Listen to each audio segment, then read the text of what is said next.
It's time for Wenatchee AppleSox baseball on the NCWLIFE Channel.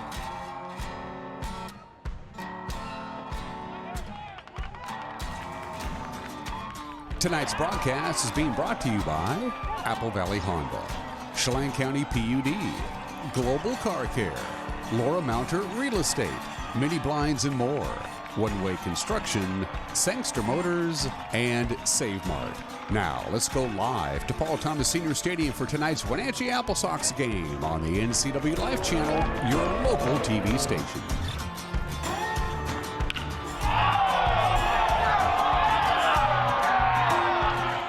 Good evening, baseball fans, and welcome to Paul Thomas Senior Stadium. It is the next to the last game of the regular season here at home. Just after tonight, 5 more games to go. 3 this weekend against the Cowlitz Black Bears, and then 3 more against Yakima Valley.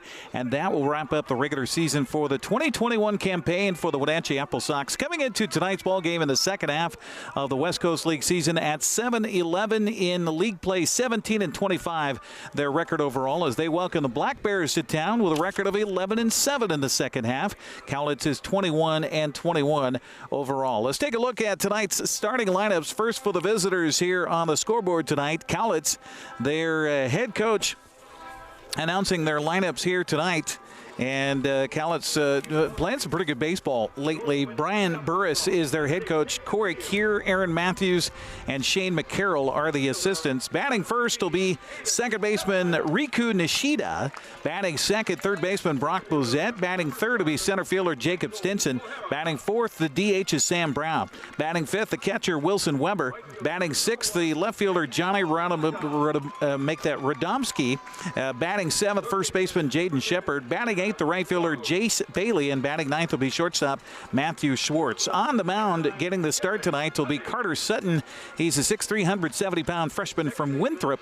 He's making his third start of the summer in West Coast League plays, 101 with a 2.62 earned run average. Meanwhile, for the Wenatchee AppleSox, their head coach is Ian Sanderson. He is assisted here by Wyatt McKnight and Danny Pulfer. Batting first in center field, Michael O'Hara. Batting second, the right fielder Enzo Apodaca.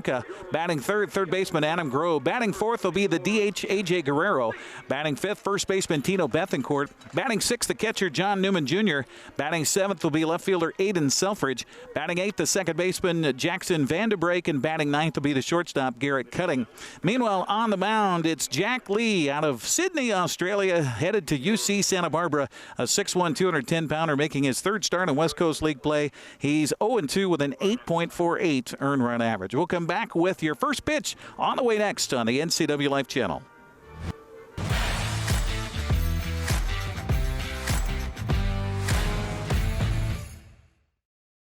Yes, we would all love to have a crystal ball to tell us precisely where the local economy and real estate market is headed in 2021 and in the near future. However, what we do have here at NCWLIFE Channel are local experts we connect with every week to give us the inside scoop on all you need to know about your home and our local real estate market. Join me each week while we find out what's happening in the greater Wenatchee Valley. I'm your host, Crystal Hughes, and you are watching At Home with NCWLIFE. The Wenatchee Valley.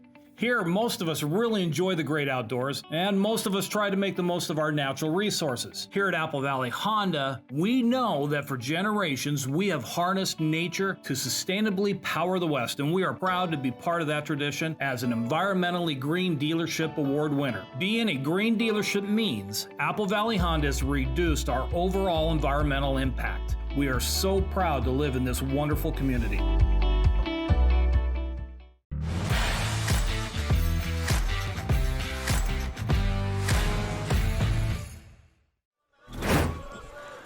Welcome back once again here to Paul Thomas Senior Stadium as we get ready for baseball here in the West Coast League. One more time around here at Paul Thomas this weekend.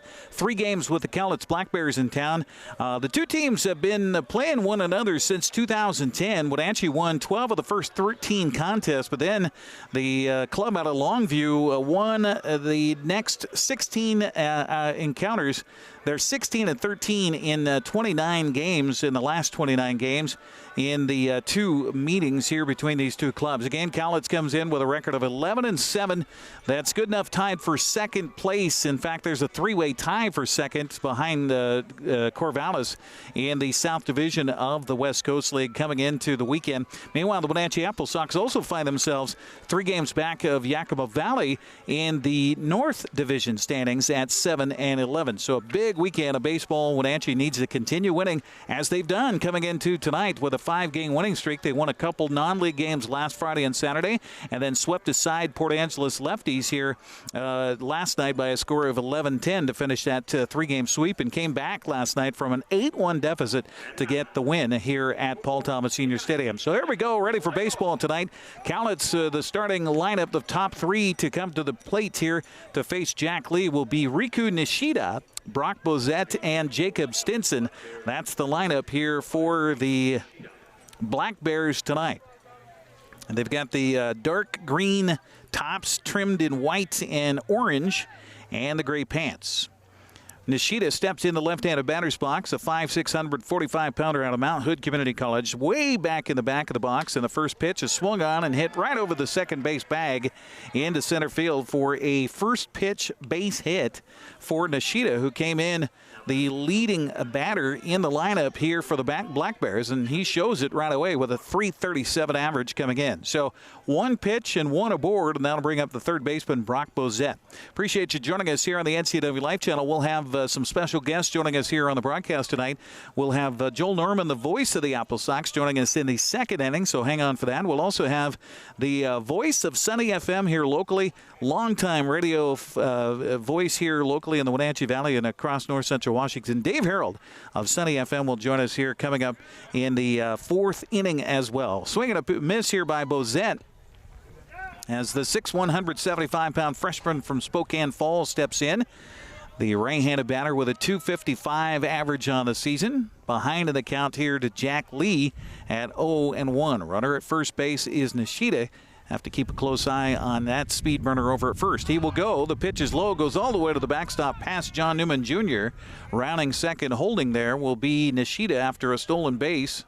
And the count even to Bozette at 1 ball and 1 strike. Around the field defensively here for the AppleSox. Jack Lee on the mound, John Newman behind the plate catching. That's your battery. Tino Bethencourt over at first base, Jackson Vanderbrake at second, Garrett Cutting at short, Adam Grobe at third, Aiden Selfridge is out in left field, Michael O'Hara in center, and Enzo Apodaca in right field tonight. The 1-1 pitch, squaring the bunt but taking the pitch high and outside for a ball, is Bozette. The count 2-1 on Brock.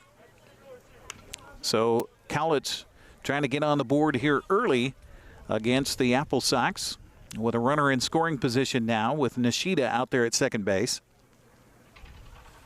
Some pressure on Jack Lee right out of the gate. The 2-1 pitch is in there for a strike, and the count even at 2 balls and 2 strikes. Gabe Vargas is calling balls and strikes behind the plate tonight. Our umpiring crew includes John Poulin out on the base pass. You see the back of John right there as he's situated between the mound and second base. 2-2 the count to Bozette, and the pitch by Lee is a curveball, bounces all the way to the backstop, and a wild pitch is going to move Nishida down to third base, and the count runs full now on Bozette at 3 balls and 2 strikes.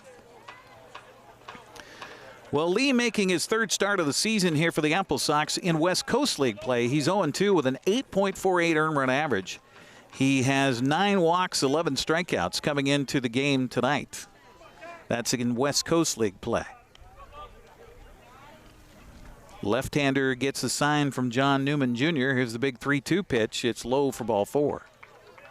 So runners on the corners for Cowlitz, and that'll bring up center fielder Jacob Stinson. Now batting for the Black Bears, center fielder. See if the infield will play for the double play and give up the run here. Nobody out.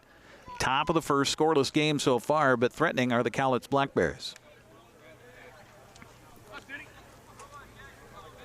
Stepping into the left-handed batter's box is Jacob Stinson, 6'1", 175-pound freshman from Nevada Reno, batting .302 on the season for Cowlitz. First pitch to him is high for a ball. 1-0 the count to Jacob Stinson. Stinson second on the team in batting with that .302 average. 8 runs driven in this year. Does not have a home run, but he does have 3 triples. So a lot of speed over there. Throw to first base is not in time. Back to the bag scrambles Bozette. Meanwhile, a feint of a throw by Bethancourt over back to third, where the lead was grabbed by Nishida. 1-0 the count to Stinson.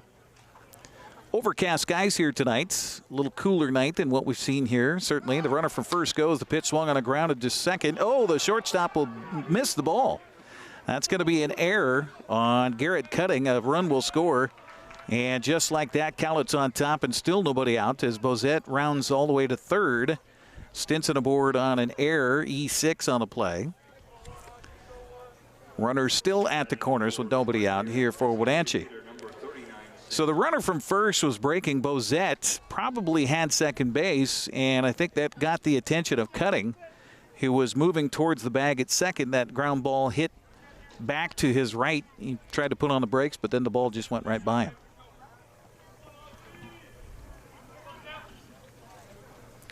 So runners on the corners with 1 in for Cowlitz. Sam Brown now stepping to the plate. Brown batting from the left side here. And the pitch by Lee. Swung on and fouled back. Or wait, we're going to get catcher interference. So down to first goes Brown. So definitely not the way the AppleSox want to start this one here. Now the bases are jammed for Wilson Weber. Catcher 6'1", 205, freshman from Oregon State, batting .218 on the summer for the Bears. Weber with 1 home run. And he can do some big damage here with a big swing at the plate. Swing and a miss on the first pitch. Good fastball there from Jack Lee. 0-1 the count to Wilson Weber. Good crowd on hand. It is Hawaiian night here at the ballpark. You see some folks in Hawaiian dress and some lays behind home plate. And Hawaiian a chance to win a trip to Hawaii here at the ballpark this evening. This pitch is a strike called on the inside corner. 0-2 suddenly to Wilson Weber. So 1 run is in. The base is jammed. Nobody out for Cowlitz here in the top of the first inning. Johnny Radomski waiting on deck. 0-2 the count to Weber, and the pitch by Lee is a curveball, low. Good stop by John Newman Jr.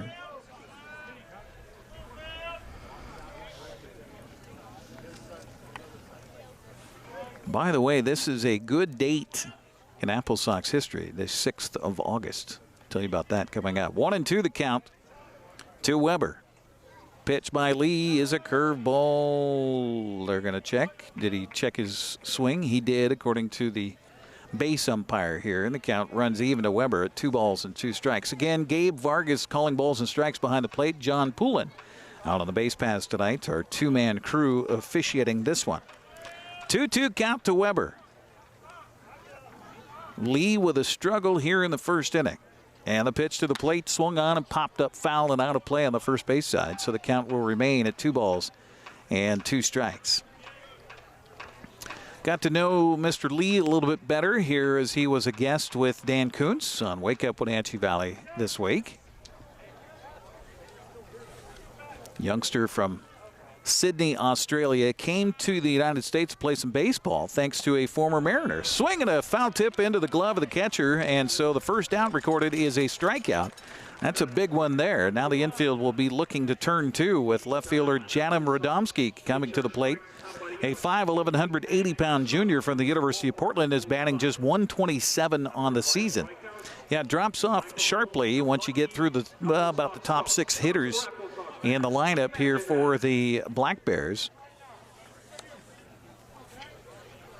Of course, everybody's rosters have thinned out a little bit with some of the players heading back to their hometowns before they begin their fall college season. This pitch misses high for a ball to Radomski. 1-0 the count to the left fielder for the Black Bears.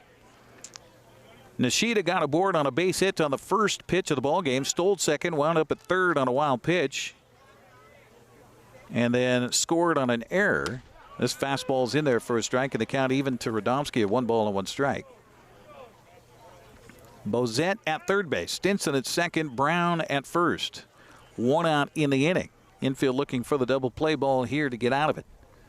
1-1 to count to Radomski, and the pitch on the way is a curveball in there for a strike, and the count goes to a ball and 2 strikes. So Jack Lee with a struggle to start, but settling down a little bit here.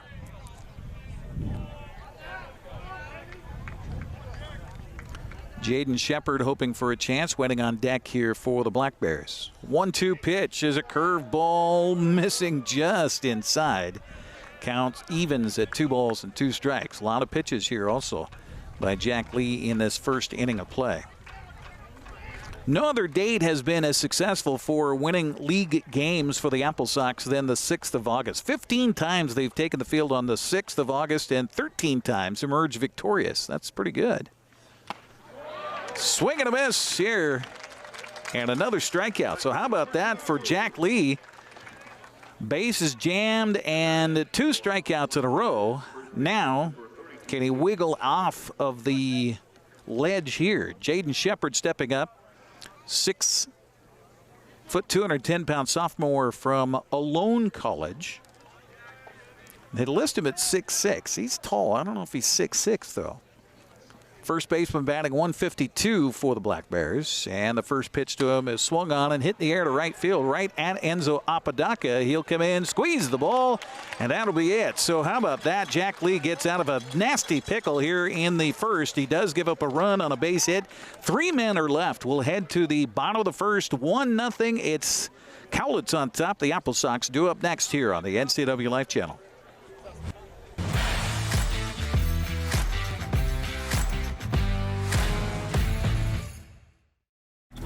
My name is Brian Thorpe. I own Global Car Care in Wenatchee and have been here for about 25 years. Brian started Global Car Care as Brian's automotive alternative on Orondo Street. Some customers were following Brian since Brian's automotive time. No, we're just grateful to be part of this community. This is where I grew up. We want to do our part to be a valuable part of this community. We want to thank you for trusting our business for 25 years. Hi, I'm Shauna Larson. I'm the designated broker here at Laura Mounter Real Estate. We are a locally owned firm, and we've worked hard to earn our reputation of always doing business the right way. Laura Mounter Real Estate is continually investing in the best technologies and highest quality marketing. For these reasons, our community has voted us the world's best real estate office for the past 5 years. If you have real estate needs, let a Laura Mounter real estate agent show you the difference.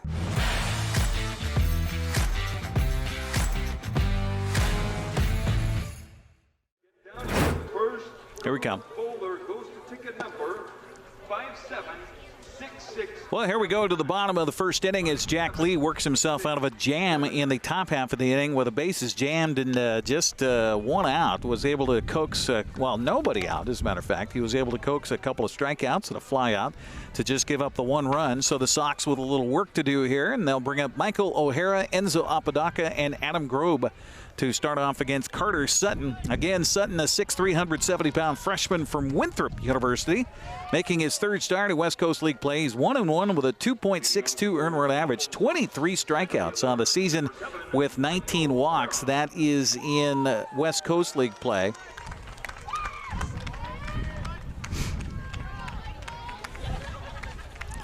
So Michael O'Hara steps up, a 5'11", 195-pound sophomore from the University of Pacific. Batting .252 on the summer for the AppleSox in West Coast League play.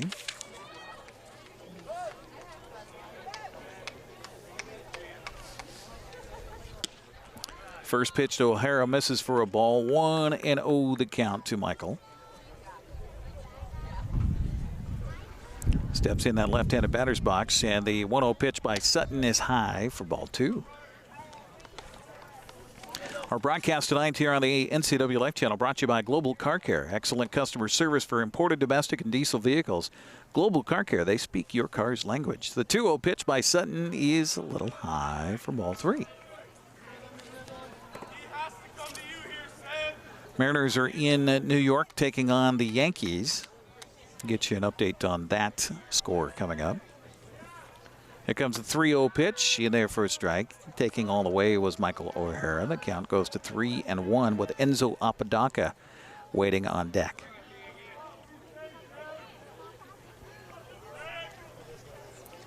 Here comes the 3-1 pitch in there for a strike. O'Hara started to toss the bat aside thinking he had ball 4, but no, hold on just a moment. Not the case. Get you up to date on some other games that are happening around the West Coast League. This pitch swung on a chop through the gap, going to get through to first, right field for a base hit.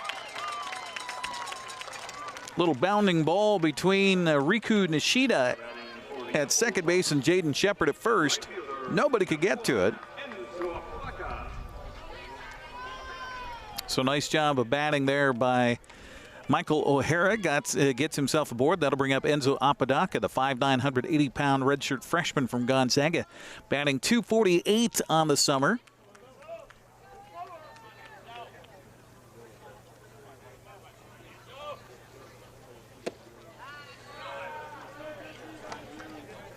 He'll take the first pitch for a ball, Will Apodaca.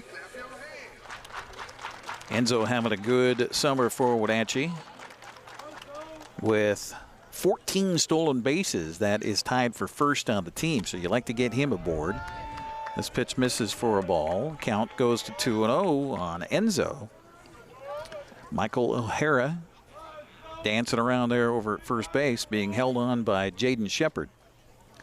Sox trail at 1-0. Toss to the bag at first. Ooh, boy, that was close. That was close. Good move by Sutton on a quick snap throw over to Shepard at first base. Games are just underway, but we already have some scoring going on, including a 1-0 game here. This pitch swung on a foul between the legs of Apodaca. It'll bounce off of the embankment behind home plate on the first base side and rattle out toward Shepard at first. Portland is leading in Bend by a score of 3-0. How about the Elks? Boy, they have really caught on fire here the second half of the season. Yakima Valley has an early lead on Port Angeles, 2-0. That's in the top of the first. 2-1 pitch is low for ball 3. Ridgefield and Corvallis are going to be starting in about 10 minutes.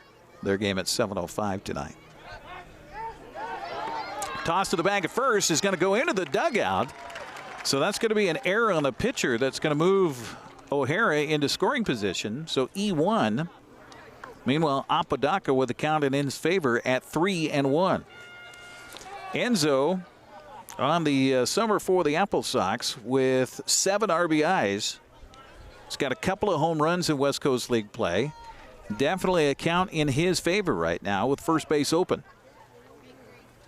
Sutton ready, and here comes the right-hander's 3-1 pitch on the way to the plate. Swung on and missed. That pitch maybe a little low. The count now full to Apodaca at 3 balls and 2 strikes. Guessing on that one was Enzo. Get you a score on Mariners playing in New York. Top of the 8th inning. Close one here. Seattle 1-0 lead over the Yankees. This pitch bounces in for a ball. Good stop by the catcher, but down to first base on a walk will go Enzo Apodaca. So 2 aboard for Adam Grobe. Adam, a 6'1", 190-pound junior from Saddleback College down in California, batting .229 on the summer. And Grobe likes to hit the long ball. He has 3 home runs on the summer. That makes it tied for second on the team with those 3 home runs at West Coast League play. So Grobe steps up with 2 aboard and nobody out for the AppleSox. Again, we'll be joined by the radio voice of the AppleSox, Joel Norman, coming up in the 2nd inning here on the NCWLIFE Channel. Pitch to the plate, swung on and missed. He was out in front of that pitch. 0-1 the count to Grobe.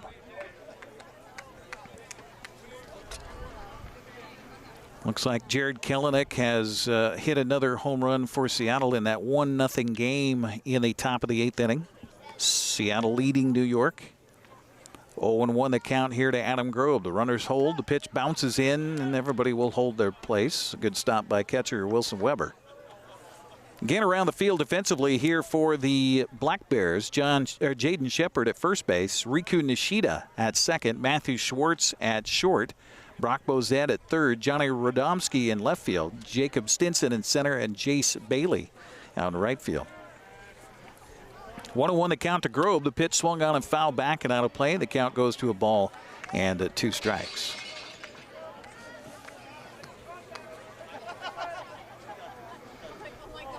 So Wenatchee sweeping 3 away from Port Angeles this week.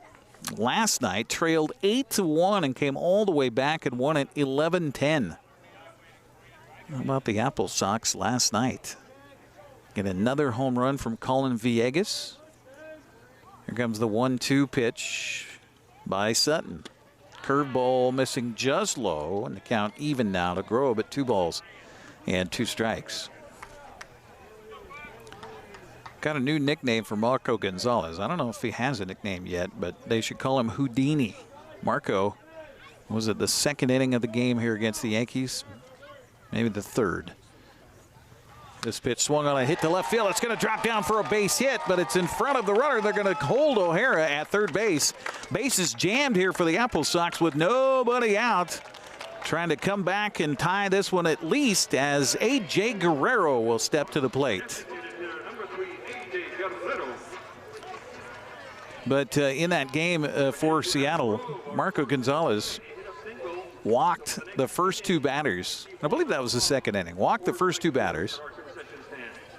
And then somehow got a pop out, a strikeout, and a ground out to end the threat against the Yankees. And that was the middle part of their order.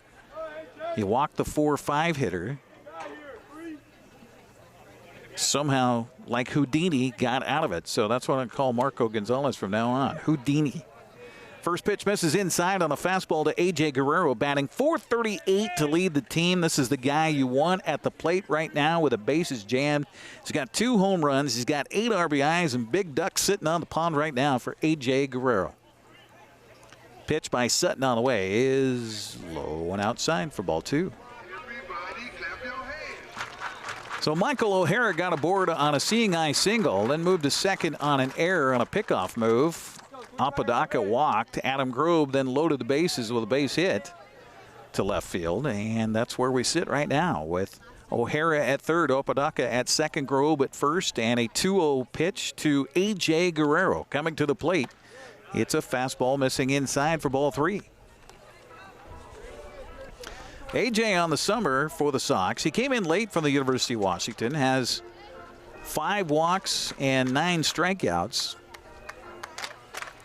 Trying to pick up an RBI here and tie this ball game at a run apiece. Just underway, bottom of the first, after Jack Lee was able to work out of a big bind in the top half of the inning. He did give up a run, but that was it. 1-0 here, but a chance for the AppleSox to equal that or better. Here comes a 3-0 pitch on the way from Sutton to Guerrero. Swung on and hit foul down the right field line. That probably was ball 4. But the count now runs to 3-1 on A.J. Guerrero.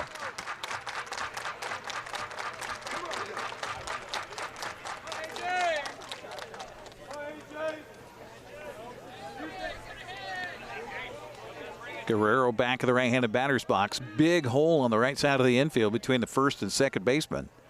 Here comes the 3-1 pitch. It's swung on and missed. And the count now full to Guerrero at 3-2. Tino Bethencourt, hero from a couple of nights ago, in Wenatchee's first walk-off win of the season, as Wenatchee scored 2 runs in the bottom of the 9th to win it 5-4 over Port Angeles. Colin Villegas with a big part in that win as well. Here comes a 3-2 pitch, swung on a hit on the ground, and third baseman's going to field it, throw home at the count of the run. No, they're going to say he's out at home.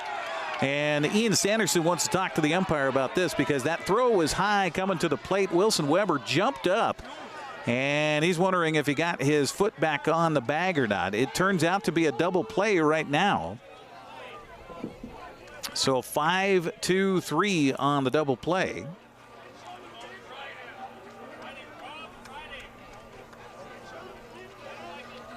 So the first out at home on the force play. And then the second out A.J. Guerrero at first. So Apodaca lines up down at third base. Grobe winds up down at second base.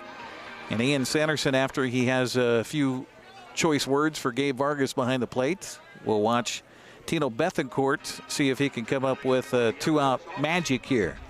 Number 8, first baseman Tino Bethencourt. Bethencourt, after the RBI single to right to score the game winner on the walk-off the other night, had the red jersey. They were wearing the red jersey tops that night. Had it ripped off his body after the game was over. But somehow they found him another number 8 to wear here tonight. First pitch to him is in for a strike, and the count 0-1 to Tino Bethencourt. Well, we saw a little wiggle by Jack Lee in a tight spot with the bases loaded and nobody out. He only gave up the 1 run. Right now, Carter Sutton trying to return the favor here in the bottom of the first. Bases loaded, induces a double play, and now 0-1 to Bethencourt. Swing and a miss on the second pitch, and the count 0-2.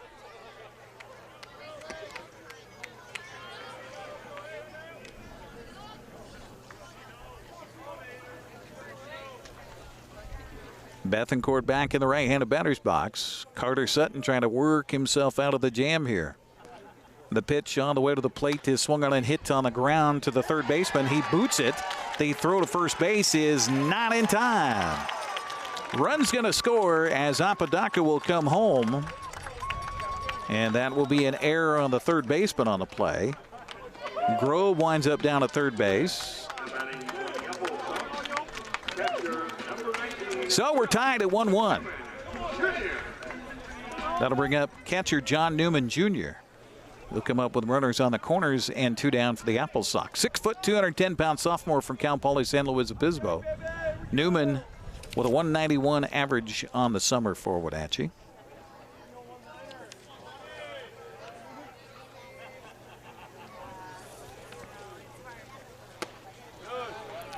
First pitch takes for a ball. 1-0 the count to Newman. So the Sox with their 6th batter to come to plate here in the first inning. 1 run to show for it.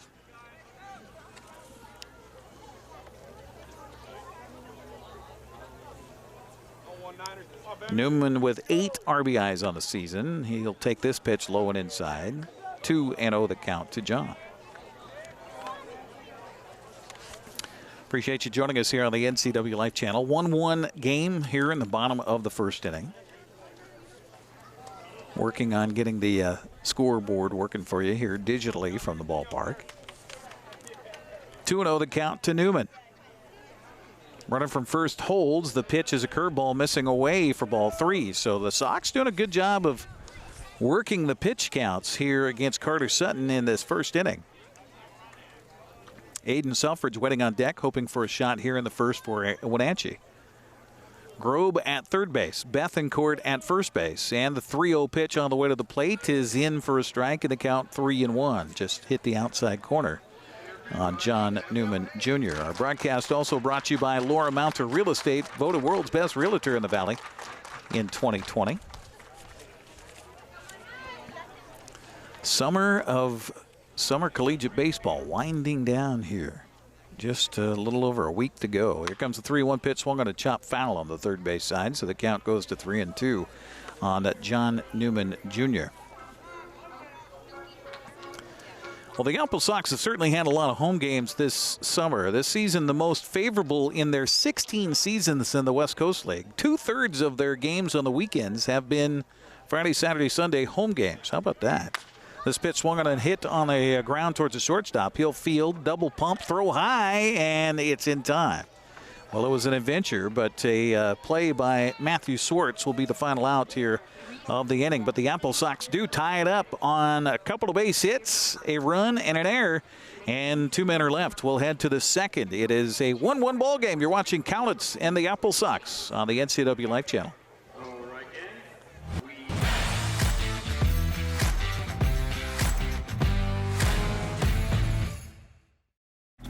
Transform your windows with a variety of colors and styles like the Allure Transitional Window Covering by Lafayette Interior Fashions. Hi, this is Darren with Mini Blinds and More. We can install the latest and greatest in technology to open and close your blinds with only a touch of a button. From the largest windows in your home to room darkening shades for the bedroom. From stylish shades for your entertainment room to custom blinds for those hard-to-fit places. We have a solution for all of your window covering needs. We offer a variety of window coverings from Lafayette Interior Fashions. Call us today. We are Mini Blinds and More, your local blind store.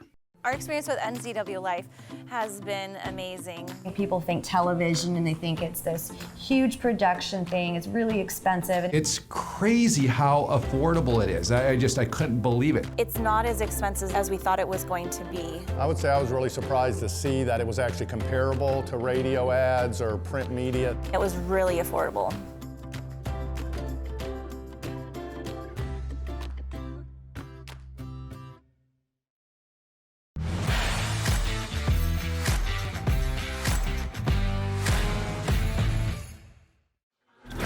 Jace Bailey, Matthew Swartz, and Riku Nishida due up here for the Cowlitz Black Bears in their part of the second inning against Jack Lee here for the Wenatchee AppleSox. 1-1 ball game. Thanks for joining us on the NCWLIFE Channel. Our broadcast brought to you in part by Mini Blinds and More.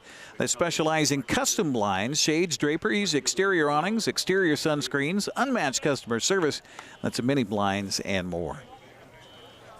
Well, it was an adventure for Jack Lee in that first frame.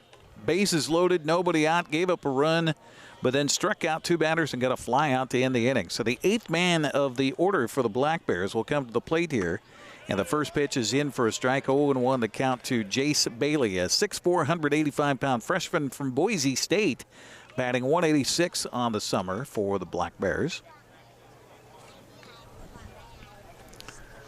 0-1 the count to him, and a swing and a miss on that curveball. Nice pitch there from Jack Lee, and the count 0-2. We'll have Joel Norman, the radio voice of the AppleSox, joining us here momentarily on the NCWLIFE Channel. I'm going to talk about a special award that will be handed out tomorrow night here at the ballpark to recognize somebody special in an AppleSox uniform. Here comes the 0-2 pitch, swung on and grounded to third. Grobe fumbles with it, picks it up, throws, and it's not in time. So that ball ate him up quickly, and an error going to be charged on Adam Grobe. We've certainly seen some interesting challenges for third baseman, both for the home team and the visitors at Paul Thomas Senior Stadium. The first man aboard here to start off the second will bring up shortstop Matthew Swartz. Swartz, a 6'1", 180-pound freshman from Lower Columbia Community College, batting .255 on the summer. As the clouds have parted, a little sunshine streaking across the diamond, and the pitch to the plate is a check swing. He went around, and a count 0-1 on Matthew Swartz. So Jack Lee again going to have to work here with runners on the base paths on the second error of the ball game by the AppleSox. Actually, they have 3 posted on the board up there. Catchers, yeah, there we go. On the catcher's interference call. Pitch to the plate is a little outside for a ball. 1-1 the count to Swartz as voice of the AppleSox, Joel Norman, joins us now here on the NCWLIFE Channel. Joel, nice shirt. Oh, thank you. You got to represent a little bit. You're Hawaiian and you're celebrating your Pirates, all in the same stroke. How about that? If I'm not wearing AppleSox stuff, I'm usually wearing something Pittsburgh related. The Pirate fan that he is. It is Hawaiian night here at the ballpark with Sunny FM, the broadcast flagship of the Wenatchee AppleSox. Boy, a long pause there by Lee. This pitch misses away for a ball. 2-1 the count to Matthew Swartz. Big night tomorrow night happening here at the ballpark. Of course, it's the culmination of the season on the home stretch here with the schedule. But the Tommy Watanabe Award will be handed out tomorrow night. First of all, tell us, for those that aren't familiar, who Tommy was. It's a tremendous story. 2-1 pitch swung on and hit hard to right field. Apodaca back in the warning track, makes the catch for the out.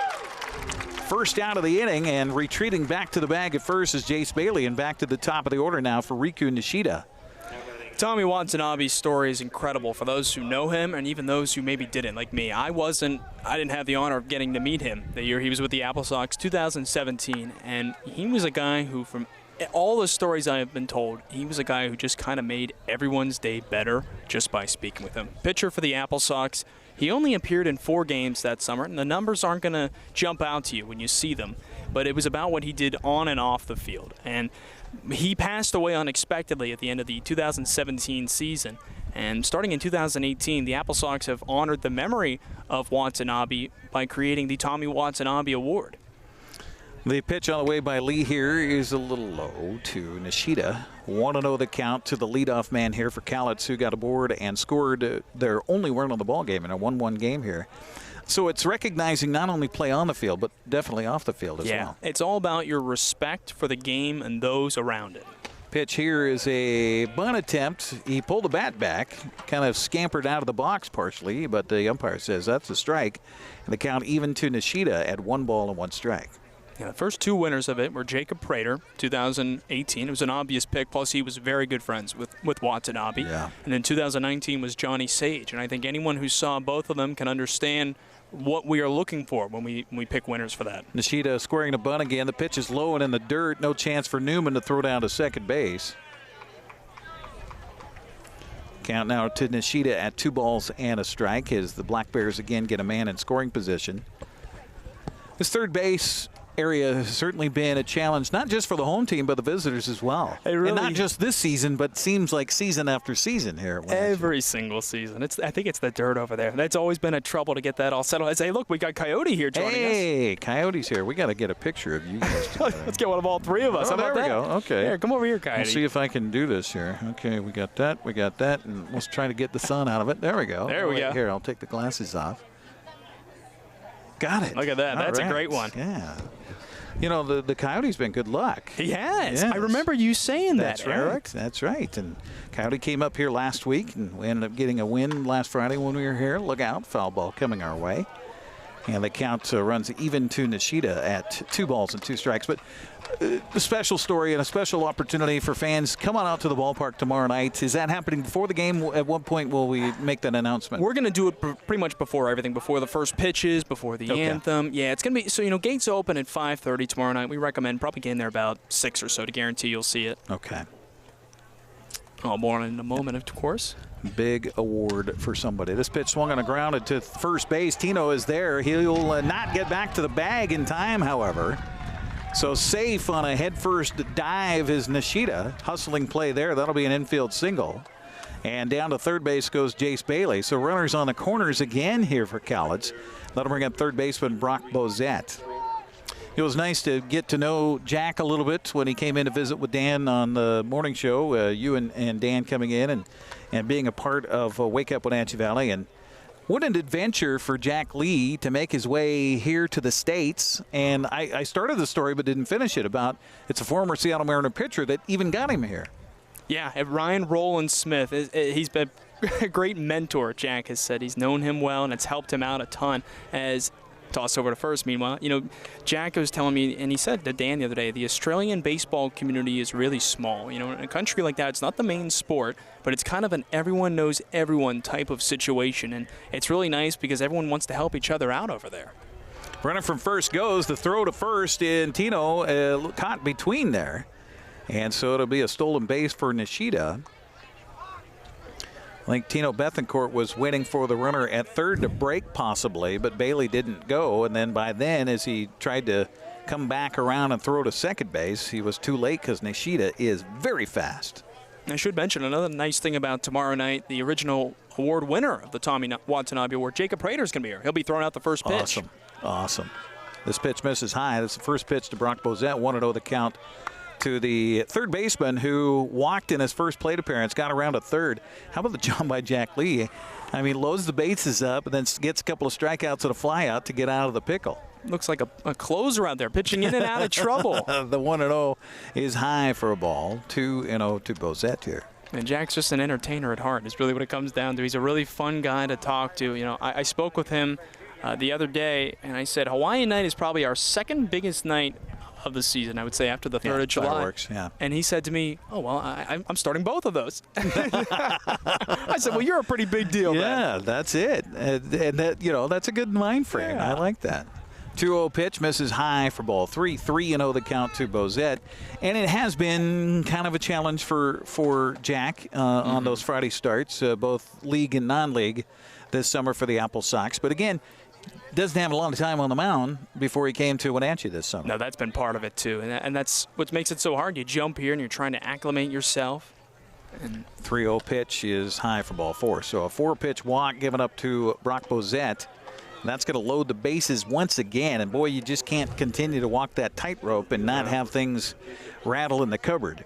And the other thing, Jack talked about to me, I thought this was a really great quote from him. This was right after we talked with Dan this past week on Tuesday. Jack said to me, there is a lot of talent on this team. He said the problem, it seems, is that a lot of guys are having a tough summer, and their numbers are below what they really are. He wasn't referring to himself, but he might as well have them. Sure. So Jacob Stinson now steps in. The first pitch almost hits him. So some control issues here for Jack Lee on the mound for the AppleSox.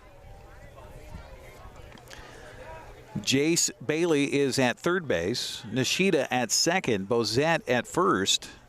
One out in the inning in a 1-1 ball game. And the 1-1 pitch on the way to Stinson. Swing and a miss. He was behind that fastball. And the count even now to the center fielder for the Black Bears. 1 ball and 1 strike.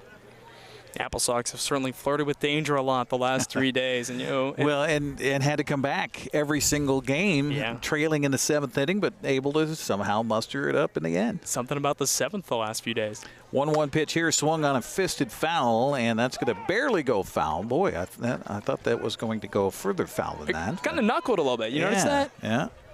1-2 the count now to Stinson. And, boy, this would be a huge strikeout if he could get the out here. And the fans, good crowd on hand on Hawaiian night with a chance to win a trip to Hawaii with Journey Travel and Tours and Sunny FM.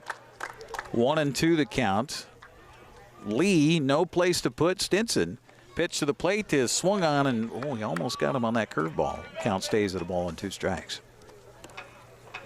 So tomorrow night, Tommy Watanabe Award handed out. Looking forward to finding out who that is. Yeah. And the Sox are still alive here. That's what you love. I mean, thanks to a sweep of Port Angeles, Yakima Valley going to Corvallis and losing all 3 there. Suddenly things are pretty tight between Wenatchee, Bellingham, and Yakima Valley for the second half. 1-2 pitch on the way, swung on and fouled back again.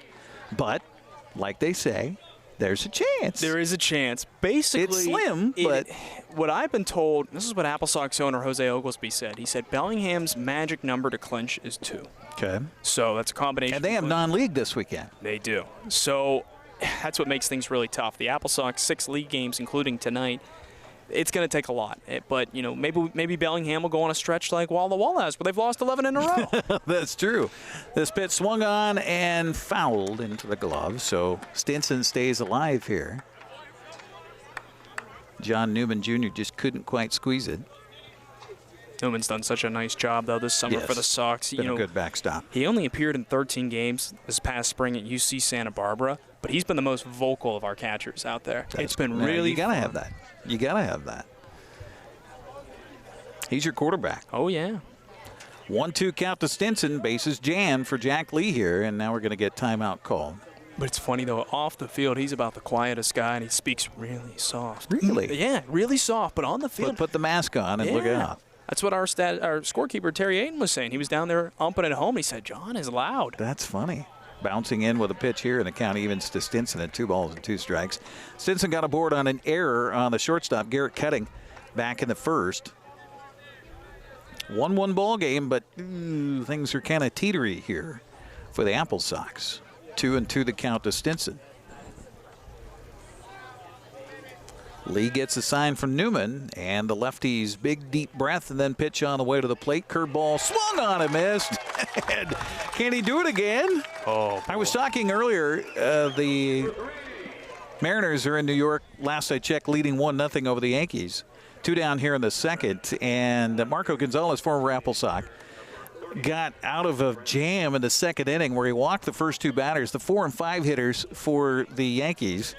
Somehow was able to wiggle out of the inning. I call him Houdini for doing that. Jack Lee got out of a similar jam here with the bases loaded, nobody out, and kind of Houdini'd himself. Can he do it again here in the second? And it's funny, in a lot of ways, he has to pitch like Marco does. He doesn't have that upper 90s fastball. He has to be a crafty left-hander.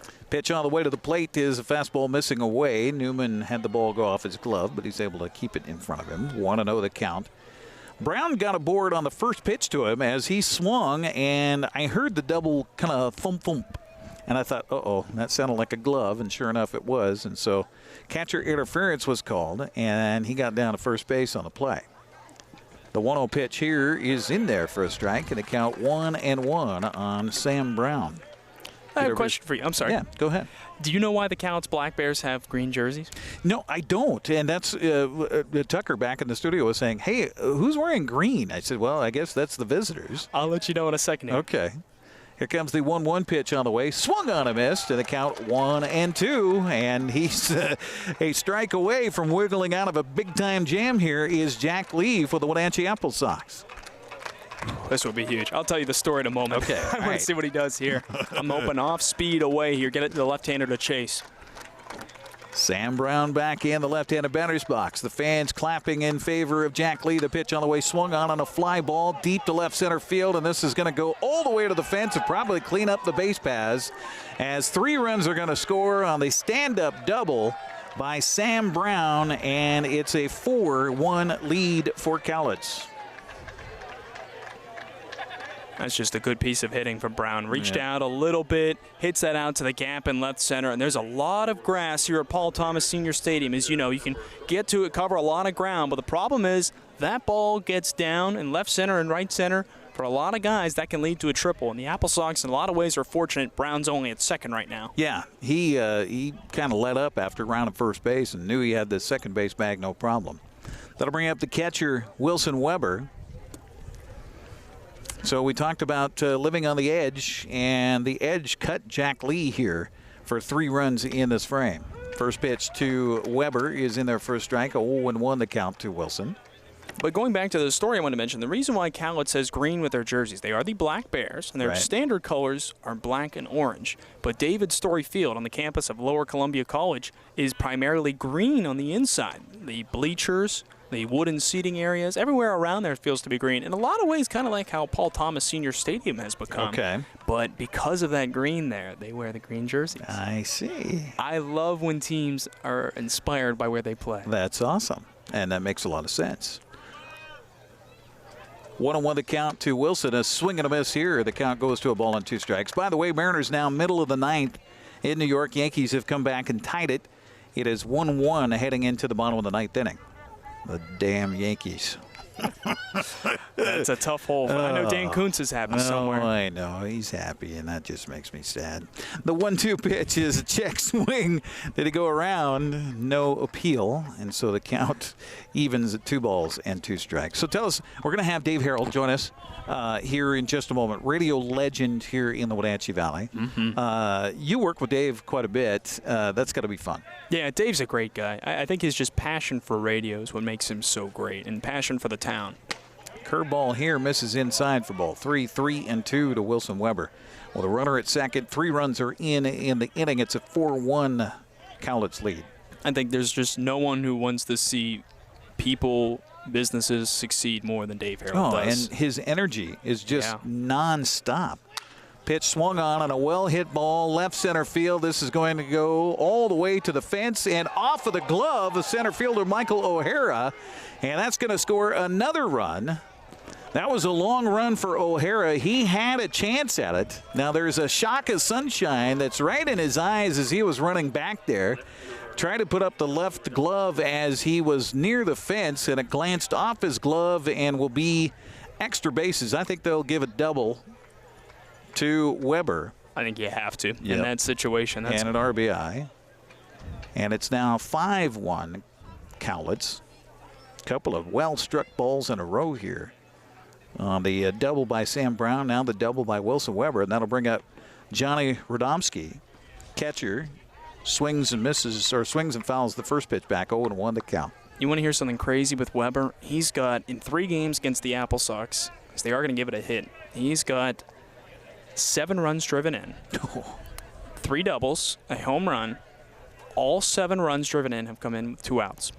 Wow. Wow, that's impressive. Mr. Clutch. Oh, yeah. 0-1 pitch on the way to the plate is swung on and fouled back, and the count now quickly 0-2. Johnny, left fielder for Cowlitz, 0 for 1 with a strikeout back in the first. In fact, back in the series finale at the end of June between the two teams, Eric, back on June 24th, Cowlitz was down to their final out, and he doubled, almost homered to center to tie the game, doubled to bring it within 1 run. Jack Lee ready. The 0-2 pitch is a curveball. Strike 3 called, and that'll do it. But not before the Bears get 4 runs. They lead at 5-1. You're watching AppleSox Baseball on the NCWLIFE Channel.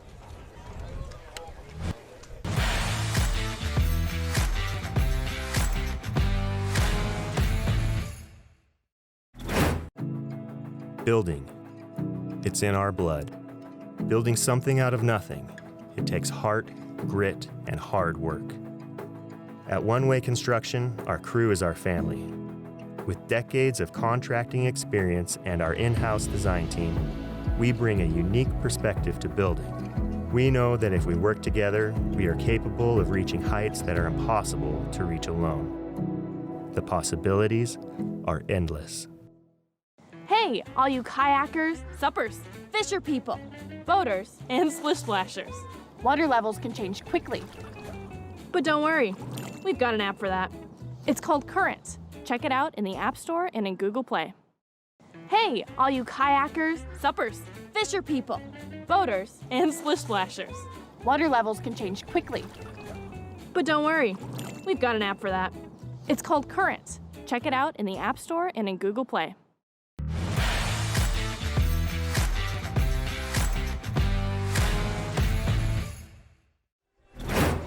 Aiden Selfridge, Jackson Vanderbrake, and Garrett Cutting, the 7, 8, 9 batters, due up here for the Wenatchee AppleSox in their part of the second inning. Our broadcast here on the NCWLIFE Channel brought to you by One Way Construction. Your project, your way. Call 509-679-3256 today, online at onewayconstruction.com. Joel Norman, the voice of the AppleSox, joins us here on the broadcast. Thanks for taking the time. I appreciate it. Oh, not a problem. Happy to be here, Eric. It's always a lot of fun talking with you, and it's fun that we get these opportunities calling baseball together. Yeah, we had a chance here this spring in the truncated baseball season for the high schools to do a little talking baseball and talking baseball movies. We had some fun baseball games too, didn't we? We did. That doubleheader. Yes, we did. Absolutely. First pitch of the bottom of the second is in for a called strike to Aiden Selfridge. Batting 165 in West Coast League play coming into the game here tonight for the AppleSox as Carter Sutton continues to deal. He's pretty good. He got out of a big jam in the first. This pitch is a fastball missing up for ball 1, 1-1 to count.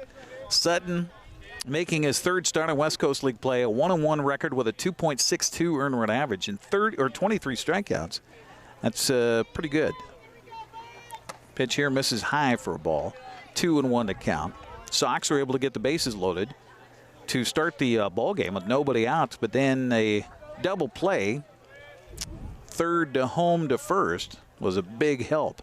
2-1 pitch, swung on a miss, to the count even to Selfridge now, 2 balls and 2 strikes. Give us little nuggets about each of these guys as we see them here. Aiden Selfridge. Aiden Selfridge, as we've seen here, he attacks early in the count. He almost always swings at the first pitch. And a lot of times, it's so funny. It seems like if he makes contact, it's going to be a good at-bat, whether he fouls it away or not. Mm-hmm. Here comes the 2-2 delivery on the way. Swung on a miss. This ball gets away from the catcher. Selfridge heading down to first base. He's going to be aboard.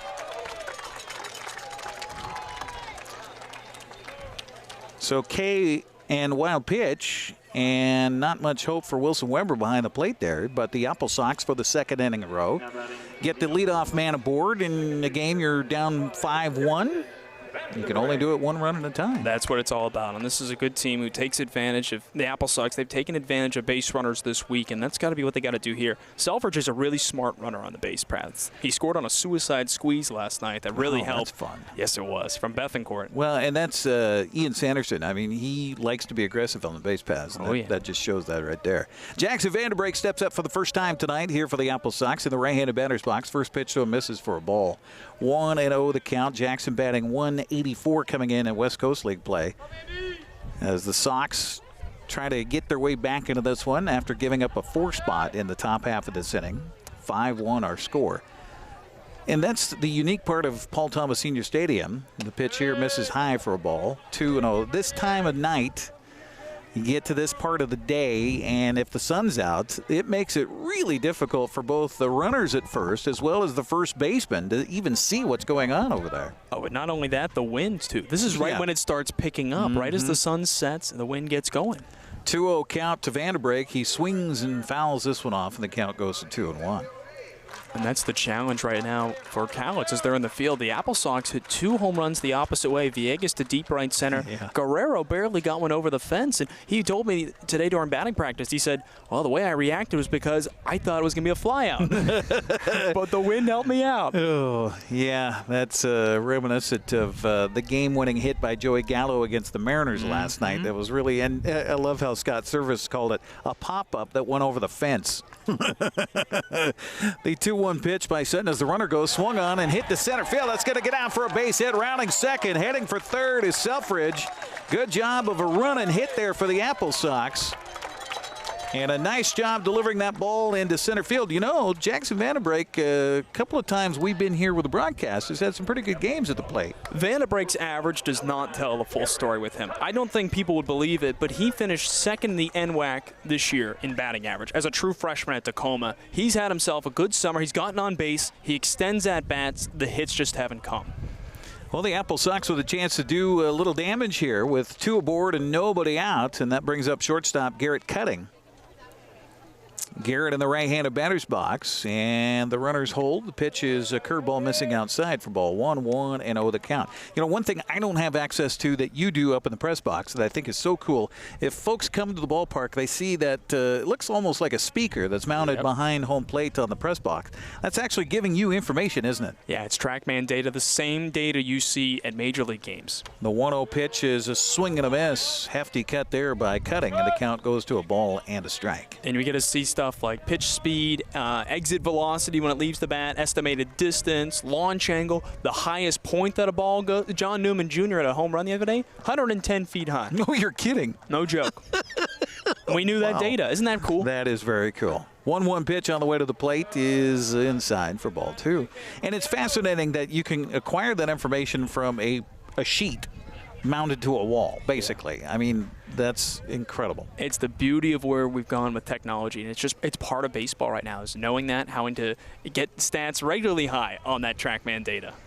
2-1 pitch to Cutting, swung on. Speaking of Cutting, he cut at that one pretty hefty. Count evens at 2 balls and 2 strikes. It's been a nice groove at the plate. 4 for his last 7 entering this one, 2 triples in that time to deep center. He's finding a groove late in the summer, which is what you can hope for a guy going into his freshman year at Oregon. Cutting back in and ready as Carter Sutton in a jam here in the second. Pitch to the plate, swung on and ripped through for a base hit into left field. That's going to score a run. It's now a 5-2 ball game. Give an RBI to Garrett Cutting, who comes through in the clutch. That in league play is his 8th ribby of the summer. No announcer's jinx there, Eric. 5 for his last 8 now. He's looking good, and he's looking, if he gets another hit tonight, that'll be 3 straight multi-hit games Wouldn't for him. that be something? How about that? Well, and you know, I mean, you have your opportunity in front of you. You need guys to play well, and there are guys that are coming through. A.J. Guerrero, how about him as an addition to the AppleSox here as the season has progressed? I'll tell you what, he joined the team late June, and I'm wishing he had been playing every day back then. And as a guy who's going into his freshman year at University of Washington, you know, he was a shortstop this past spring in high school, been playing first, a little bit of the outfield. The guy is just incredible what he's done so far. He's showing a maturity at such a young age. And, you know, that ball he hit in the first inning, Eric, that hops an inch higher. The AppleSox might be leading this game right now. Yeah, absolutely. You know, he's hitting the ball hard. Yeah, absolutely. Batting in league play, .438 coming in. And, I mean, just like you say, what do you need? He's got it in the toolbox. Yeah, and it's so nice having a Swiss Army knife like that. And that's what I love about this team. They've got a few different guys that can kind of play a few different positions as well. Visit on the mound here as they want to talk it over. The pitching coach, Corey Keir, comes out and has a word with Mr. Sutton as he has had an interesting couple of frames so far. 2 innings in a row now. The AppleSox get bases on and get a run in, and nobody out here. As we head to the top of the order, Michael O'Hara steps up. Michael with a base hit in his first plate appearance. I see he has some family here. Yes, he does. Yeah, I thought I saw a little tailgating happening out in the parking lot with the O'Hara family. Wish I joined in. Pitch here misses high. Throw down to second base. They got a rundown here. As caught up as Jackson Vanderbrake. Now the runner behind him is going to occupy the base bag. And let's see. I think, they're going to say he's out. I think they're going to say because he ran onto the base path. I think you're right, Eric. Because I don't think he got tagged. And he didn't get tagged because the ball was still over with the shortstop over there. And that's unfortunate. Yeah. Sox trying to get something going on the base path. But too bad. That's the thing. You roll the dice every time you try and do that, though. And they know that. This is a team that's not going to rack up the doubles by the dozens every night, unless it's Tuesday against Port Angeles. So Cutting winds up down at second base on the play. So that's basically caught stealing on Jackson Vanderbrake. And 1-0 the count to Michael O'Hara. The pitch swung on and hit in the air to right field, but right at the right fielder. Jace Bailey squeezes that one for the out. So 2 down for the AppleSox suddenly, and that'll bring up Enzo Apodaca. Yeah, you mentioned Michael O'Hara's parents are here. Jeffrey Heinrich's parents also here. Both of them from Santa Clara, so nice for them to get to see each other a little bit. And it's funny, both of them were on the cover of our recent program. I don't know if you got a look at that one. That's right. It was just all them hugging at some point. It was pretty funny, but there's a lot of good characters on this team this summer. Well, and that's something that you talked to Dan about when you joined him on Wake Up Wenatchee Valley this week about, win or lose, this is a really tight club, it seems. Yeah, and they've done a great job of maintaining that energy all season, especially in the last week here. Enzo Apodaca takes the first pitch for a strike, 0-1 to count. He walked and scored Wenatchee's first run of the game back in the first. Enzo back in the left-handed batter's box, and the 0-1 pitch to him swung on and fouled back, and the count now 0-2. Enzo seems to be pretty aggressive at the plate as well. He is, but he can be selective at times too. It's so funny. You talk about a guy who's both aggressive and selective. He knows when to attack, and he's been a patient hitter all year. It didn't work well in June, but he's been on fire since the start of July. Well, that walk, according to my stats anyway, 33 walks in West Coast League play. Holy cow. 0-2 the count. The pitch on the way is away for ball one. So we should mention the reason that you're able to be here with us on TV is because you got help in the booth this year, and that's a cool thing. Yeah, that's right. Riley Chestnut joining us this year. It was a unique situation, obviously, where I had left the team briefly, and then he was hired to replace me. But it's been a lot of fun working with him this year as I was fortunate enough to come back. Swing and a miss on this pitch, or did he foul it off? He Just did, barely. and stays alive as Apodaca. The Gonzaga freshman keeping the hopes alive for the Sox fans here at Paul Thomas tonight. Yeah, but Riley and I, it's been a lot of fun working with him. I think we've learned a lot from each other. I think you can learn a lot working with another broadcast partner, and I think it only makes the broadcast better. 2 different opinions in there. Well, I love that you guys have come in from different parts of the country to be a voice for the AppleSox. It seemed that for a long time there was this pipeline as the ball goes past the catcher all the way back to the backstop and down to third base. Standing is Garrett Cutting. So a wild pitch will move him down. The count evens down to Apodaca at 2 balls and 2 strikes. But there was that pipeline from Washington State. And, of course, you get the connection with Jim Corcoran, the former owner for the AppleSox. And, of course, the pipeline also works well because they've got the broadcast school at Washington State University. That's right, a very fine one. But, it was time to break up that kook pipeline a little bit. Change it up a little bit. Show our diversity. 2-2 the count here to Apodaca with a runner 90 feet away. This pitch in the dirt for a ball. Good stop by Wilson Weber behind the plate. And the count runs full to Apodaca with Adam Grobe waiting on deck.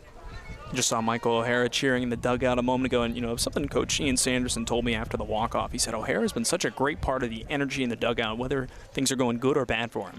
This pitch misses outside, so a 2-out walk by Apodaca will put runners on the corners for the AppleSox in a 5-2 ball game, and that brings up Adam Grobe, who smacked a single sharply to left back in the first, and that loaded the bases. And it looked at that time like things were going to be a big first inning for the AppleSox, but that double play, the pitcher's best friend for Carter Sutton out there, helped him get out of the inning. Yeah, that really helped out a lot, and that's kind of been the difference in the game in a lot of ways, as the Black Bears were obviously able to bust out a little bit in the top of the second inning, but let's see if the AppleSox can do some 2-out magic of their own.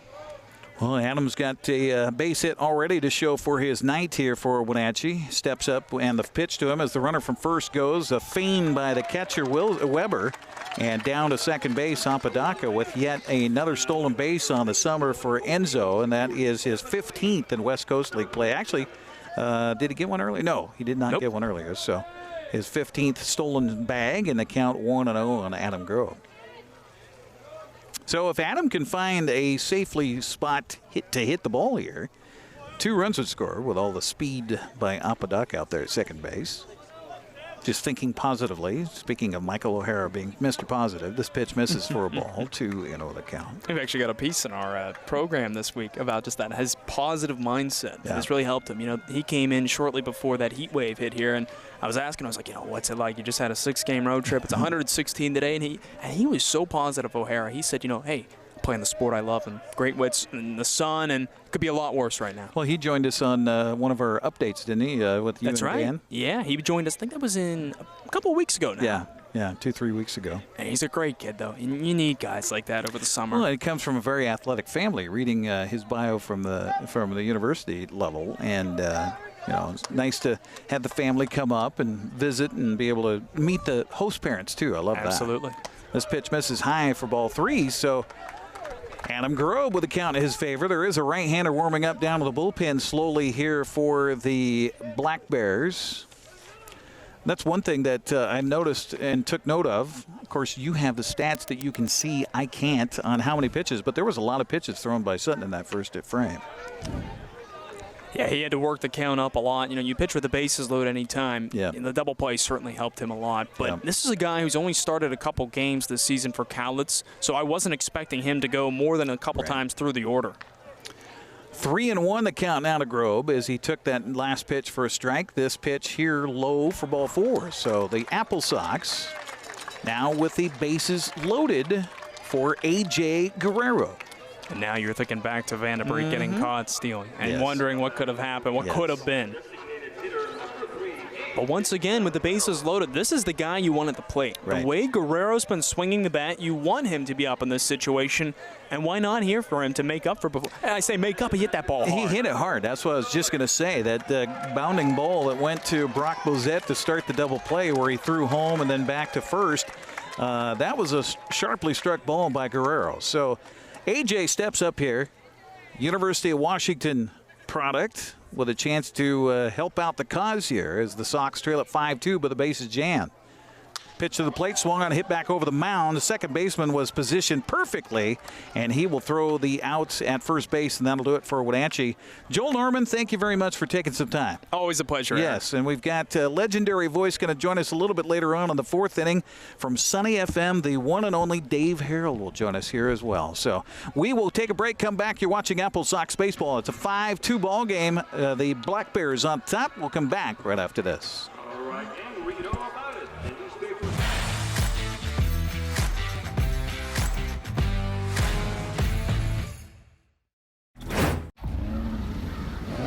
Think premium can't be capable? Think again.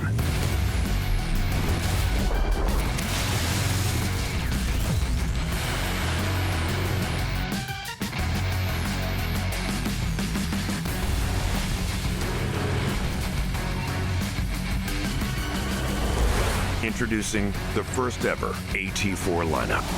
Premium and capable. That's professional grade from GMC. Hi folks, welcome to Save Mart. How can we help you today? We're looking for a recliner. Okay, right this way. Go ahead and move this chafe on the other side. You can lift this up. Great, I want that one. I like that one. That's a great choice. And I want this one as well. Okay. And I definitely want this one. You'll find it at Save Mart. Full service at a low, low price.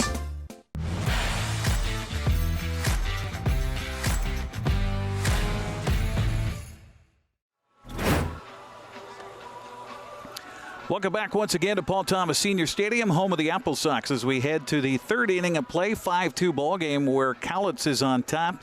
And due up here in the 3rd frame for the visitors, Jaden Shepard, Jace Bailey, and Matthew Swartz.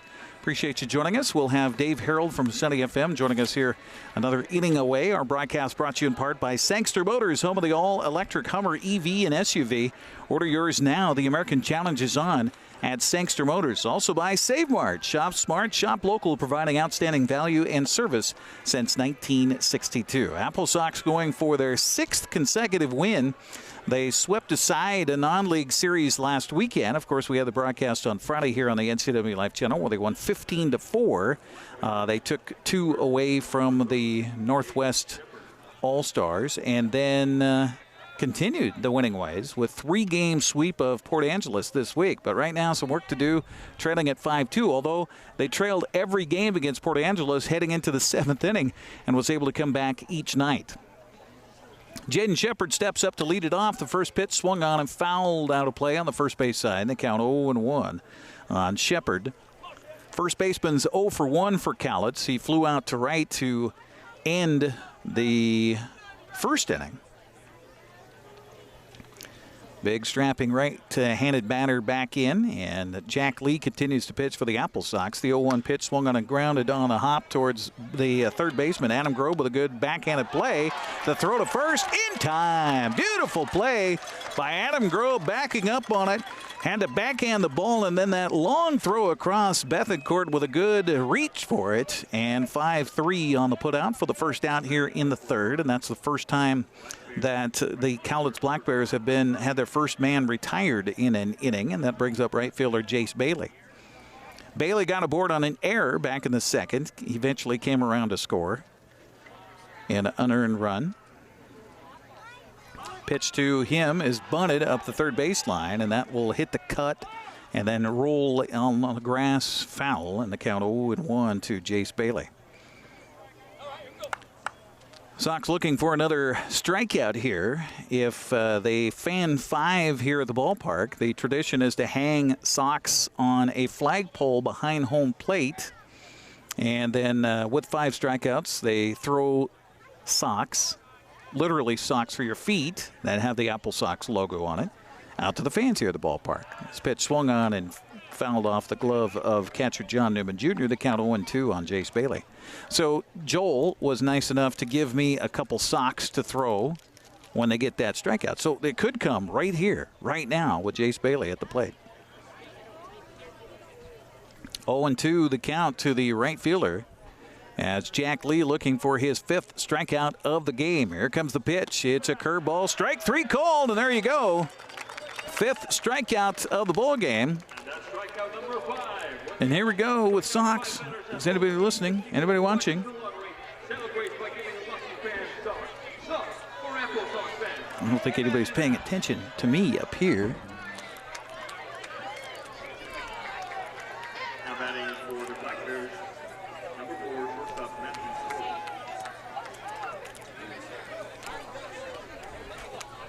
Matthew. All right, I got rid of my socks. 1-0 the count, meanwhile, to Matthew Schwartz, as Jack Lee trying to retire the Bears in order here in the third. 2 down, and the third man to the plate is Matthew Schwartz. 1-0 the count to him, and Jack Lee's delivery on the way to the plate is swung on and grounded to third and over the glove of Adam Grove into left field. Took a big hop off the cut of the grass in front of the third base bag and bounds over his glove into left field where Aiden Selfridge picks it up. So 2 outs, 1 on, and back to the top of the order for Riku Nishida. Riku, good day at the plate so far. A couple of singles, and he has scored twice, and he has stolen 2 bases. So this is the guy you don't want to get on the base pass, and he would be certainly apt to lay a bunt down here with 2 on and Schwartz at first base. So everybody's got to be ready. Pitch from Jack Lee to Nishida is in there for a strike at the count 0-1 on Riku. Out of Mount Hood Community College, leading the team in batting with a .337 average. His 31st game in West Coast League play. He's got a triple, 2, or make that 6 doubles. This pitch high and inside for a ball. 1-1 the count. 10 RBIs on the summer. And now with his 2 runs tonight has 22 runs scored. That ties him for number 1 on the ball club with Stinson and with Schwartz. The 1-1 pitch by Jack Lee on the way to the plate. Curveball swung on and grounded towards Betancourt, and he's able to make the play, and he'll run the ball to the bag himself for the out. 3 unassisted on the putout, and that will retire the Blares without giving up a run. Put a big goose egg on the top of the third. We'll head to the bottom of the third. It's a 5-2 ball game. Wenatchee trails it. You're watching AppleSox baseball on the NCWLIFE Channel.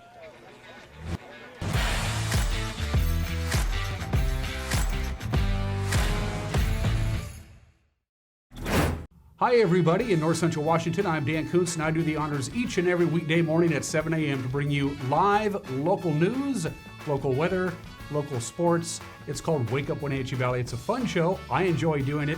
I invite you to watch it. It's Monday through Friday at 7 a.m. live right here on the NCWLIFE Channel. I interview movers and shakers. We have a good time. Start your day live and local. Wake Up Wenatchee Valley right here with yours truly on the NCWLIFE Channel. Yes, we would all love to have a crystal ball to tell us precisely where the local economy and real estate market is headed in 2021 and in the near future. However, what we do have here at NCWLIFE Channel are local experts we connect with every week to give us the inside scoop on all you need to know about your home and our local real estate market. Join me each week while we find out what's happening in the greater Wenatchee Valley. I'm your host, Crystal Hughes, and you are watching At Home with NCWLIFE.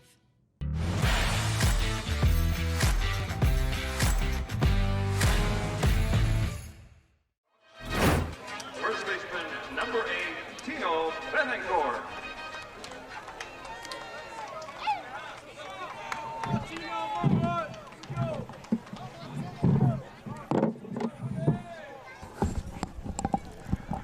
And welcome back once again here to the ballpark as the man who made the final out will be up first, Tino Bethencourt. He'll take the first pitch for a ball. 1-0 the count to Tino.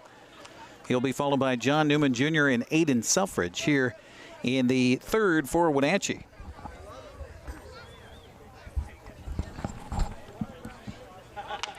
The 1-0 pitch is hit on a hop foul. 1-1 the count. Get you an update on the Mariners coming up here in a moment as Seattle taking on the Yankees in New York, and it's the bottom of the 10th now. There's 1 out and 2 aboard for the Yankees, and the Mariners lead it 2-1. So extra frames tonight at Yankee Stadium. 2-1 pitch is a little inside for ball 3. Tino got aboard on an error on the third baseman back in the first. He was stranded at first base. Lovely night here at the ballpark. Cool, I won't say cool, but comfortable temperatures. This pitch is low for ball 4. So Bethencourt, another leadoff man aboard for the AppleSox. 3 innings in a row the Sox have had the leadoff man get aboard. Now let's see if they can take advantage of it. Wenatchee had the bases jammed with nobody out in the first, only got a run, and then also got the bases loaded in the second and only were able to get a run. Now the leadoff man aboard as John Newman Jr. will step up. Bethencourt with a short lead from first as Carter Sutton continues to hurl here for the Bears, and the first pitch to Newman misses high for a ball. Again, a pitcher warming up down to the bullpen is Eli Tocalo out of Astoria, Oregon. Goes to Mount Hood Community College. 6'3", 180-pounder is down there warming up in the pen for Cowlitz. The 1-0 pitch to the plate is high for ball 2.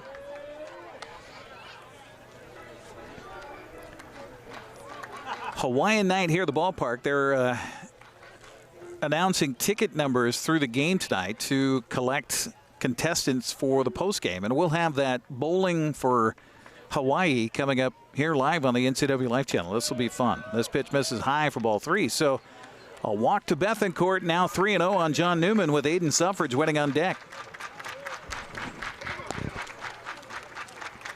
Good crowd on hand here tonight for Hawaiian night. A chance to win a trip to Hawaii for 2 from Journey Travel and Tours and Sunny FM tonight. The 3-0 pitch on the way to the plate inside for ball 4. So back-to-back walks given up here by Carter Sutton. gives Wenatchee 2 aboard and nobody out for Aiden Selfridge. Let's see if that's going to elicit a visit from the dugout by the Cowlitz coaching contingent. And no, not right now anyway. Aiden struck out, but the ball was a wild pitch on the strike 3. Got by Wilson Weber, the catcher. Went all the way to the backstop, and that allowed Selfridge to get aboard. So he's 0 for 1 officially, but he scored. First pitch he takes it for a strike. 0-1 to count to Aiden. Junior from Utah, batting 165 on the summer for Wenatchee. Again, Carter Sutton, runners at first and second base, and here comes the 0-1 pitch on the way to the Selfridge. It's missing inside for a ball. Evens the count to Selfridge at 1 ball and 1 strike. Wenatchee hosting the final games of the home schedule here in the regular season this weekend. 6:35 tonight or tomorrow night and 5:35 on Sunday. Come on out to the ballpark. Pitch swung on, popped up behind home plate. Weber looking for a chance, and it will go just behind the net. And so the count goes to 1 ball and 2 strikes on Aiden Selfridge.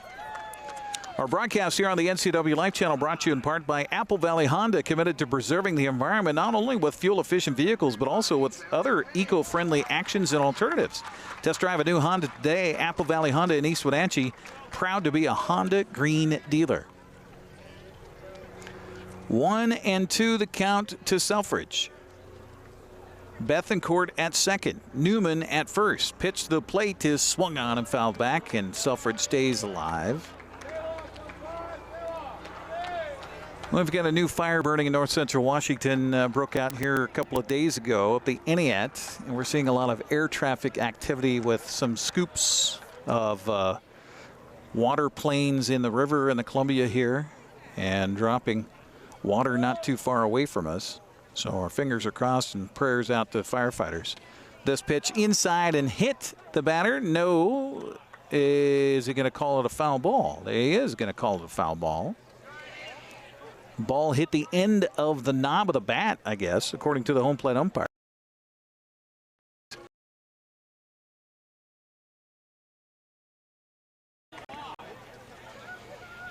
Back in the right-handed batter's box with the bases with 2 aboard, and here comes the, again, 1-2 pitch on the way. Swung on a miss. He was behind that fastball, and the first out here of the third is a strikeout for the AppleSox, and that will officially be 2 strikeouts in the game here for Carter Sutton, first of which eventually came around to score with the situation that happened on the ball that got past the catcher. We're going to get a pitching change after the strikeout, so we'll take a break and come back. 60-second timeout on our broadcast with a new pitcher coming in. We'll tell you who that is and kind of set the table for you as Jackson Vanderbrink will be up at the plate next. You're watching AppleSox baseball in a 5-2 ball game, but threatening here in the third. We'll come back after this on the NCWLIFE Channel.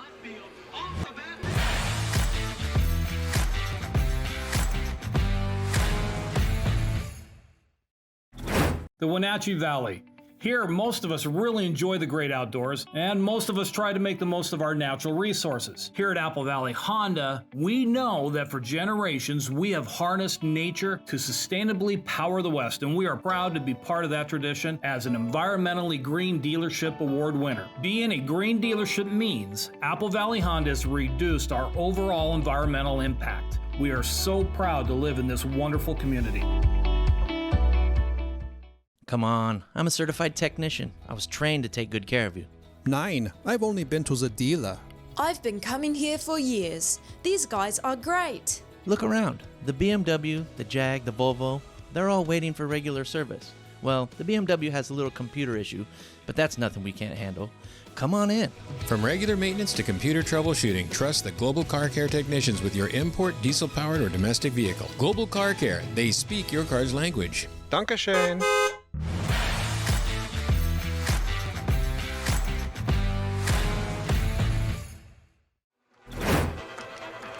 So Carter Sutton goes 2 1/3 here for Cowlitz. He is responsible for the 2 runners on the base paths as he allowed the 2 runs on the board right now for the Bears on 4 hits, struck out 2, walked 4 in his 2 1/3. Eli Takalo takes over here. Takalo, a 6'3", 180-pounder right-hander from Mount Hood Community College. The numbers on Takalo this summer here for the Black Bears, making his 11th appearance of the summer with a 3.43 earned run average. His record 1-0 on the summer. Has 16 strikeouts, 7 walks in his 18 innings of work here so far. So Eli Takalo in relief now for the Black Bears with runners at first and second for Wenatchee. 1 out in the inning, and a guy coming to the plate who's swinging a pretty hot bat right now, Jackson Vanderbreg.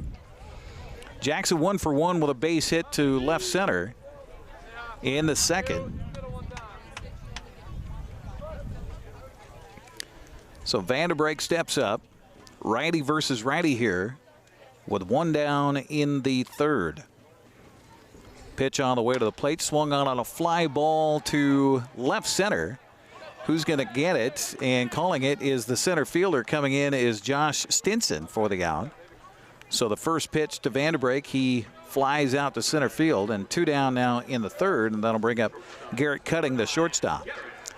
Garrett with a base hit that scored a run in the second. That was Wenatchee's last run scored in a 5-2 ball game. So he's 1 for 1. So the bottom of the order coming through for Wenatchee here so far in this one. And he'll have to do it with 2 outs here in the inning. We'll catch you up to date on the Mariners and Yankees coming up. Also other games throughout the West Coast League here tonight. First pitch on the way to Cutting and swung on and hit hard but foul at the third base line. 0-1 to count to Garrett. It sounded maybe like he broke his bat there. He did. Well, they're now in the top of the 11th inning in New York, and it's all tied at 2-2. Just getting underway at the top of the 11th, so a runner will head out to second base, and Ty France will come to the plate. And France, good night for the Mariners. He's 3 for 4 in the ball game. Long night in New York.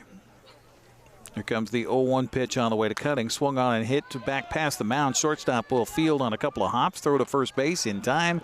That'll do it for Wenatchee here in the third. They get a couple aboard. They leave 2. We'll head to the 4th frame with Cowlitz leading Wenatchee 5-2. You're watching AppleSox Baseball on the NCWLIFE Channel.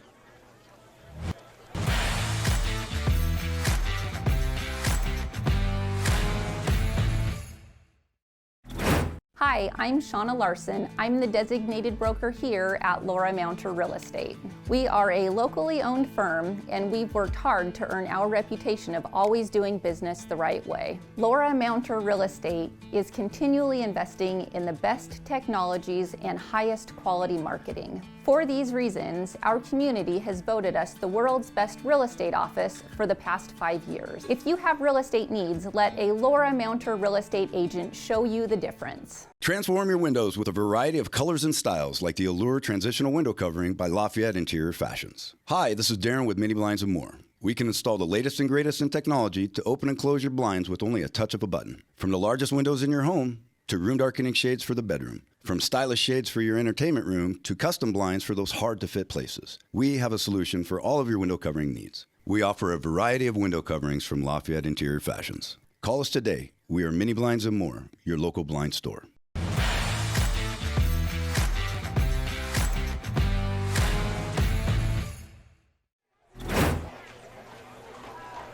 You're watching AppleSox Baseball here on the NCWLIFE Channel. Brock Bozette, Jacob Stinson, and Sam Brown due up here in the 4th frame for the Black Bears as they lead at 5-2 over Wenatchee.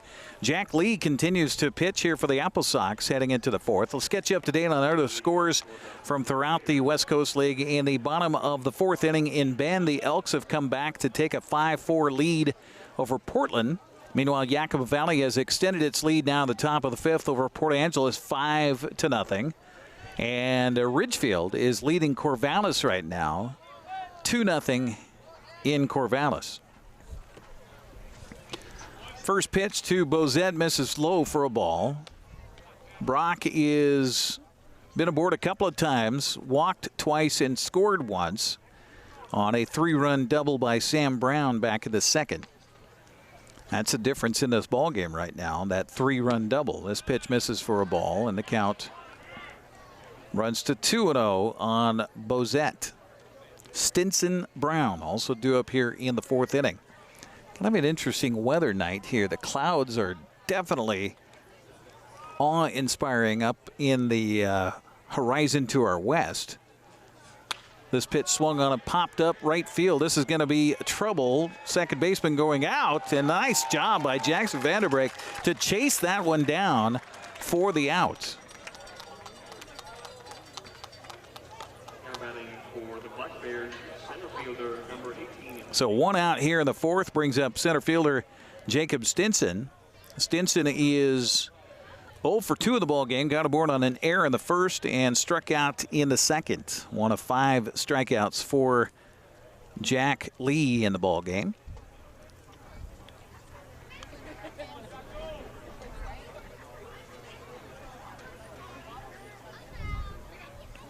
First pitch on the way to Stinson, swung on and hit in the air over the jumping shortstop Garrett Cutting into left center field for a base hit. So 1 aboard with 1 down for Cowlitz brings up Sam Brown. Brown got the big hit in the 2nd. A 2-run, or make that 3-run double. Ball that cut the gap between Michael O'Hara and Aiden Selfridge went all the way back to the wall. Brown was aboard in the 1st inning on catcher interference, which goes down as an error. So there's 3 errors up on the board for Wenatchee. 2 runs, 4 hits, and 3 errors for Wenatchee. 5 runs, 6 hits, and 2 errors for Cowlitz.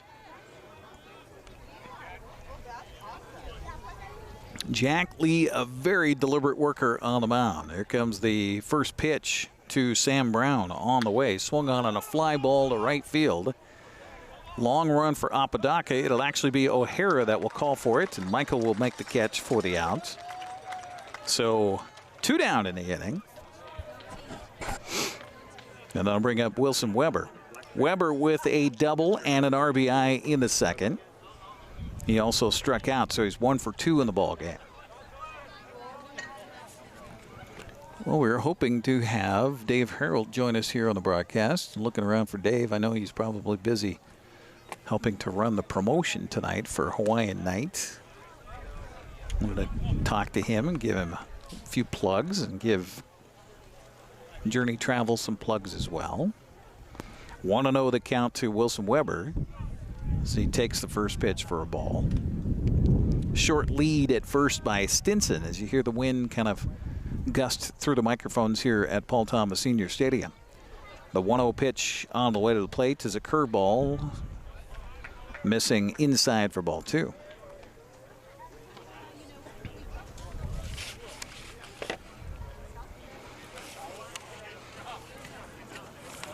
Two and 0 the count on Weber with 2 down and 1 aboard here in the 4th. Pitch by Lee is outside for ball 3. AppleSox Baseball brought to you by your Chelan County PUD. Ready, check, launch. Download Chelan PUD's app at chelanpud.org/app before heading out on the water. Yeah, they've got that app. 3-0 the count on Wilson Weber with Johnny Radomski waiting on deck.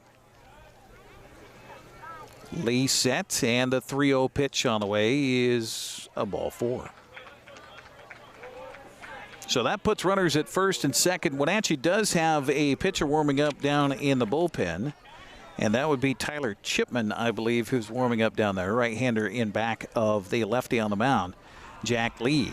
So Lee's got 2 down here, 2 aboard now. So if you want to look at that as a glass half full, then that means you've got an easy out at any of the bags. Pitch to the plate, swung on and missed. And the count 0-1 on Johnny Radomski. Well, we told you about 5 strikeouts for Jack Lee in the ballgame, 2 of which have come with this man at the plate now. Radomski back in, and Lee ready, and here comes the 0-1 pitch on the way to the plate. Swung on a miss, and the count 0-2. Good crowd on hand here tonight. See if they get behind Jack Lee out on the mound to help him get out of this inning.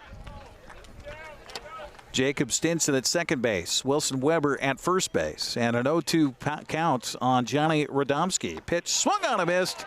And the 6th strikeout of the ball game is the 3rd time around for Radomski, and that'll do it here for Cowlitz in the 4th. They get a couple aboard on a base hit. They leave 2.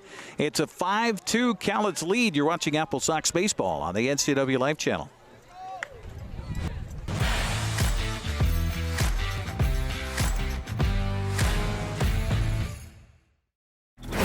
Our experience with NCWLIFE has been amazing. People think television and they think it's this huge production thing. It's really expensive. It's crazy how affordable it is. I couldn't believe it. It's not as expensive as we thought it was going to be. I would say I was really surprised to see that it was actually comparable to radio ads or print media. It was really affordable.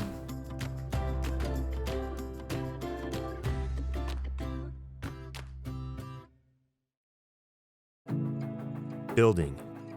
It's in our blood. Building something out of nothing. It takes heart, grit, and hard work. At One Way Construction, our crew is our family.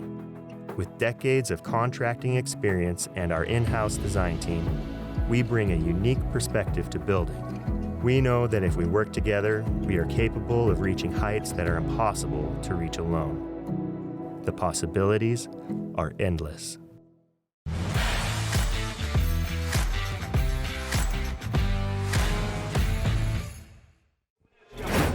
We head to the bottom of the 4th inning, top of the order due up for the AppleSox. And there you see the clouds I was talking about with some interesting weather here tonight. The wind's definitely aloft. We've had a few gusts here and there, but not too much to ruffle the lays here on Hawaiian night as Dave Harrell, legendary voice in the Wenatchee Valley, joins us here on the NCWLIFE Channel. How you doing, Dave? How are you doing? Good. You know, you were talking about the winds, and I had the first, ceremonial pitch, as you know, at the beginning of the game. And hey, that would have whiffed anybody. I'm blaming it on the 30-mile-an-hour wind gust that hit that me. happened right then. I was about 5 yards short, but it was fun. And you know what? I'm going to give this to you, Eric. Why are you giving that to me? I won't sign it, but I'm going to give you the baseball. Oh, well, so you don't have to carry it around the rest of the night. Exactly. This pitch misses for a ball. A couple of balls to Michael O'Hara to start the inning off. Congratulations, first of all, on a career that just, I hope, never ends. I hope you're on the radio and then just pass away one day while you're live on the air. Well, that's encouraging. But, I mean, you have this energy that will never quit. It's been a long run. We're going on, 45 years in the market here. It's been fun. Amazing. And 15 years at Sunny FM. We're really happy to do Hawaiian night. Someone's going to win a 5-day, 4-night trip, thanks to Jose, who's doing the mileage. And, of course, Journey Travel and Tours is doing up to $2,000 to go anywhere you want in Hawaii. That's amazing. That's incredible. And, of course, people are going, well, how does that work? Well, it's coconut bowling. Yes, so you guys are drawing numbers. People are getting a ticket here at the ballpark. Every inning, we draw one person. Okay. So we'll have 9 participants. Okay. And they coconut bowl. And they go, what do you mean? What do you mean coconut bowl? Well, this pitch swung on and hit through the gap. Going to be a base hit for Michael O'Hara, his second base hit of the night. So a runner aboard to lead off yet another inning for Wenatchee. Brings up Enzo Apodaca. So you have coconuts. You're going to be out on the mound. They'll be on the mound. And the closest to home plate, throwing a coconut ball, not throwing, bowling it, right? Closest to home plate wins a 5-day, 4-night trip to Hawaii. And that's happening tonight here at the ballpark. You love That's it. fantastic. So you still have time to come down to the ballpark if you're in the Wenatchee Valley. And it's cheap to get in here, for goodness sakes. They'll sell you a ticket right here at the door, and you can come in.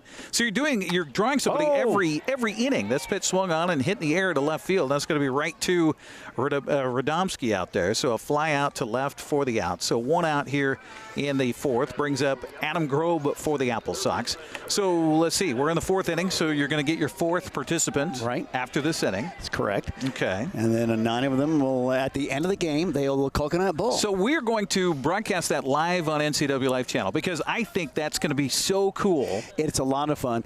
Most of the fans will stay here. They get a kick out of it. I mean, look at this crowd. This is huge, Dave. This is huge. What a great crowd. They Well, all have, the first 300 people got Hawaiian lays. Yeah, as you did. I did, yes.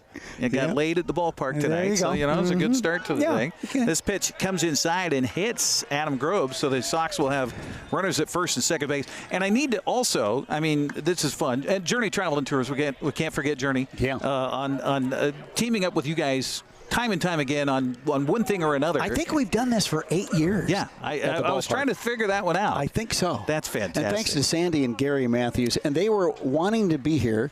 Gary was supposed to throw out the first pitch, but unfortunately, they're not feeling too well, so I was in second position. Who's pitching now here? This guy looks mean. Eli Tocalo. He looks mean. Is his name.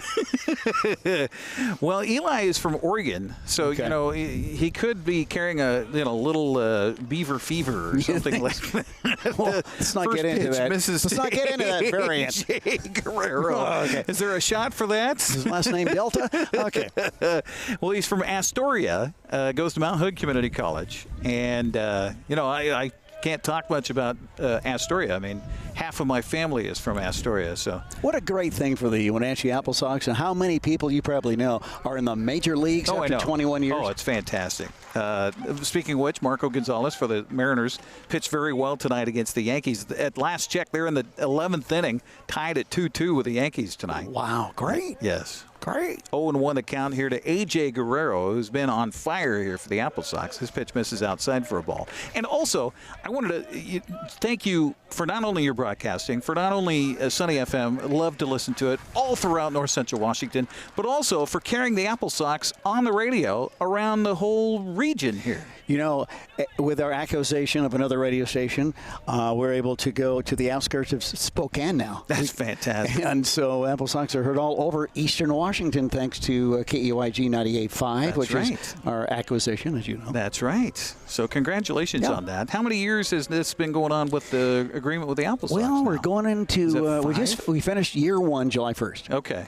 So it's going great. Mark Wheeler, former GM, and of course, owner. He works for us, so it's a great team. We're having a lot of fun.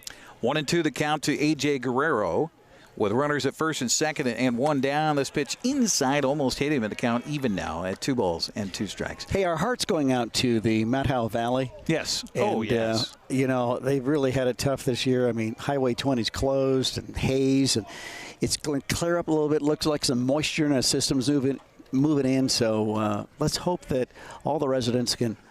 This pitch swung on and hit in the air to center field, and circling under it is Jacob Stinson. He'll make the catch, and everybody will hold their base on a fly out for the second out here in the 4th. We were looking at one of our Valley View cameras up on Billy Goat today, this morning, and thankfully we could see the river from there. It's just been awful with the smoke that's been up there. Yeah, thank you. Appreciate that. And they depend so much on tourism up there in the Methow Valley. It's tough. It really is. So Tino Bethencourt will step up now for the AppleSox as we're visiting with Dave Harold of Sunny FM. You can hear him every morning. And you could hear Dave in the Valley every morning for the past 45 years. Is that what you said? Well, other radio stations. Start when you were 10? other radio stations, as you know. Right. But 15 years. The one Sunny that FM. matters is the one now. Well, of course. Yeah. So, yeah. 1-0 the count to Bethencourt here with hoping for a little 2-out magic for the AppleSox, trailing at 5-2 to the Cowlitz Black Bears. And this pitch is swung on a miss in the count even at 1 Well, a big ball. shout out to Jose and his whole crew here for maintaining, and of course Jim Corcoran and Ken did a great job over the years, and what a great opportunity for Jim, but also for Jose. He lives and breathes baseball. Oh, he is a baseball nut, this guy. As soon as I met him, I'm like, you like not only stats, but you're like into the grass stats. Absolutely. 1-1 the count to Bethencourt here, and the pitch on the way is high for a ball. 2-1. One thing I don't know about you, Dave, I've known you forever, but I don't know your background. Were you into sports at all growing up as a kid? I was in not baseball, but I was in track, and was fortunate to go on a full ride scholarship at Washington State University. Okay. Got to run against Lee Evans and Tommy Smith.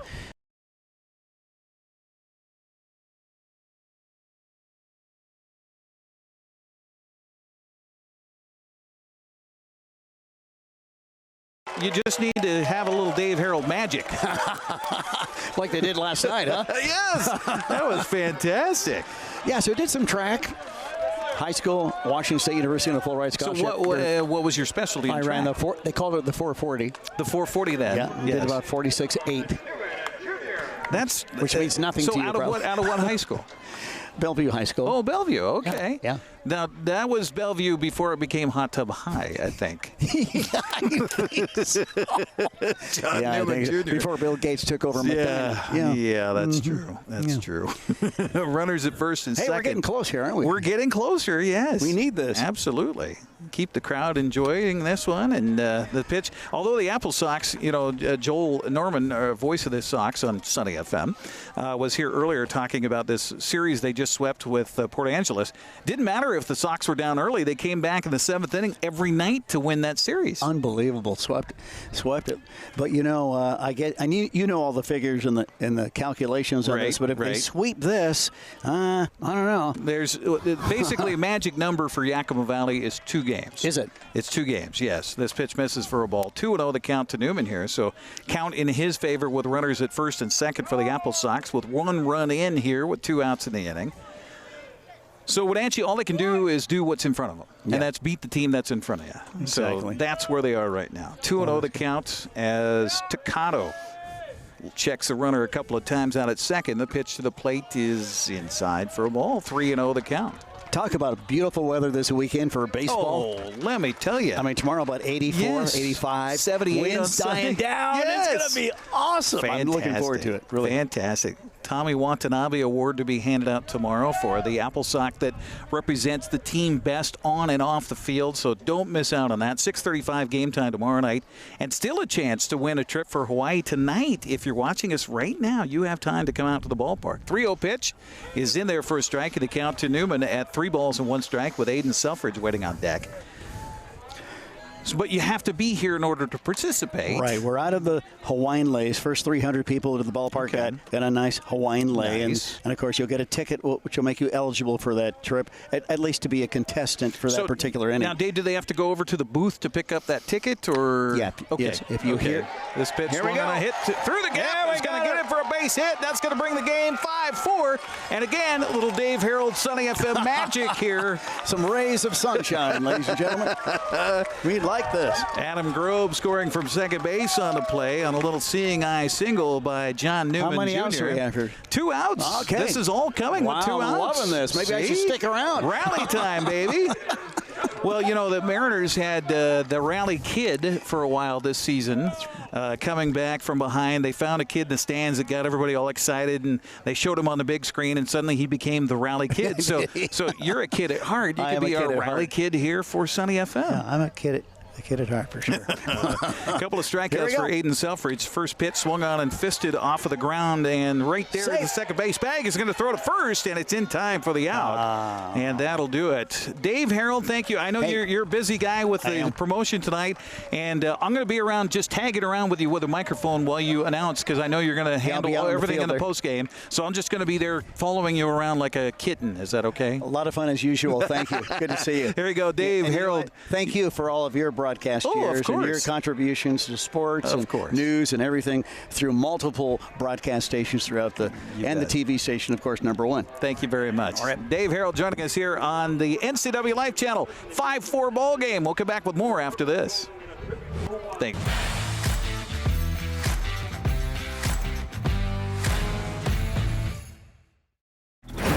If Bigfoot can get cash back with a PUD rebate on heat pump water heaters, so can you. The rebates are real. Save $800 on your next water heater. Visit conservationmakesense.org to learn more. If Bigfoot can get cash back with a PUD rebate on new insulation, so can you. The rebates are real. Visit conservationmakesense.org to learn more. Think premium can't be capable? Think again.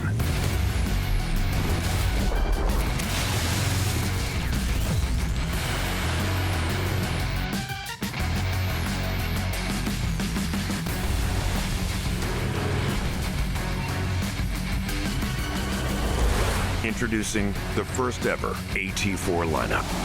Premium and capable. That's professional grade from GMC.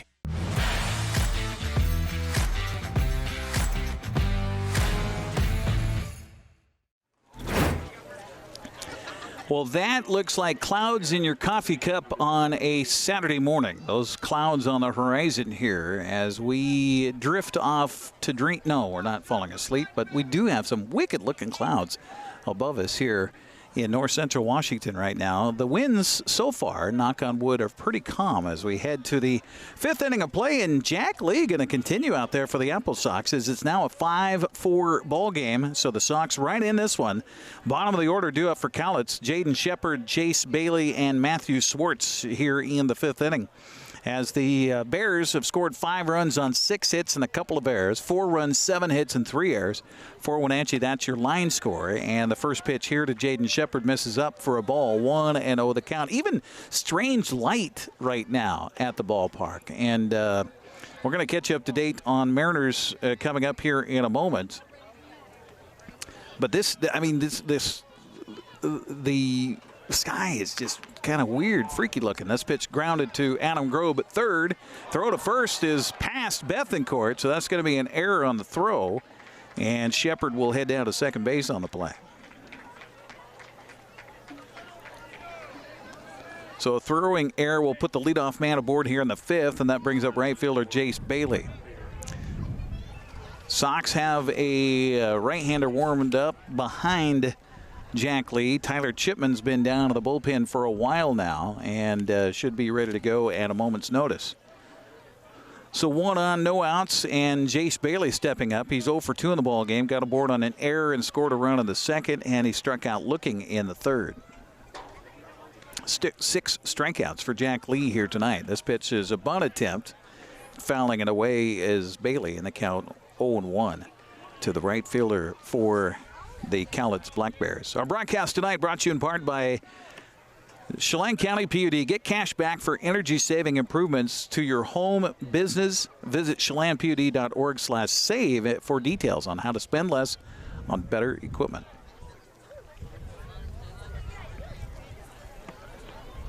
Oh, and 1 the count to Bailey. Bunt is down. Lee off the mound will field and throw to first, and a sacrifice bunt. 1-3 on the putout, and down to third base goes Jaden Shepard. So 1 out here in the fifth, and that'll bring up shortstop Matthew Swartz in a 1-run ball game. That run looming largely 90 feet away right now at third base.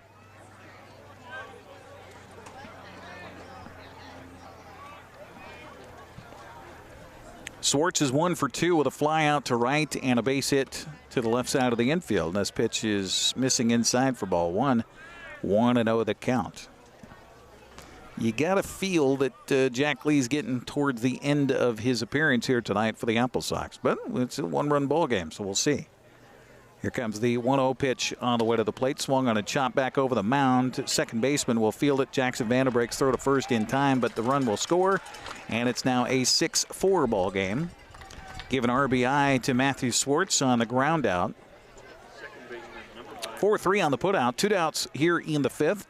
And that'll bring up the top of the order in Riku Nishida. Mariners and Yankees still going, believe it or not, as they are now, oh, nope, it just went final. Yankees win it in 11, 3-2. Oof. So the Yankees take the first 2 games of that series. This pitch grounded right through the wickets of Jackson Vanderbreak into right field. So another error going to be charged to the AppleSox here. And the errors continue to mount here for the home team. That gives them 5 in the ball game.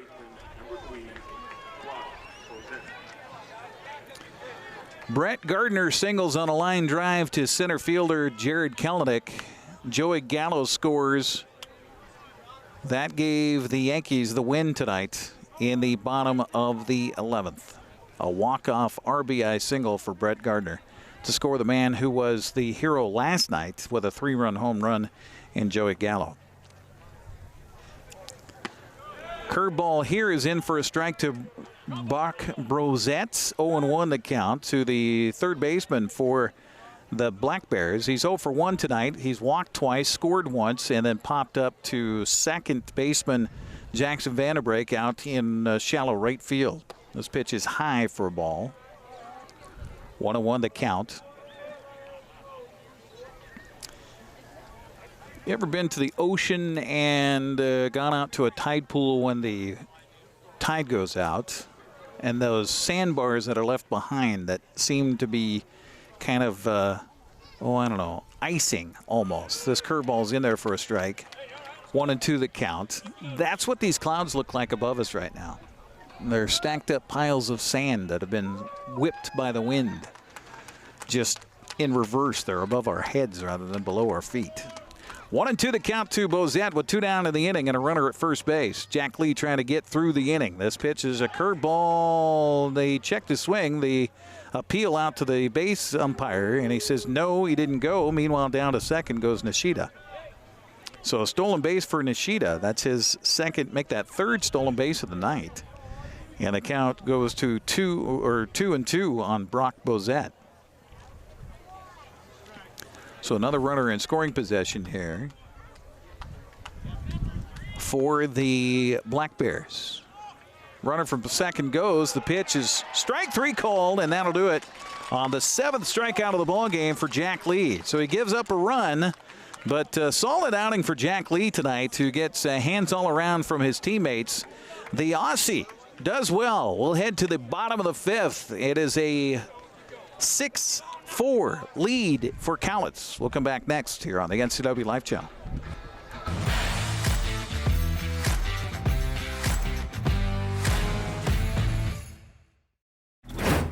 Hi folks, welcome to Save Mart. How can we help you today? We're looking for a recliner. Okay, right this way. Go ahead and move this chase on the other side. We can lift this up. Great, I want that one. I like that one. That's a great choice. And I want this one as well. Okay. And I definitely want this one. You'll find it at Save Mart. Full service at a low, low price. Hi, everybody. In North Central Washington, I'm Dan Kuntz, and I do the honors each and every weekday morning at 7 a.m. to bring you live local news, local weather, local sports. It's called Wake Up Wenatchee Valley. It's a fun show. I enjoy doing it. I invite you to watch it. It's Monday through Friday at 7 a.m. live right here on the NCWLIFE Channel. I interview movers and shakers. We have a good time. Start your day live and local. Wake Up Wenatchee Valley right here with yours truly on the NCWLIFE Channel.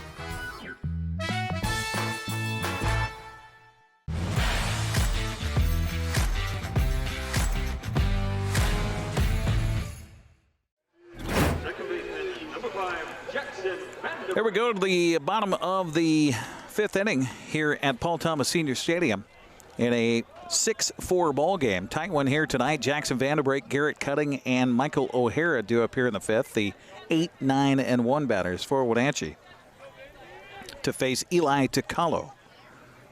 Big right-hander's first pitch is a little inside for ball 1 to Vanderbrake. Jackson 1 for 2 in the ball game, singled in the 2nd, flew out to center in the 3rd. He was the first batter to face Eli Tocalo in relief here for the Black Bears. 1-0 pitch is high for ball.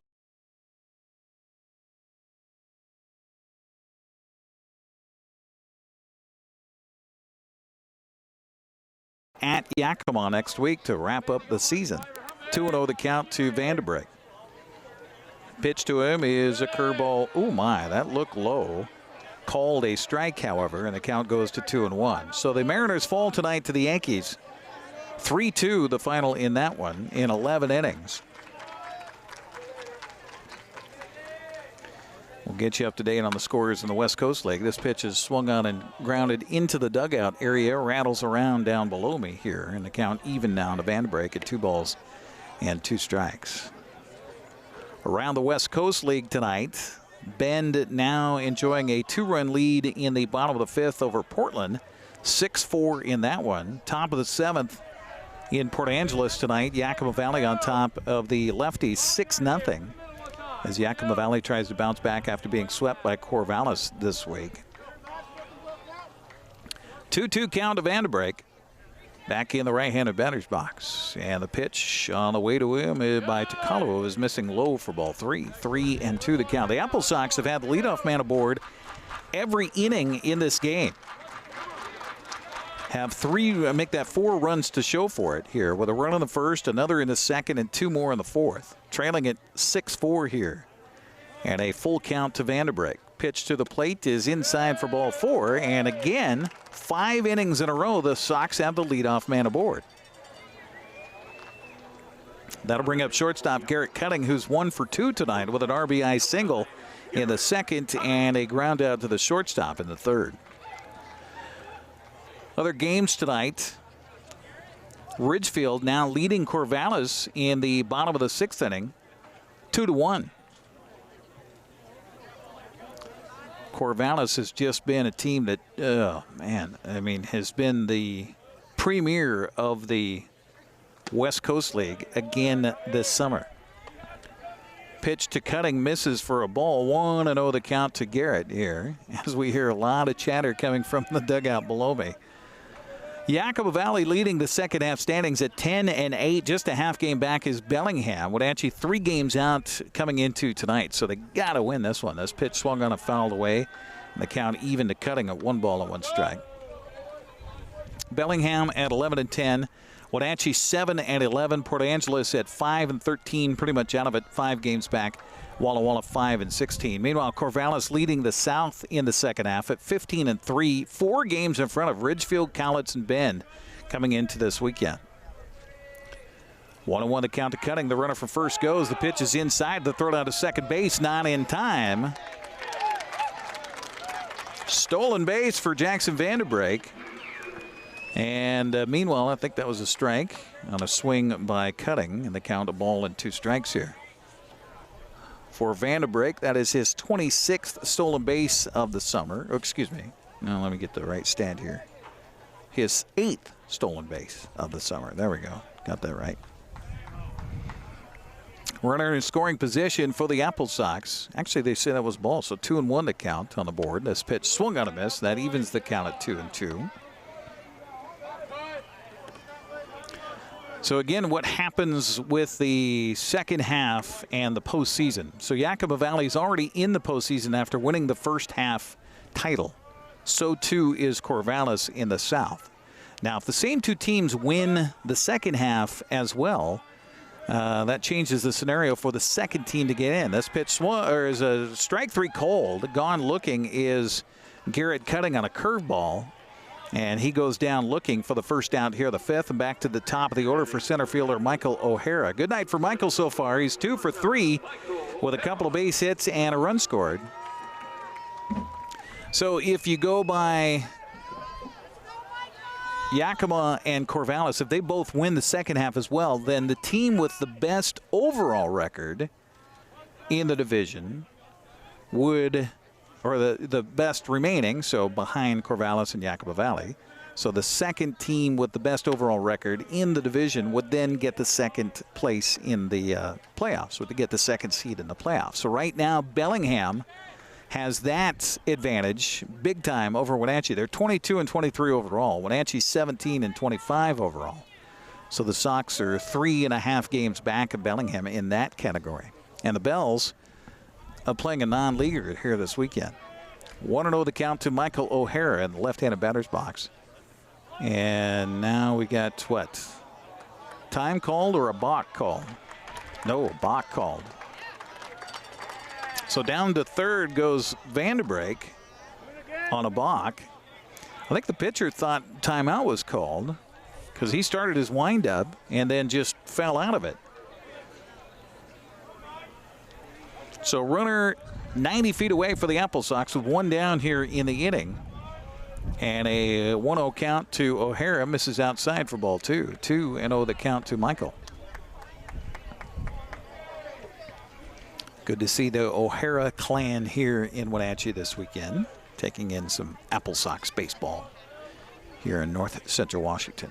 And a lovely weekend here weather-wise, set up for fans of anything out of doors, that's for sure. The 2-0 pitch on the way to O'Hara is outside for ball 3. In the South, by the way, talking about the team with the second best overall record, there's a tie right now between Portland and Ridgefield. They're both 24-18 if Corvallis should win the second half title as well. So a 4-pitch walk issued here to Michael O'Hara puts runners on the corners for the AppleSox, and Enzo Apodaca will come to the plate. Meanwhile, a visit to the mound by the catcher, Wilson Weber, to talk it over here with Eli Tacalo. Our broadcast tonight here on the NCWLIFE Channel is brought to you by Save Mart. Shop smart, shop local, providing outstanding value and service since 1962. Also by Sangster Motors, home of the all-electric Hummer EV and SUV. Order yours now. The American Challenge is on at Sangster Motors. So 2 aboard for the AppleSox. That means the tying run is over there at first base in a 6-4 ball game with only 1 out. And Enzo Apodaca stepping to the plate. The pitch here is inside for a ball. 1-0 the count to Enzo, who's walked twice in this ball game and has flown out to left field. So Enzo 0 for 1. He's also scored a run, the Sox first run, to tie it up back in the first inning.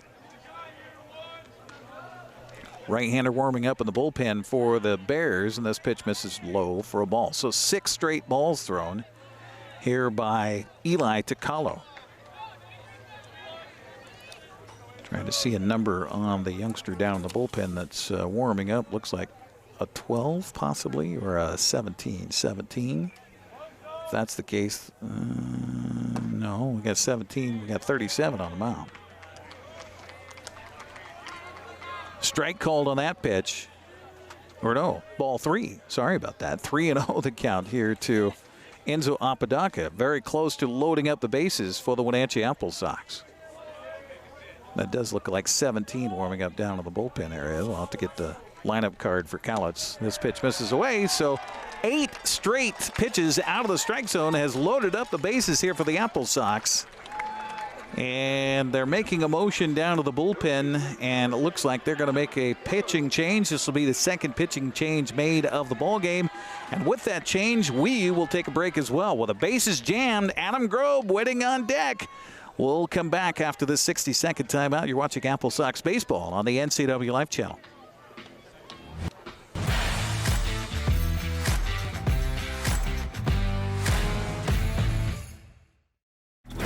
The Wenatchee Valley.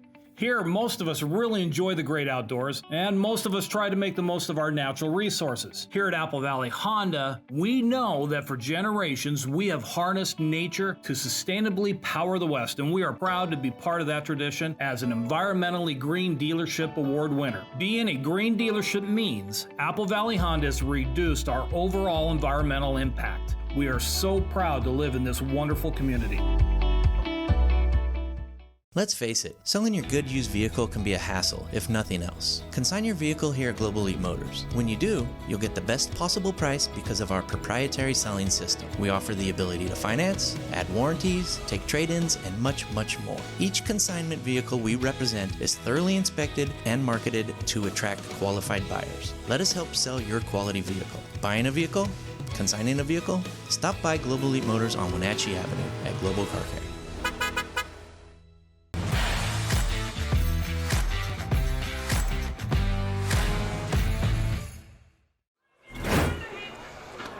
So I assume they got to be related because Eli Tacalo has been replaced in the ballgame by Dale Tacalo. Although one says from Astoria, the other from Napa, Oregon. And they both go to different colleges. Eli to Mount Hood and Dale, who's now taking over at Lewis and Clark State. But, I mean, could be. Why not? Sure. Brothers. Just separated. And that will be the night for Eli Tacalo, but he's responsible for the bases jammed here for the AppleSox. The numbers on this Tacalo for the Cowlitz Black Bears. Let's see, we just had Eli on the mound. Now Dale is taking over. Let's see if we can find Dale on their card here. There he is. Making his 11th appearance with a 3.43 earned run average. He has a 1-0 record in his 18 innings of work. He has allowed 7 earned runs on 16 hits. He has 16 strikeouts and 7 walks. So Dale Tocalo, second Tocalo in a row here, out to try to get Cowlitz out of a jam here. Meanwhile, nothing Adam Grobe would like more than to crack a grand slam. Adam was hit by a pitch in his last at-bat, scored a run. He's got a single tonight. First pitch misses low for a ball, 1-0 the count. Adam singled sharply to left in his first at-bat, has walked and was hit by a pitch since. Chance to cut into a 6-4 lead here with only 1 out in the inning for the AppleSox. Vanderbreak at third, O'Hara at second, Apodaca at first. The pitch to the plate, low for ball 2. Well, Eli Tocalo threw 8 straight balls and walked the bases loaded. Now 2-0, another couple of balls from Dale Tocalo. The tall right-hander ready. Here comes the 2-0 pitch on the way to the plate. Swung on and hit foul down the right field line. Long run for the first baseman. It's going to be out of play up the first baseline. And the count 2-1 here on Adam Grobe. Again, Grobe on the season has 3 home runs in West Coast League play. That makes him second on the team behind Tino Bethencourt, who has 4. Tino in the hole right now, waiting for an opportunity in this 5th frame. Wenatchee, all 5 innings here have had the leadoff man aboard. So far, 4 runs to show for it. Would love to add on here in this 5th frame. 2-1 the count in favor of Adam Grobe. And the pitch to the plate is a strike called on the inside corner. The count even to Grobe now at 2 balls and 2 strikes. So Adam Grobe with the opportunity here out of Montgomery, Ohio. That's a long way from Hawaii, but it's Hawaiian night. He's hoping to add a little something to the jet stream here. Curveball misses high for ball 3. 3-2 to Grobe. No place to put him. Bases jammed with Sox. Vanderbreak at third. O'Hara at second. Apodaca at first. And a couple of shakes of the head by Dale Tocalo out there on the mound. Finally gets the signal from Wilson Weber he likes. And the 3-2 pitch on the way to the plate. Swung on and fouled back, and the count stays at 3-2. Fun stuff at the ballpark tonight. Wenatchee trying to win its 6th straight game after sweeping aside Port Angeles and winning a non-league series in 2 games last weekend. Coming into tonight's 3 games in a row, Wenatchee came from behind in the 7th inning. It's the 5th inning here. They're trying to come from behind again. And a full count on Adam Grobe, the junior, out of Saddleback, back in the right-handed batter's box. Wags that black-stained bat behind his head. The pitch to the plate, low for ball 4. Another run's going to score. It's a 1-run ball game. Vanderbreak comes home. O'Hara down to third. Apodaca to second. Give an RBI to Adam Grobe, and Sox not done yet. A.J. Guerrero stepping up. There is more activity. Right-hander throwing down to the bullpen for Cowlitz. Guerrero 0 for 3. He's due. Number 1 hitter in the AppleSox lineup with a .438 batting average. Bases jammed. Only 1 out. Pitch to the plate is swung on and missed. 0-1 the count. AJ was trying to find the jet stream with that one. The flag right now out in center field, laying kind of limp, although there's a little whiff of air that's hushed over the crowd here at Paul Thomas Senior Stadium. 0-1 the count as Guerrero back in the right-handed batter's box. Facing the right-hander on the mound in relief, Dale Tocalo. Curveball misses high for ball 1. 1-1 the count to the freshman from the University of Washington. Hit into a big double play back in the first. Grounded to second in the second and flew out to center in the 4th. 1-1 the count to him here. Fans trying to rally their support for A.J. Guerrero. Pitch to the plate is low for a ball. 2-1 the count.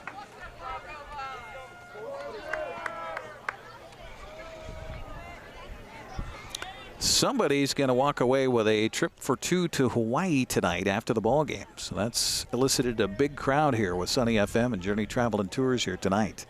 And they're hoping for something to cheer big about in a 6-5 ball game. Pitch to the plate, swung on, and a fly ball to right field. This should score a run as Jace Bailey will make the catch. The runner from third tags, and heading home with a game-tying run is Michael O'Hara. It's 6-6. Give an RBI to A.J. Guerrero on the fly ball to right field on the sacrifice. That's his 7th RBI in West Coast League play. 2 down for the AppleSox. Apodaca stays at second, Grove at first, and that'll bring up Tino Bethancourt. Bethancourt with a 2-out RBI single in the 4th to help Wenatchee draw closer. He's also been aboard on an error and a walk. There comes the first pitch to Bethancourt here. Curveball inside and hit him. Second hit batsman of the ball game for the AppleSox. That'll load him back up again here for John Newman Jr. Well, John Newman also with a 2-out RBI single in his last plate appearance in the 4th. Apodaca at third, Grove at second, Bethancourt at first for Wenatchee. And John Newman Jr. coming to the plate for the AppleSox. And a 6-6 ball game. 2 runs are in on an RBI walk on the bases loaded by Adam Grove and a sacrifice fly RBI by A.J. Guerrero. Wenatchee trying to add to it here with their 8th man coming to the plate in this inning. Facing the third pitcher of the night for Cowlitz, Dale Takalo, and he'll step off the rubber. Right-hander feeling some pressure out there right now for the Black Bears. Pitch to the plate is low for a ball. 1-0 the count to John Newman Jr. 1 for 2 night for John. Grounded out to short in the 1st, walked in the 3rd, and an RBI to left center in the 4th on a base hit. 1-0 the count to him. The pitch by Takalo is a little outside for ball 2.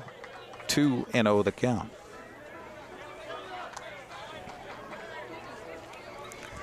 I believe Jack Lee's night would be done, although the AppleSox giving him the lead here. Well, no, they've tied it, so, but they would love to give him the lead, give him a chance to win this game. 2-0 the count to Newman. This pitch is in there for a strike, taken all the way as Newman. Count goes to 2-1. Our broadcast tonight on the NCWLIFE Channel brought to you in part by One Way Construction. Your project, your way. Call 509-679-3256 today, online at onewayconstruction.com. 2-1 the count to John Newman Jr. Pitch to the plate is a strike, called the count even now to Newman at 2 balls and 2 strikes.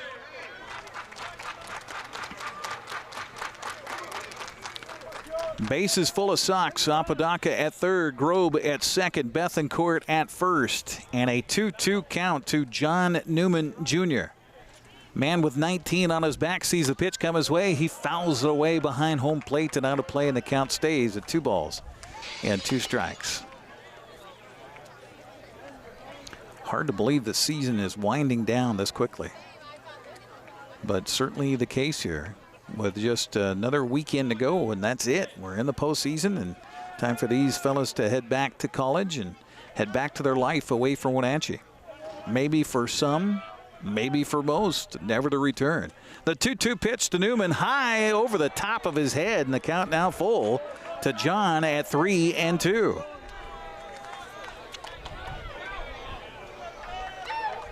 Newman's got 12 walks in West Coast League play, make it 13 with a walk earlier tonight. A walk would bring home the go-ahead run for Wenatchee. 3-2 the count, the runners go, the pitch is ball 4. Wenatchee's taken a lead on its 3rd run here in the 5th inning. It's now 7-6 Wenatchee. Apodaca scores. Down to third goes Grobe. To second goes Bethencourt. And the 9th man will come to the plate here in Aiden Selfridge.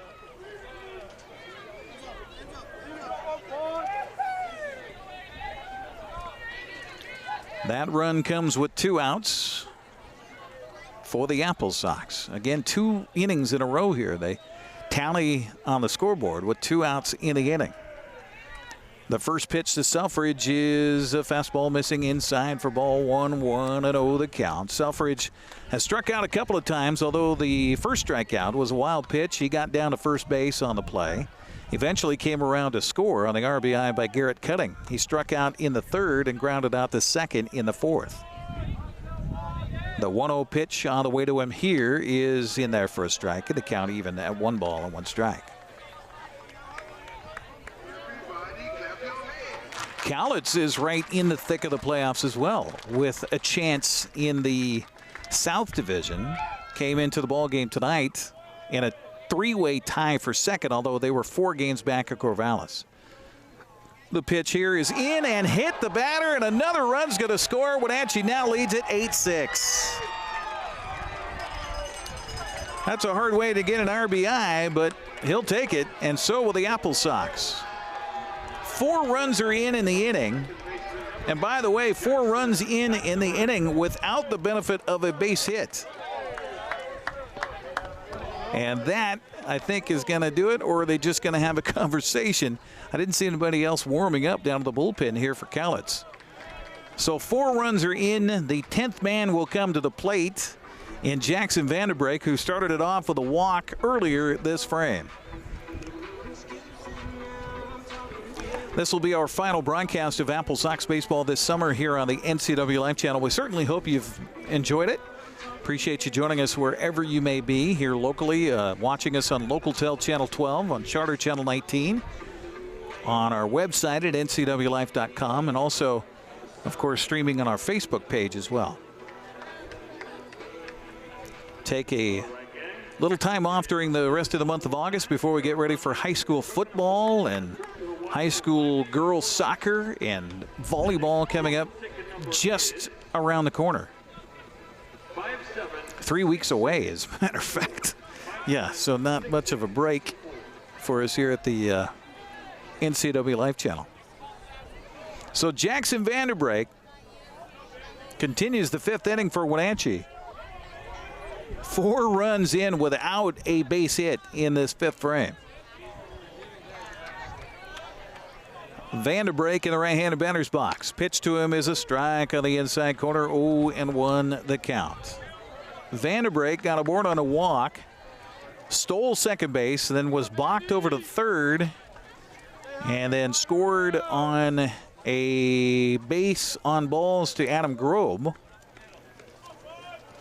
The 0-1 pitch to him here is a little inside for ball 1. 1-1 the count.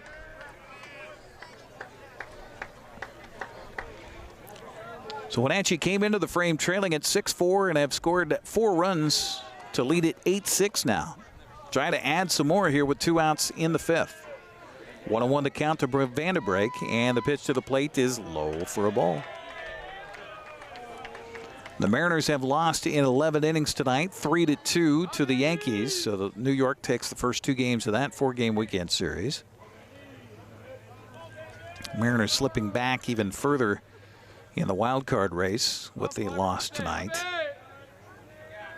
2-1 the count to Vanderbrake. Pitch swung on a rip, just foul, barely foul down the third baseline, and the count even to Vanderbrake at 2 balls and 2 strikes, and that would have cleared off the bases for sure. Everybody was off on a flash at the swing of the bat.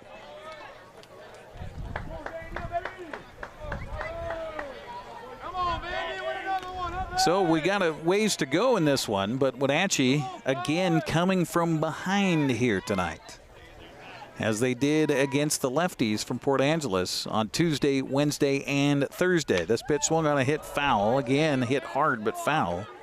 And the count stays at 2-2 on Jackson Vanderbrake. AppleSox Baseball brought to you by Mini Blinds and More. They specialize in custom blinds, shades, draperies, exterior awnings, exterior sunscreens, unmatched customer service. That's Mini Blinds and More. Sox looking for more here in the 5th. 4 runs in. Vandenbrink with a couple of hard hit foul balls. The 2-2 pitch again to him is high for ball 3. So Vandenbrink, as I mentioned, scored on a bases loaded walk to Adam Grobe. And then Michael O'Hara scored on a sac fly by A.J. Guerrero. And then Apodaca scored on the RBI bases walk by John Newman. This pitch fouled back and the count stays at 3-2. And then Aiden Selfridge was hit by a pitch, and that scored Adam Grobe, and that's the 4 runs that are in the inning. And yes, not a single hit to show for it. There's another right-hander warming up down in the bullpen here for the Cowlitz Black Bears. I'll have to check the roster to see, or the lineup here for the coaching staff to see who that is. 3-2 count here. Bases jammed, 2 outs in the inning. The runners go. The pitch swung on and fouled back, and the count stays at 3-2. Quite a battle going on here for Jackson Vandenbrink. Our broadcast also brought to you by Laura Mounter Real Estate, voted world's best realtor in the Wenatchee Valley.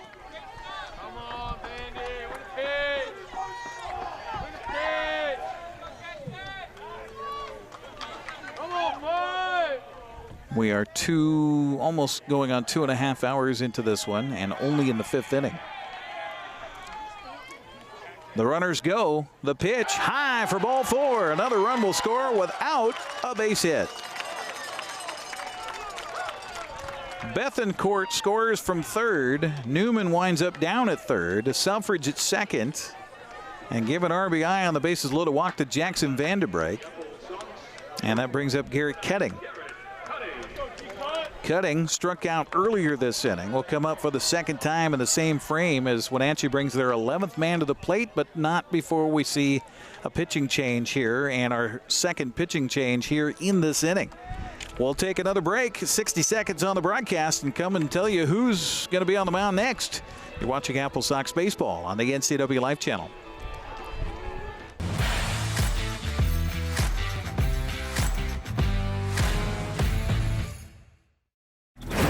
Hi, I'm Shauna Larson. I'm the designated broker here at Laura Mounter Real Estate. We are a locally owned firm, and we've worked hard to earn our reputation of always doing business the right way. Laura Mounter Real Estate is continually investing in the best technologies and highest quality marketing. For these reasons, our community has voted us the world's best real estate office for the past 5 years. If you have real estate needs, let a Laura Mounter real estate agent show you the difference. Our experience with NCWLIFE has been amazing. People think television and they think it's this huge production thing. It's really expensive. It's crazy how affordable it is. I couldn't believe it. It's not as expensive as we thought it was going to be. I would say I was really surprised to see that it was actually comparable to radio ads or print media. It was really affordable.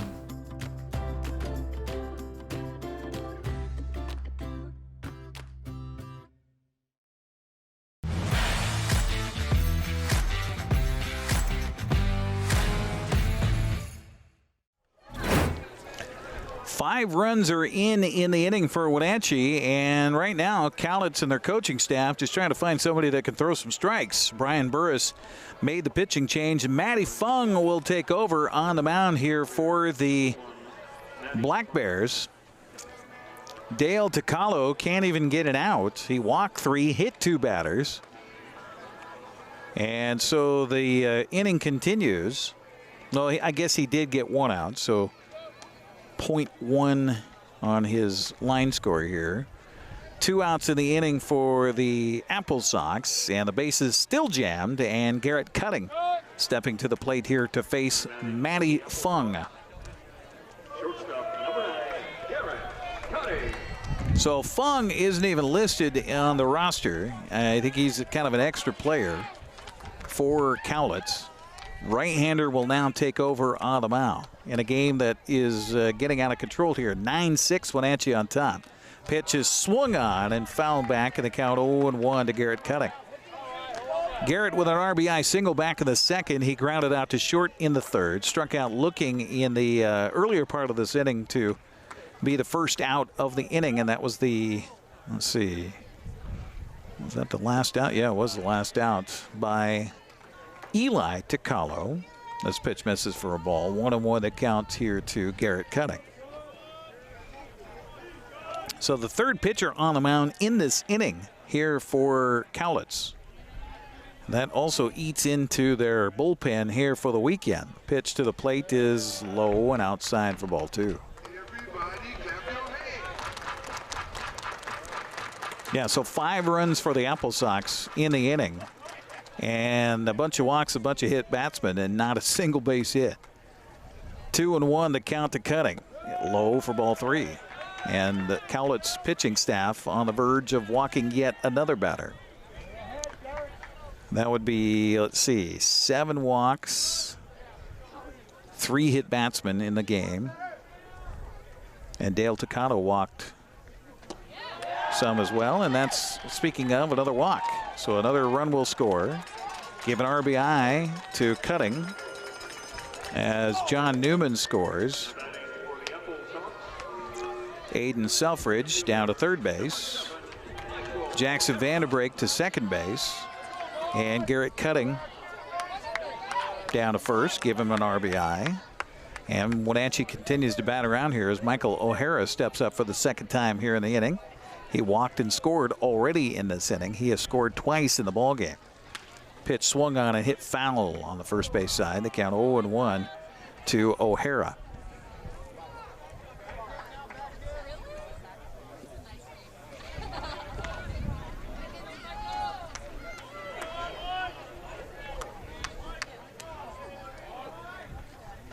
This pitch swung on a well-hit ball deep to right field, going back, looking up, grand slam, home run. Michael O'Hara has cleared them all.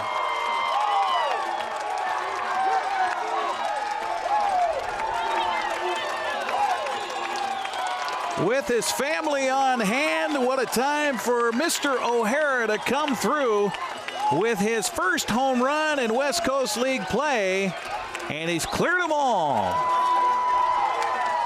The first hit of the 5th inning is a grand slam home run by Michael O'Hara. And that blows this game wide open here tonight. The AppleSox have blown the doors off of things here in the 5th with that shot here and a wind blowing out to right, but there was no doubt off the bat. 14-6. Our score now, Wenatchee on top. First pitch to Enzo Apodaca hit him in the foot. And so another hit batsman will put a runner on. And that'll bring up Adam Grobe. 14th man will come to the plate here in the 5th for Wenatchee. How about the AppleSox?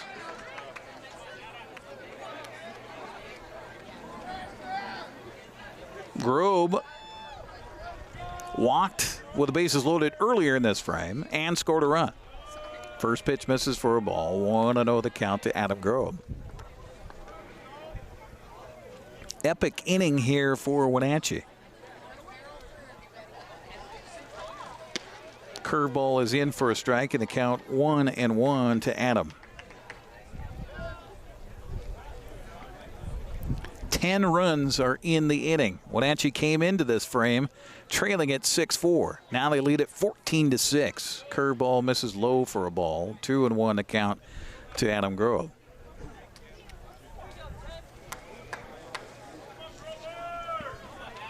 So Wenatchee taking advantage of the opportunities given, including a lot of free passes here in this frame. This pitch is in for a strike, and the count evens to Grobe at 2 balls and 2 strikes. 2 outs here in the frame. And a lot of these runs coming with those 2 outs. In fact, 1, 2, 3, 4, 5, 6. 6 runs with 2 outs. The 2-2 pitch is high for ball 3.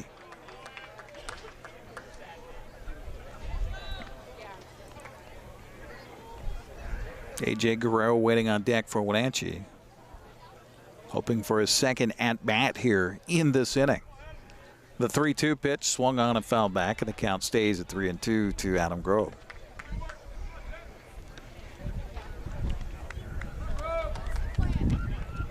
Adam has walked twice, been hit by a pitch and a single, so he's officially 1 for 1 in the game and has scored twice. The 3-2 pitch with the runner going is a well-hit ball deep to left field, and this will be gone as well. A 2-run shot for Adam Grove.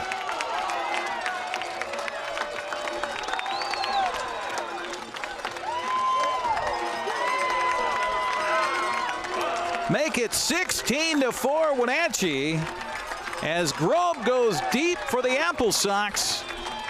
His 4th home run in West Coast League play.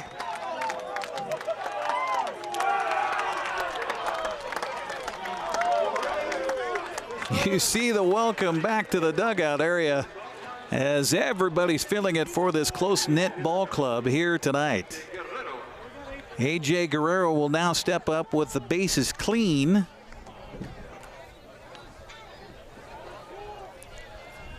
'15th man to the plate here for the AppleSox. This pitch swung on a hit foul up the third base side. 0-1 the count to A.J. Guerrero.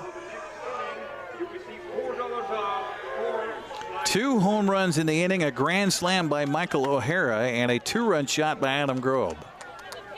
A.J. Guerrero trying to follow the hit parade here. Here comes the 0-1 pitch. It's low for a ball. 1-1 the count.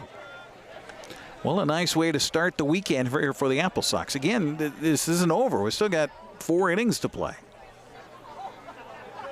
We're in the 5th. The 1-1 pitch is swung on and popped up. Foul on the first base side. Might be a play for Shepard over there, and it will be, and that'll be the final merciful out. But Wenatchee scores 12 runs here in the 5th, highlighted by the grand slam by Michael O'Hara. We'll head to the 6th inning of play. Wenatchee leading at 16-6 here on the NCWLIFE Channel.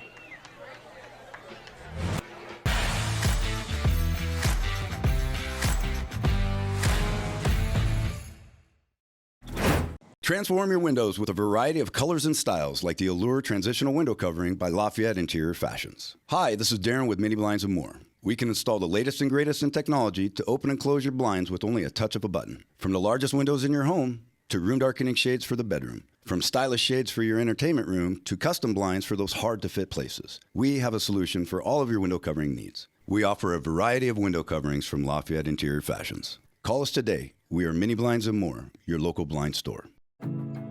Building. It's in our blood. Building something out of nothing. It takes heart, grit, and hard work. At One Way Construction, our crew is our family. With decades of contracting experience and our in-house design team, we bring a unique perspective to building. We know that if we work together, we are capable of reaching heights that are impossible to reach alone. The possibilities are endless.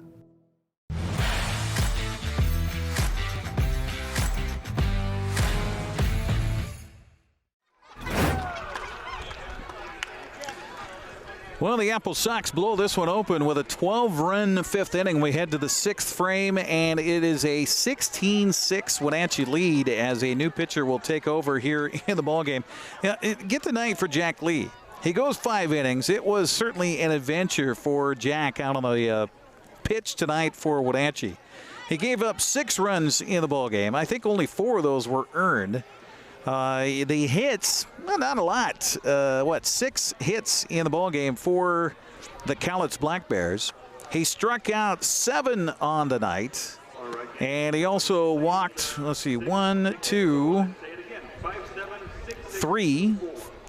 walks in the ballgame for Jack Lee. But now he left the game and walked off the mound after 5 innings and thought, well, I did my best. We're down 6-4, and then the offense explodes for 12 runs. He has a chance to win it now here for the Wenatchee AppleSox. The replacement for him on the mound, getting another chance to prove his stuff here for the Wenatchee AppleSox, is Tyler Chipman right out of Cashmere. So Tyler takes over And he will face Jacob Stinson. The first pitch on the way, swung on and chopped back over towards the left side. Backhanding the ball is the shortstop. The throw to first is not in time. It will get past Bethencourt and go all the way out of play. So an E6 on the throw. That probably would have been a base hit. Yeah, they will call that a base hit. So it's an infield single and an error on the throw to get him down to second base for Jacob Stinson. Numbers on Chipman making his 10th appearance for the AppleSox. Has thrown 15 innings in West Coast League play, a 2-1 record with a 5.4 earned run average. So Tyler taking over here for the AppleSox with a runner down at second base suddenly, and then brings up Sam Brown. This game is a strange fellow. And just because you score 12 in an inning doesn't mean the game's over, that's for sure. Pitch swung on a foul back by Sam Brown, 0-1 to count. And it seems to be the luck of the AppleSox. I can't tell you how many times in the first, well, I did, 7 years of broadcast, from 2000 to 2007, 8 season here at the ballpark. And nights when you have a big promotion such as Fireworks Night, for some reason, the games seem to take forever to play. And you got fans that are sitting around waiting for it to be over. And it just won't end. And it takes forever. You got a chance to win a trip for 2 to Hawaii tonight. And this is going to be a long one. This pitch swung on the ground and towards the second baseman. Vandenbrek fumbles with it, but comes up with it. And we'll get the out. So 4-3 on the putout on Brown for the first out. And down to third goes Jacob Stinson. That'll bring up the catcher, Wilson Weber.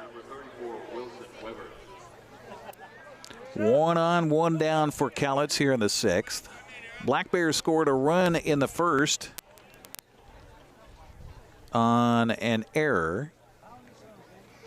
They scored 3 runs, make that 4 runs in the second. Big hit was a big 3-run double by Sam Brown. Pitch here is a ball to Wilson Weber. 1-0 the count. So it's been kind of a back and forth ball game. Cowlitz scored the first run of the first. Wenatchee tied it in the bottom of the first. Then Cowlitz took a 5-1 lead with 4 runs in the second. A swing and a miss here, and the count evens to Weber at 1 ball and 1 strike. Wenatchee got a run back at the bottom of the second, so it was 5-2 at that point. Wenatchee closed the gap to 5-4 with 2 runs in the fourth, and then gave a run back in the fifth to make it 6-4, and then 12 runs in the 5th inning. Strike called here to Weber, and the count 1-2 on the catcher for Cowlitz. And that's where we sit, 16-6. Wild affair here tonight at Paul Thomas Senior Stadium. The 1-2 pitch is a curveball missing inside for ball 2. 2-2 the count.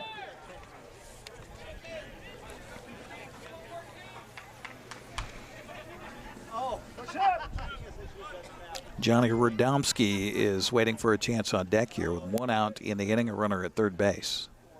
And the 2-2 pitch on the way by Chipman misses high for ball 3. So Tyler, we mentioned, out of Kashmir, playing at Seattle U, a sophomore there, 5'11", 170-pound right-hander. Full count to Weber.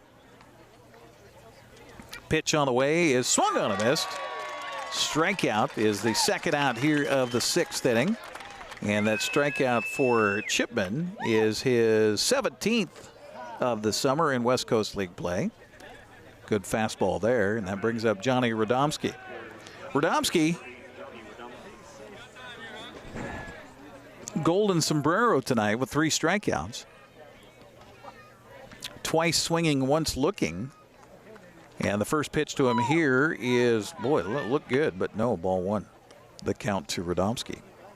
AppleSox Baseball brought to you by Global Car Care. Excellent customer service for imported domestic and diesel vehicles. Global Car Care, they speak your car's language. 1-0 the count to Radomski with a runner at third base. The pitch by Chipman on the way. Swung on a well-hit ball deep to center field. Back on it is O'Hara, and he'll make the catch for the out just in front of the warning track back there. And that'll do it as they get a man all the way over to third on a hit and an error, but leave a man. We'll head to the bottom of the 6th inning. It's 16-6. Sox on top. You're watching AppleSox baseball on the NCWLIFE Channel.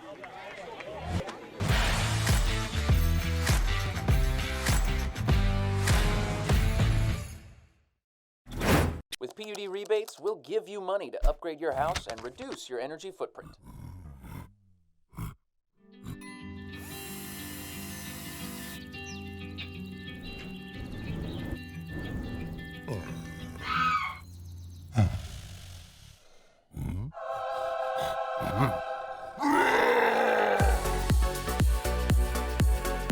The rebates are real.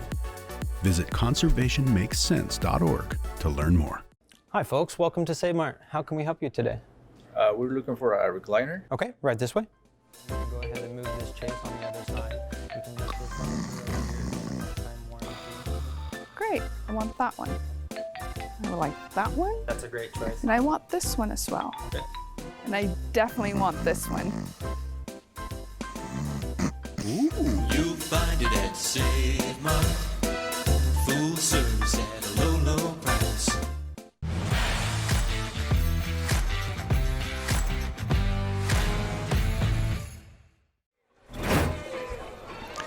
Well, here we go to the bottom of the 6th inning. Wenatchee on top, 16-6. You're watching baseball tonight here on the NCWLIFE Channel. No, it's not football. We'd be missing an extra point there along the way. We do have a new pitcher on the mound here for the Cowlitz Black Bears. And number 27, let's see who we have on the card for 27. That would be Brock Mortensen. So the 5th pitcher of the night to come in here for Cowlitz is Brock Mortensen. Brock wearing number 27 on his back. And I believe Brock is a position player. Yeah, he's listed as an outfielder out of Ventura, California. UC Santa Barbara. 6 foot, 200-pound right-hander will now pitch in a 10-run ball game. So again, the 5th pitcher of the night here for Cowlitz. First pitch bounces in to Tino Bethencourt. 1-0 the count. Tino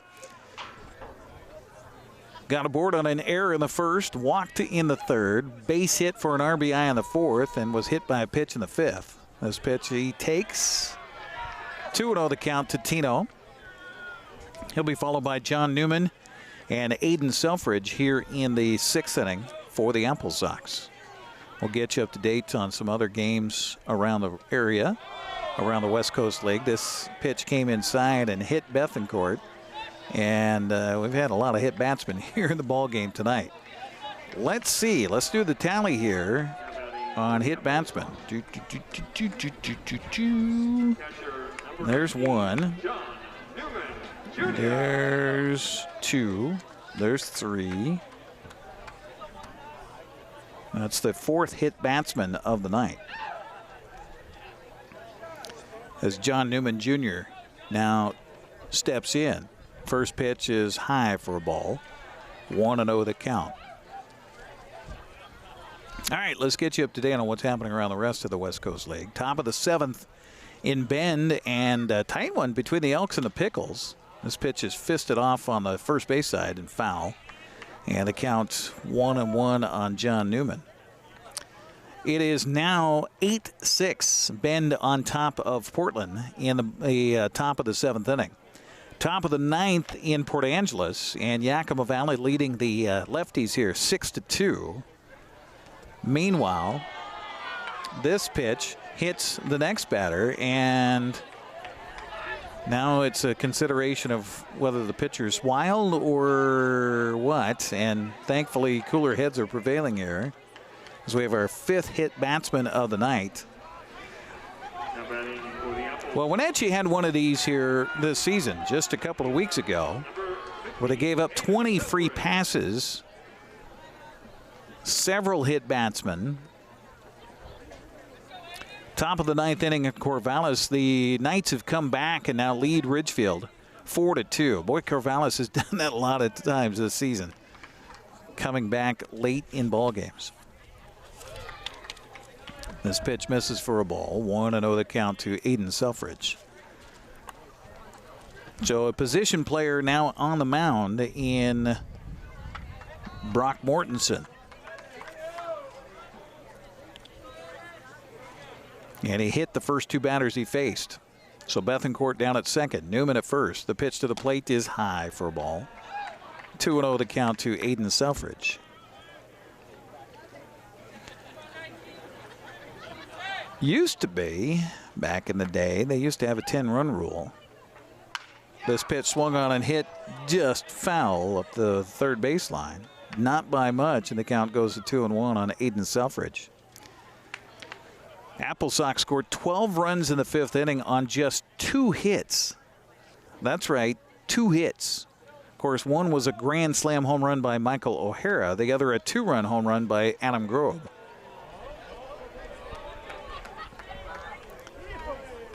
This pitch called a strike, and the count to Selfridge at 2-2. Mortensen again ready, and the right-hander's delivery swung on and hit down the left field line. That's going to be a fair ball, and that's going to score another run as the AppleSox continue to add on here with an RBI double by Aiden Selfridge. Bethencourt scores from second. Newman winds up down at third. Give the RBI to Selfridge. 1 run is in. It's now 17-6 Wenatchee. And that brings up second baseman Jackson Vanderbrake. Or does it? No, we got a pinch hitter coming up for Wenatchee.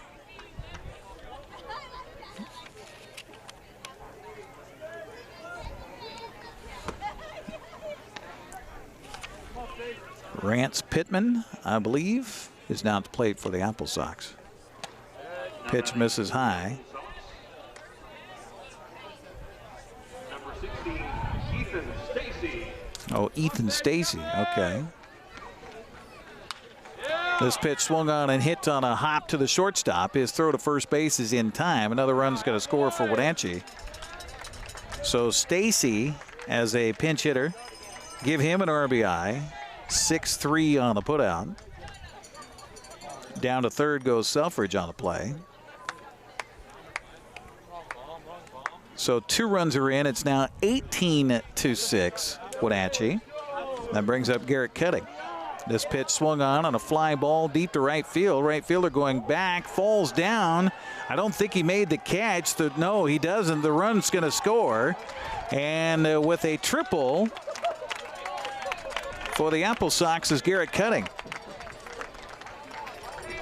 Give him an RBI as Selfridge scores easily on the play. Good attempt by Jace Bailey out there in right field, but just can't hang on to it as he fell down diving down on the warning track back there. So an RBI for Cutting is his third of the ball game, and back to the top of the order for Michael O'Hara, who was up moments ago and hit a grand slam. But first, we're going to get another pitching change. So yet another change for Cowlitz. We will take a break and come back. You're watching AppleSox baseball on the NCWLIFE Channel.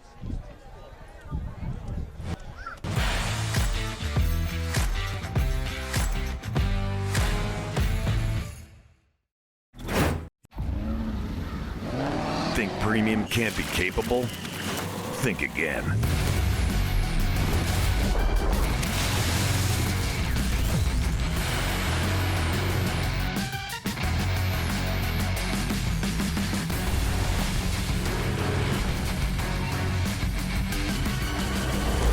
Introducing the first ever AT4 lineup. Premium and capable. That's professional grade from GMC.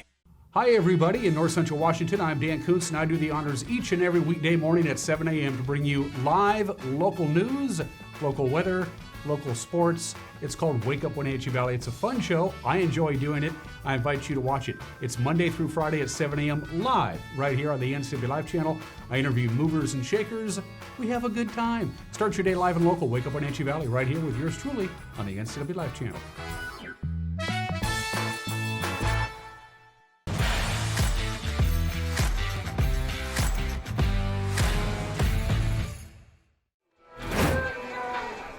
Well, new pitcher on the mound here is another position player for the Black Bears. Sean Mulcahy will take over out of Kenmore, a 5'10", 185-pounder from the University of Portland. So Sean Mulcahy will now take over. And stepping to the plate for the AppleSox, Michael O'Hara, to face the 7th pitcher of the ball game here for Cowlitz. Garrett Cutting at third base for the AppleSox. 3 more runs are in the inning. It's 19-6 now. Wenatchee on top. The first pitch here is inside and hit O'Hara. So yet another hit batsman. Holy cow.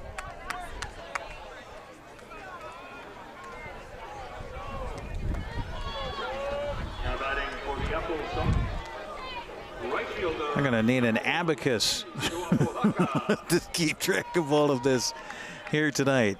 Okay, there's 2 there. There's 1 there. There's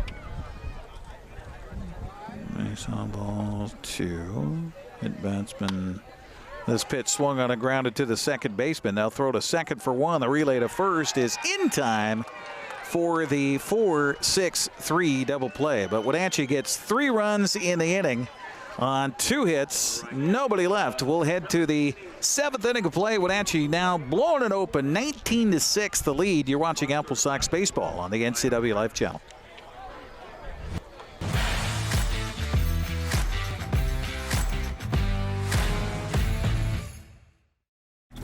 Yes, we would all love to have a crystal ball to tell us precisely where the local economy and real estate market is headed in 2021 and in the near future.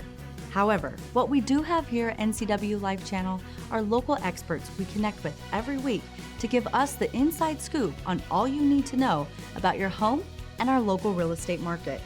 Join me each week while we find out what's happening in the greater Wenatchee Valley. I'm your host, Crystal Hughes, and you are watching At Home with NCWLIFE. The Wenatchee Valley. Here, most of us really enjoy the great outdoors, and most of us try to make the most of our natural resources. Here at Apple Valley Honda, we know that for generations, we have harnessed nature to sustainably power the West, and we are proud to be part of that tradition as an environmentally green dealership award winner. Being a green dealership means Apple Valley Honda has reduced our overall environmental impact. We are so proud to live in this wonderful community.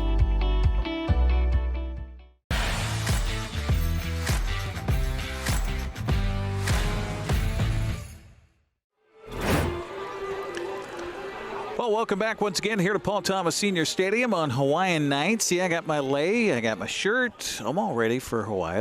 Let's hula, baby, as we head to the 7th inning of play. I was just adding up all of the hit batsmen and walks here. 18 free passes by Cowlitz in the ballgame.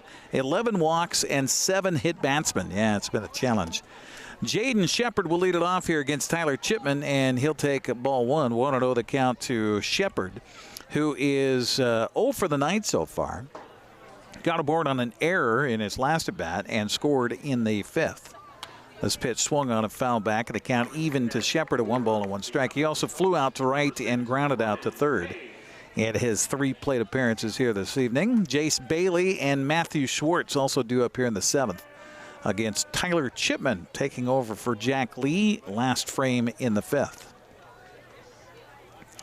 Pitch to the plate is high and inside. A little chin music there, and the count 2-1 on Jaden Shepard.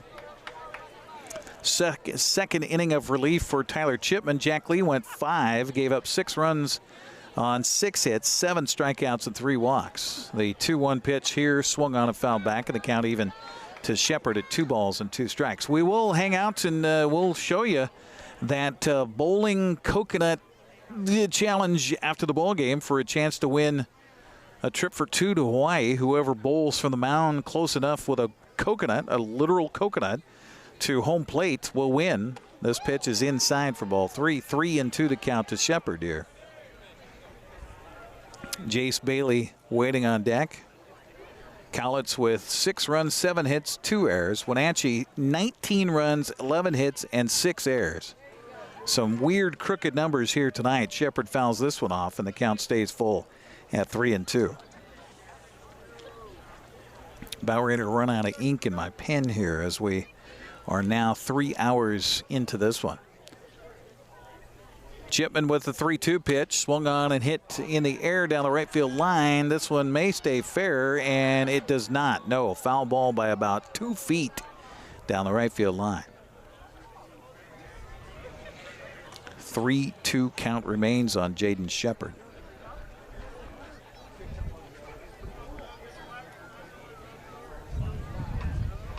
Well, with 2 homers tonight, Wenatchee has homered 9 times in their last 7 games. You want to have things go your way, then hit the long ball. That's a good way to do it. 2 home runs tonight, one by Michael O'Hara, grand slam, and Adam Grove with a 2-run homer, all in that 12-run 5th inning. The 3-2 pitch again by Chipman, swung on and again fouled away. So quite a battle here between Chipman and Shepard.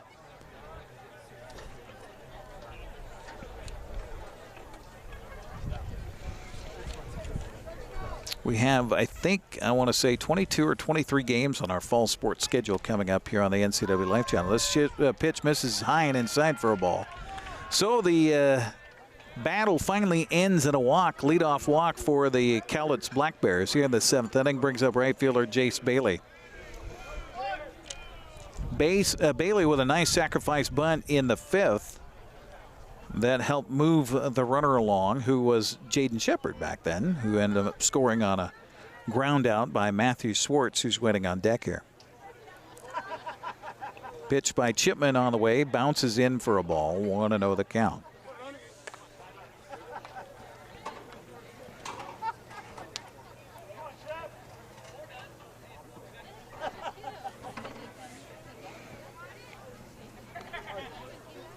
Chipman ready, and the 1-0 pitch to the plate is swung on and grounded through the gap, and that's going to go into right field for a base hit.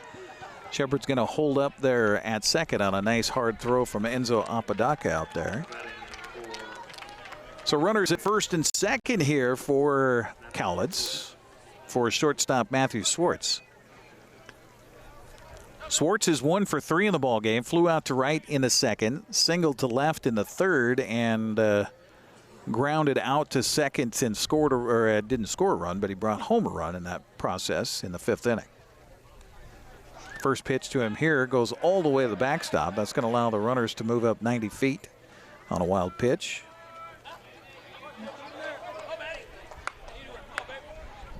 Want to know the count on the shortstop here for Cowlitz.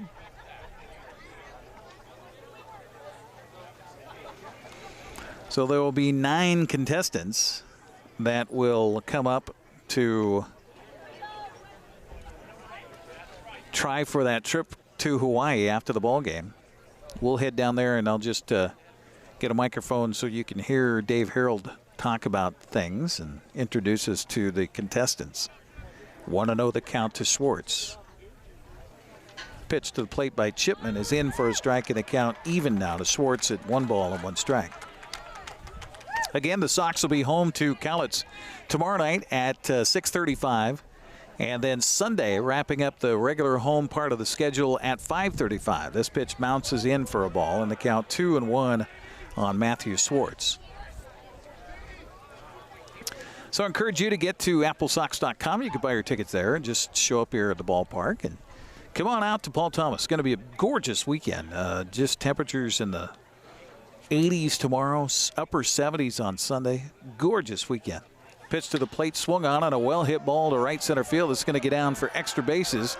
Got to score 2. All the way to the fence it will go. Rounding second, heading for third, and a triple for 2 runs for Matthew Swartz. And that just shows you, kids, that you don't give up. You keep swinging, keep swinging, keep swinging. So 2 runs are in here on the 2-run triple by Swartz, and back to the top of the order for the second baseman, Riku Nishida.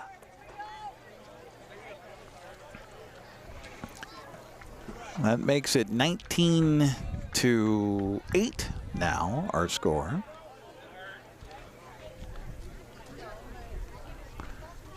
First pitch to Nishida misses low for a ball, 1-0 the count.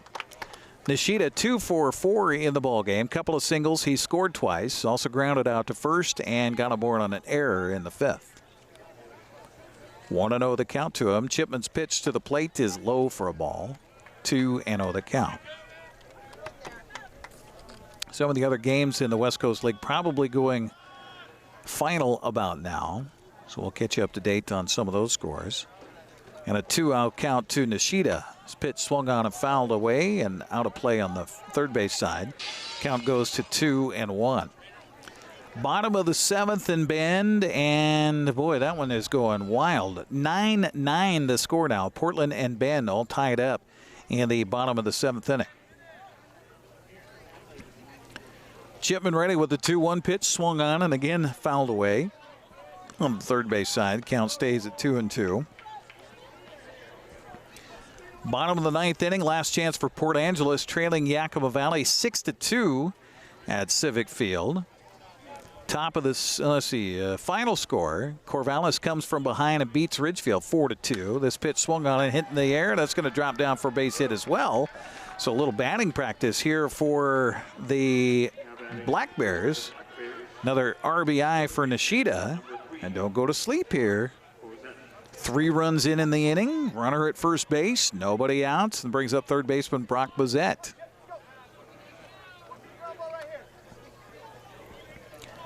(19-9).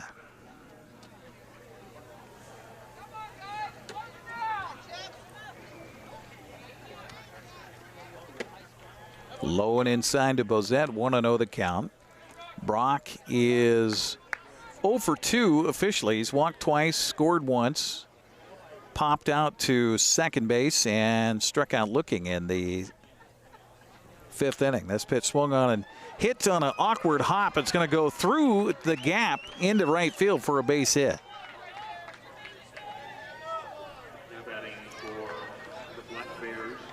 So 4 consecutive hits off of Chipman here, as the AppleSox have another right-hander warming up down in the bullpen. Looks like Jasper Nelson is warming up down in the pen for the AppleSox. Jacob Stinson now steps to the plate here for Cowlitz. With 2 on, 3 in, nobody out. So they're roughing up Tyler Chipman in relief here for Wenatchee. This pitch bounces in. Everybody's going to hold their base. 1-0 the count to Jacob Stinson, who has a decent night going for him. 2 for 3 in the ballgame. Couple of singles. Got aboard on an error and struck out. So he's 2 for 4 in the ballgame. This pitch is low for a ball. 2-0 the count to Jacob Stinson. The game that would not end. Oh, sorry, gang. 2-0 the count to Stinson. This pitch bounces in as well. Everybody's going to move up 90 feet on a wild pitch. And Tyler Chipman just can't seem to find what he wants here. 3-0 the count on Stinson with first base open, nobody out. 3 runs in the inning. This game is long from over, folks. Pitch to the plate, swung on a hit foul into the dugout on the first base side. So the count goes to 3-1 on Stimson. Sam Brown waiting on deck. He's got a big 3-run double tonight, and he may come up with the bases loaded once again. 3-1 pitch from Chipman again, swung on and fouled back. So the count runs full now to Stinson at 3-2. And the fans get behind Tyler Chipman here, trying to wheel the Kashmir grad to an out. Yet to do so in 5 batters faced. Here comes the 3-2 pitch, swung on and hit foul again on the first base side. Nice play by the first base coach.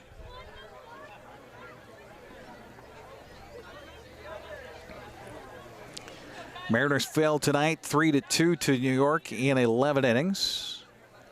Gardner with an RBI single in the bottom of the 11th for a walk-off win for the Yankees earlier tonight. 3-2 pitch again, swung on and hit in the air, and this is going to be caught by the third baseman, Adam Grobe, going back behind the bag. So A pop out to the third baseman is the first out here of the 7th. Everybody holds their bases, and that brings up Sam Brown.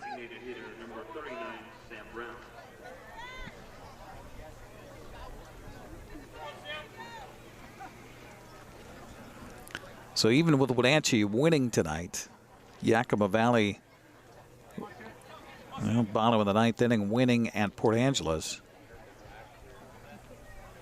The warning light on the dashboard on a chance of the postseason is blinking sharply. This pitch bounces in, goes all the way to the backstop. Everybody's going to hold their base on a first pitch ball to Sam Brown, a 1-0 the count.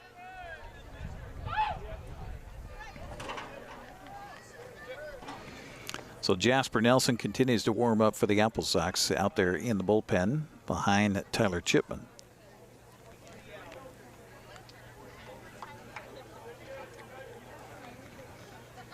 Pitch by Chipman is swung on and fouled on the third base side. The count even now to Brown, a 1 and 1 strike.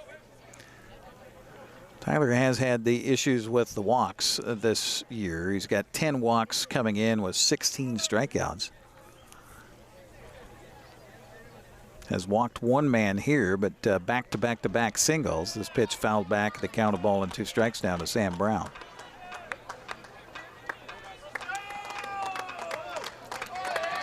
And the fans here at Paul Thomas again rallying behind Tyler Chipman out on the mound for the Wenatchee AppleSox. Right-hander with runners at second and at third base. With the 1-2 pitch on the way to Sam Brown. Misses outside for ball 2.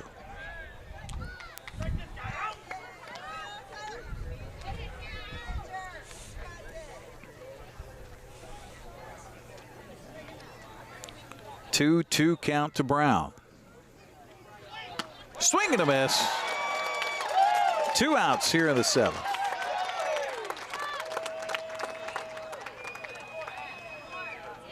Tyler Chipman, second inning of relief. That's his second strikeout in relief for the AppleSox, and that'll bring up Wilson Weber. Speaking of which, he struck out twice tonight to go with an RBI double and a walk. So he's 1 for 3 in the ball game. Pitch by Chipman, a little bit high for ball 1.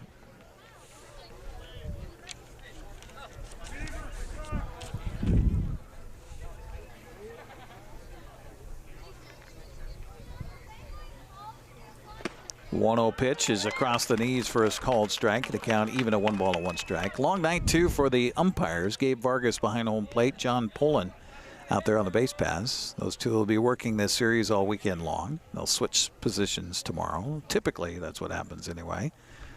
Curveball here swung on and hit towards the shortstop. In on the ball is Cutting, and he'll get the final outs of the inning. Not before Cowlitz scores 3 on 4 hits. They leave 2. We'll head to the bottom of the 7th inning. They'll stretch here at the ballpark with Wenatchee on top of the Bears. We'll take a break. You're watching AppleSox baseball on the NCWLIFE Channel.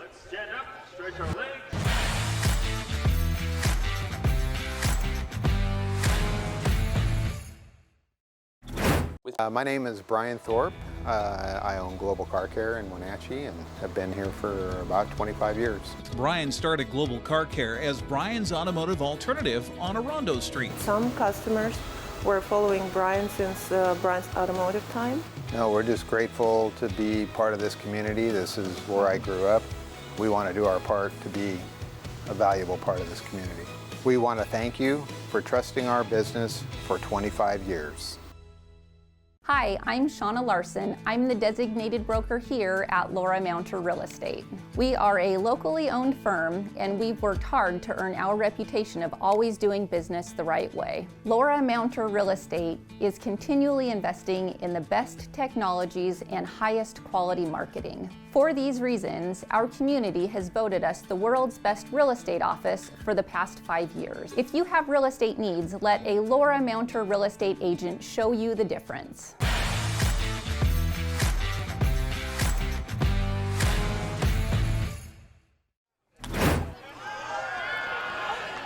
Adam Grobe takes the first pitch for a strike and then fouls the second one off of Sean Mulcahy, the fifth pitcher of the ball game here for the Cowlitz Black Bears. And the 0-2 pitch on the way to the plate is high for a ball. 1-2 the count. 19-9 our score. AppleSox scoring 12 in the fifth to put this one out of reach, but then after adding 3 more in the sixth, they give up 3 back in the seventh. Here comes the 1-2 pitch. Is swung on a miss, and ahead of that off-speed pitch was Adam Grobe, so 1 out here in the seventh. And that brings up A.J. Guerrero. A couple of position players getting a chance to pitch in this lopsided ball game. So Sean Mulcahy out of Kenmore on the mound from the University of Portland. He's listed as an infielder for the Bears.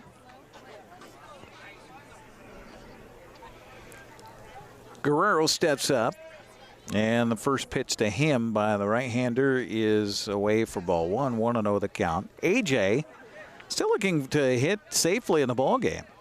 Hit into a double play in the first to the third baseman, grounded out to second in the second, flew out to center in the fourth. This pitch inside almost hit him.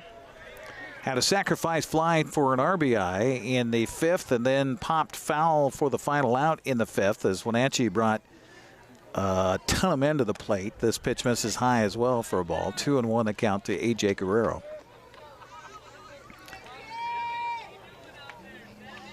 15 men Wenatchee brought to the plate in that fifth inning. This pitch misses high for ball 4. So A.J. aboard on a 1-out walk, and that'll bring up Tino Bethencourt. Tino plunked twice in this game tonight. He has scored twice.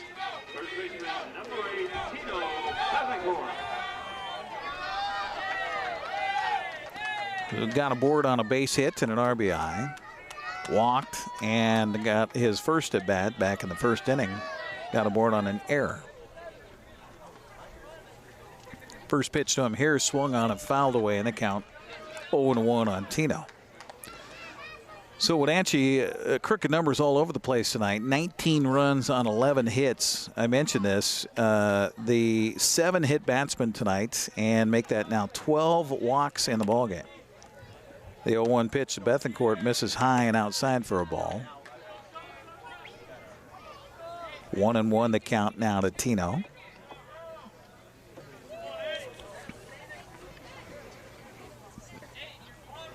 And somebody's still going to win a trip to Hawaii tonight. It may be midnight by the time we get to it, but swinging a foul pitch, and 1-2 the count to Tino Bethencourt.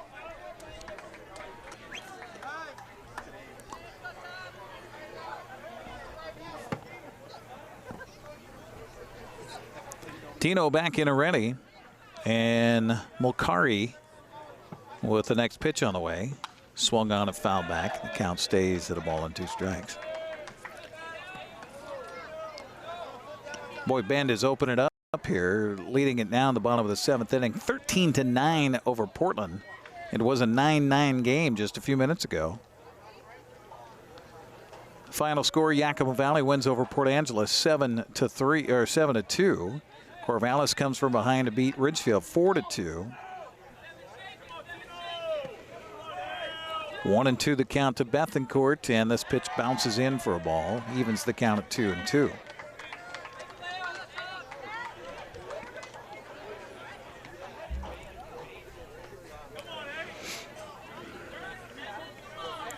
John Newman Jr., maybe not. We got a pinch hitter coming up on deck here for the AppleSox.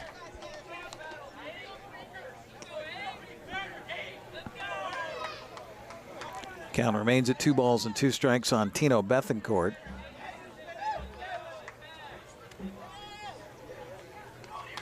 Pitch swung on and foul back, so the count remains at 2-2.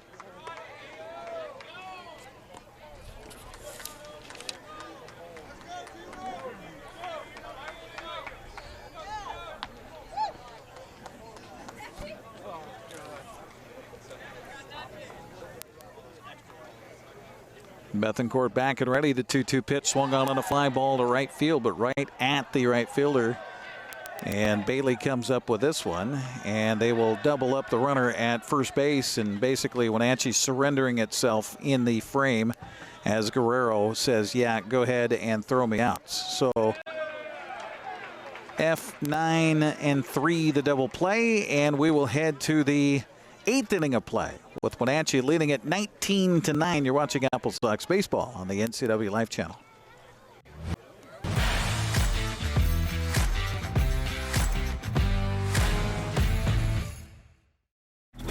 Transform your windows with a variety of colors and styles like the Allure Transitional Window Covering by Lafayette Interior Fashions. Hi, this is Darren with Mini Blinds and More. We can install the latest and greatest in technology to open and close your blinds with only a touch of a button. From the largest windows in your home to room darkening shades for the bedroom. From stylish shades for your entertainment room to custom blinds for those hard-to-fit places. We have a solution for all of your window covering needs. We offer a variety of window coverings from Lafayette Interior Fashions. Call us today. We are Mini Blinds and More, your local blind store.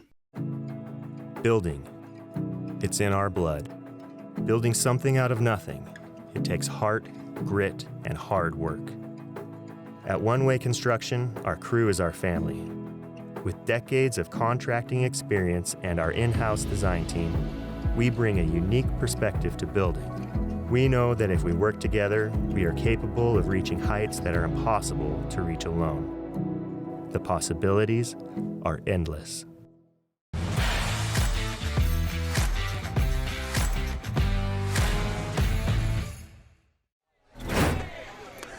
Johnny Radomski, Jaden Shepard, and Jace Bailey do appear in the 8th inning for the Cowlitz Black Bears.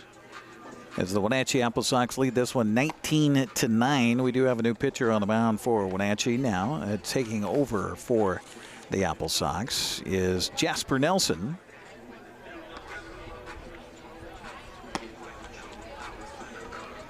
Tyler Chipman goes 2 innings of relief for Wenatchee. Gave up the 3 runs on 5 hits, and all 3 of those runs were earned.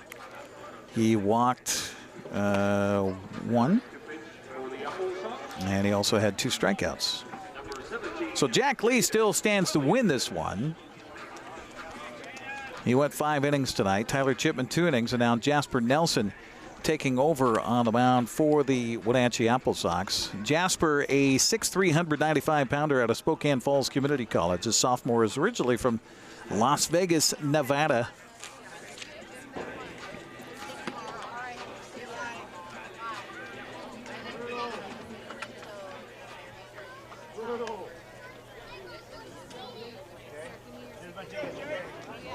This will be Jasper Nelson's first appearance against a West Coast League opponent here this summer.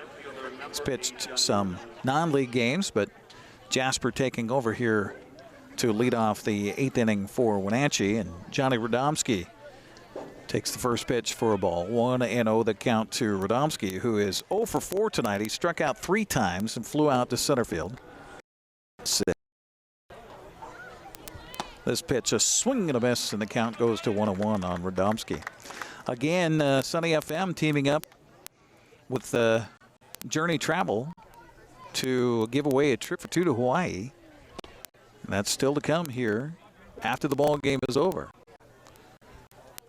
2-1 the count to Radomski.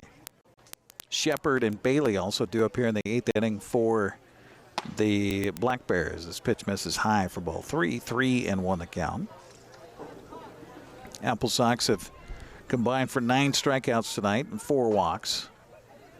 3-1 pitch, swing and a miss, and the count goes to 3-2 on Radomski.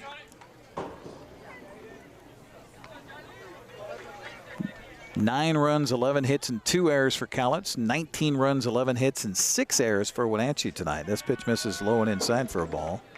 So a leadoff walk here for Radomski, and that's the 5th walk given up by the pitching staff for the AppleSox. And that'll bring up Jaden Shepard.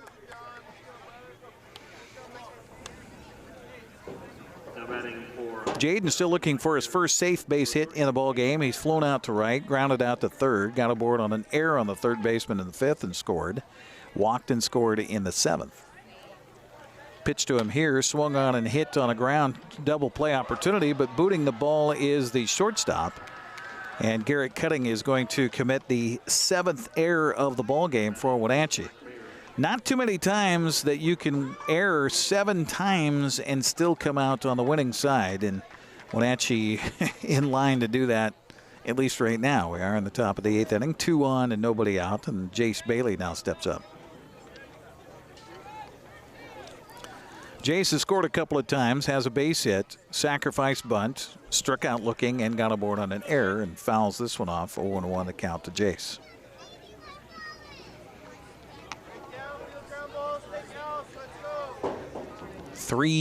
Going on 3.5 hours on this broadcast here tonight, this baseball game, and we're not done yet. The 1-0 pitch is in there for a strike, and the count even to Bailey now at 1 ball and 1 strike.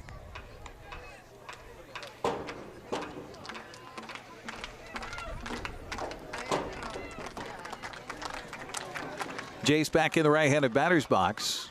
Oh, excuse me, the count says 0-2. Sorry about that. The 0-2 pitch on the way to the plate is inside and almost hit him. So that means it's 1-2 now.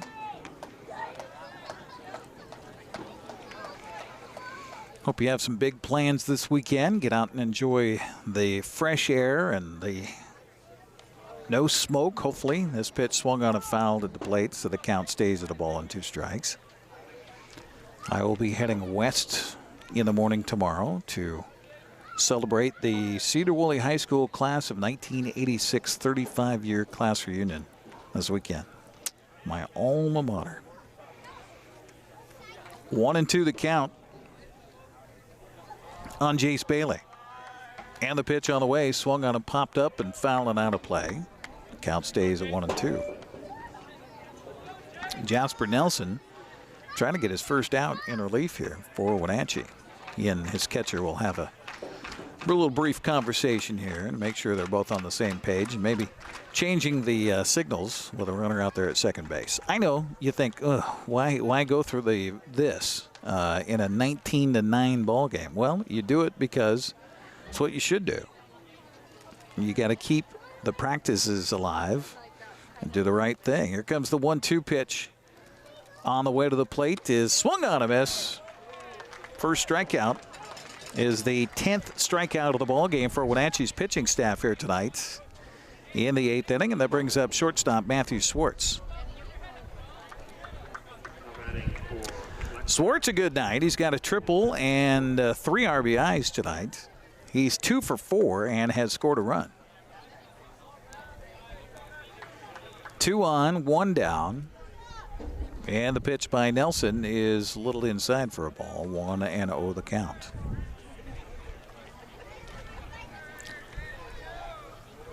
So I grew up in the Skagit County and went to Cedar Woolley High School. Our reunion's actually east of Cedar Woolley, up in the hills. This pitch swung on and fouled away, and the count even at 1 ball and 1 strike on Swartz. We'll be in Birdsview tomorrow. It's probably about 30 miles east of Cedar Woolley along Highway 20.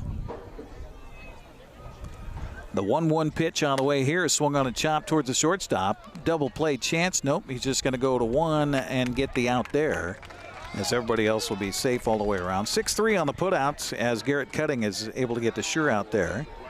And so Radomski winds up down at third base. Shepard at second, and back to the top of the order for Riku Nishida. Riku with 3 hits in the ball game, an RBI, 2 runs scored.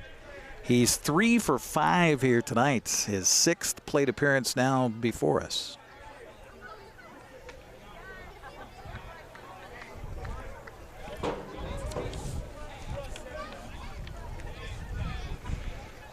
First pitch to Rishu misses high for a ball. 1-0 the count. By the way, if you think, wow, that sounds rather Japanese. Well, it is. He is from Osaka, Japan, playing at Mount Hood Community College. The 1-0 pitch on the way to the plate is low for a ball. Skips away from catcher John Newman Jr. Not too far, though, so everybody holds their bases. So looking forward to seeing some of my classmates of whom I haven't seen in 35 years tomorrow. 2-0 pitch on the way here is a strike. 2-1 to count. I told Marion, my wife, I said, you know, sounds like we're going to have a late night tonight. 2-2 pitch, swing and a miss. Excuse me, the 2-1 pitch, swing and a miss, so it's now 2-2. So I think I'm going to coax her into driving to the west side tomorrow. I might sleep just a little bit on the way over there. The 2-2 pitch swung on a foul back, and the count remains at 2 balls and 2 strikes on Riku Nishida. United States was facing Japan in the Olympics.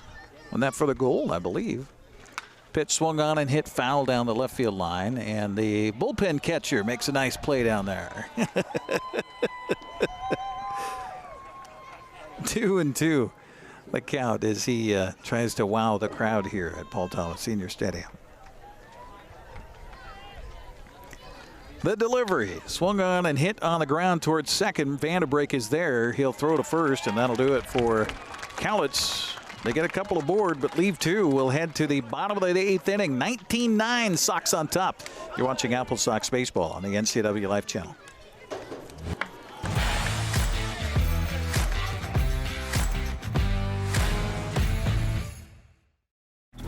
With PUD rebates, we'll give you money to upgrade your house and reduce your energy footprint.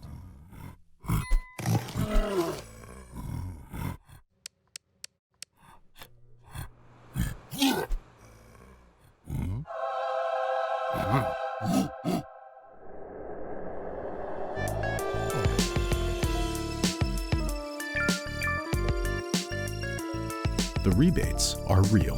Visit conservationmakessense.org to learn more. Think premium can't be capable? Think again.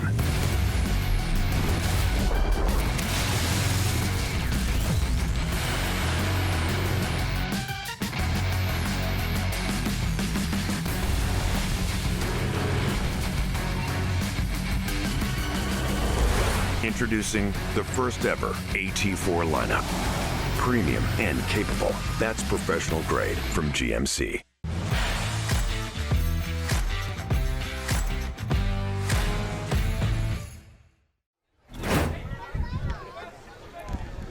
Well, the Cowlitz Black Bears are emptying out the bench here tonight as they bring in yet another relief pitcher.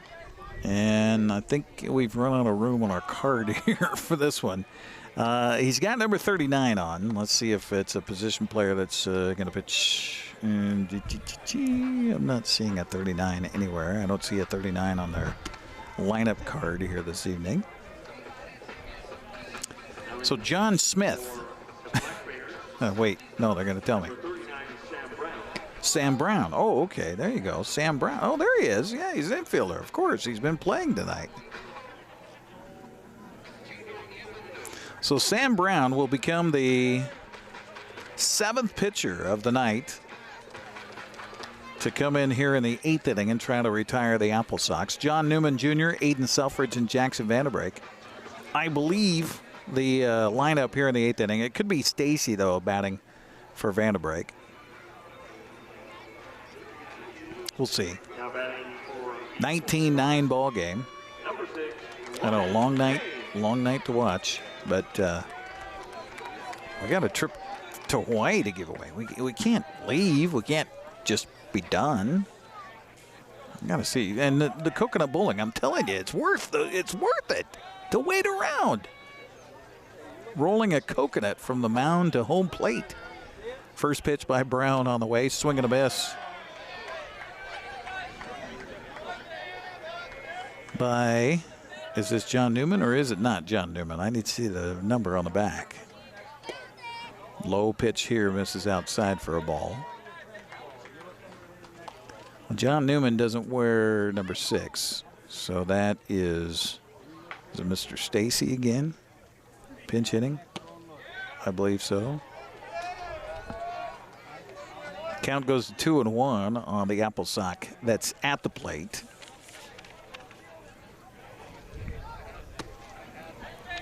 This pitch misses for a ball. 3-1 to count.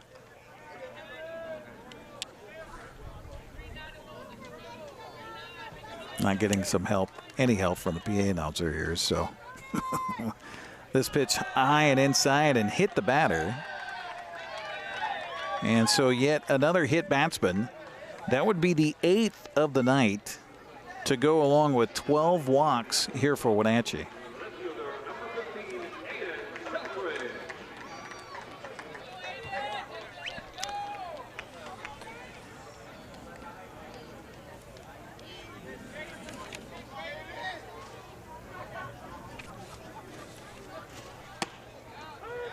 Pitch taken by Aiden Selfridge, 0-1 to count to Aiden. Aiden has scored 3 times tonight, has a couple of RBIs, a double, was hit by a pitch with the bases loaded. This is low for a ball, evens the count at 1 ball and 1 strike. 6:35 game time tomorrow, and then 5:35 on Sunday to wrap up the regular season here at home for the AppleSox. The 1-1 pitch on the way, swung on and a fly ball to left field, a high fly ball. Radomski is under it, and he'll make the catch for the out. So 1 out here in the 8th, and that'll bring up, well, let's see. Now this is Stacy. Now batting for the AppleSox. Second base line, baseman number 16, Ethan Stacy. Yeah, so Ethan Stacy is the batter in the left-handed batter's box for the AppleSox. Pitch to the plate is in there for a strike. 0-1 to count to Stacy. He grounded out in the 6th, and that scored a run, so give him an RBI. 0-1 tonight. Pitch here is high for a ball.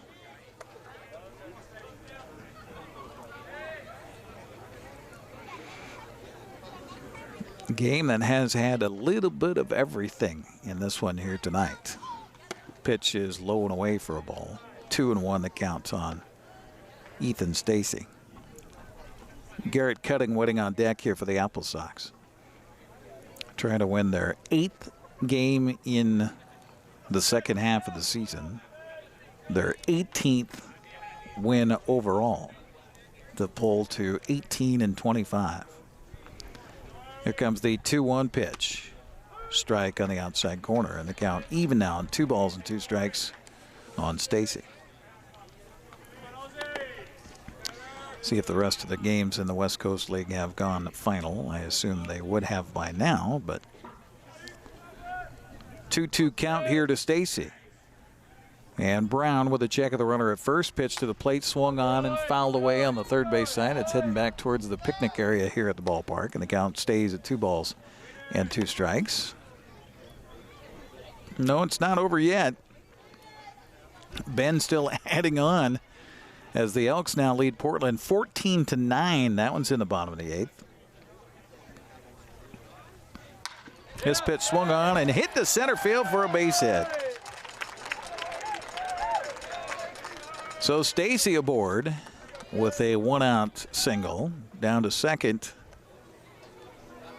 goes the man at second base, and nobody's helping me out as far as telling me who that is. And that'll bring up Garrett Cutting.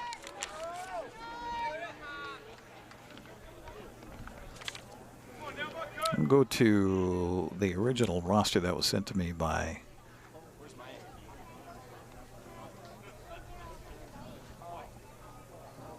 Joel Norman. Oh, Ronan Hayes. Okay. That's who number 6 is out there. So that's who they tell me that is anyway. So Hayes is out there at second base. Ball 1 to Garrett Cutting, trying to add to his night. He's got 2 hits in the night and 3 RBIs. This pitch swung on and fouled, and the count even now to Cutting at 1 ball and 1 strike. Due up in the 9th for Cowlitz, Brock Bozette, Jacob Stinson, and Sam Brown, the guy who's on the mound right now. He was the DH here in the ball game for Cowlitz. The 1-1 pitch on the way to the plate is high for ball 2. So it's a 1 in 9 chance to win that trip for 2 to Hawaii coming up after the ball game is over with the coconut bowling. We've got 9 contestants that'll be lined up out there at the mound, and they'll roll a coconut towards home plate. Pitch to the plate here is missing outside for a ball, and there everybody's going to hold their base because, I mean, it's a 19-9 ball game.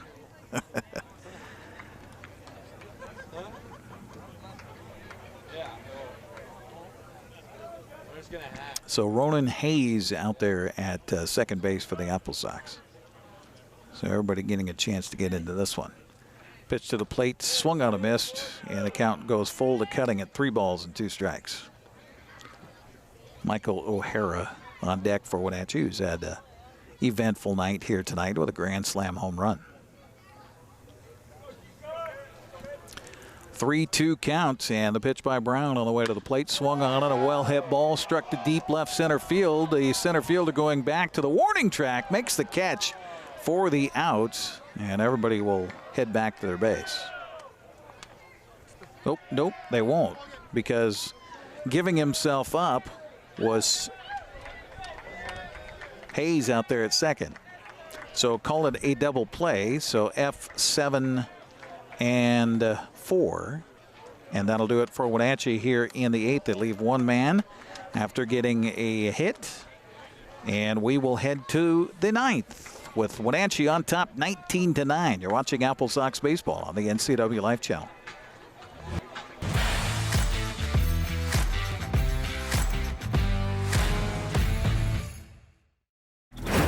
Hi folks, welcome to Save Mart. How can we help you today? We're looking for a recliner. Okay, right this way. Go ahead and move this chase on the other side. We can lift this up over here. Great, I want that one. I would like that one. That's a great choice. And I want this one as well. Okay. And I definitely want this one. You'll find it at Save Mart. Full service at a low, low price. The Wenatchee Valley.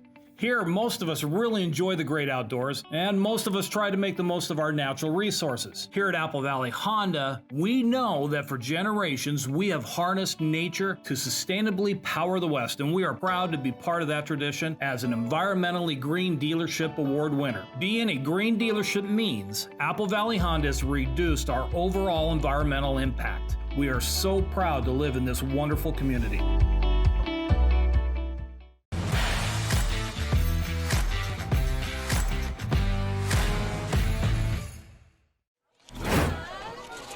Well, Martin Haswell will come in to pitch the 9th inning here for the Wenatchee AppleSox, as Haswell is a 6'1", 190-pounder freshman out of Cal Poly San Luis Obispo.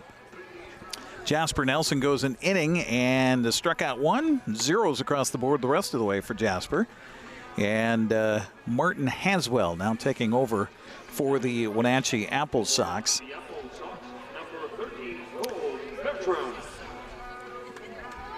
Brock Bozette, Jacob Stinson, and Sam Brown due up here in the 9th inning for the Cowlitz Black Bears in a 19-9 contest.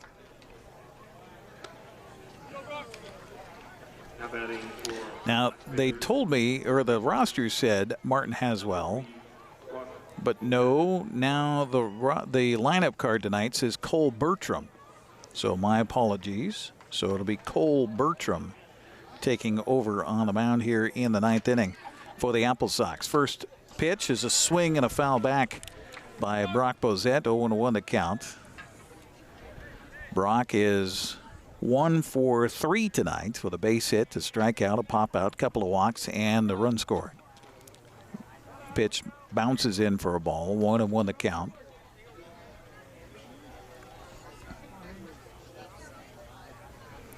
So again, Cole Bertram on the mound now for the AppleSox. Yeah, the right-hander's 1-1 pitch swung on and chopped through the first baseman. And right there is Tino Bethencourt. He'll take it to the bag himself. 3 unassisted on the putout. 1 out here in the 9th inning. Brings up Jacob Stinson.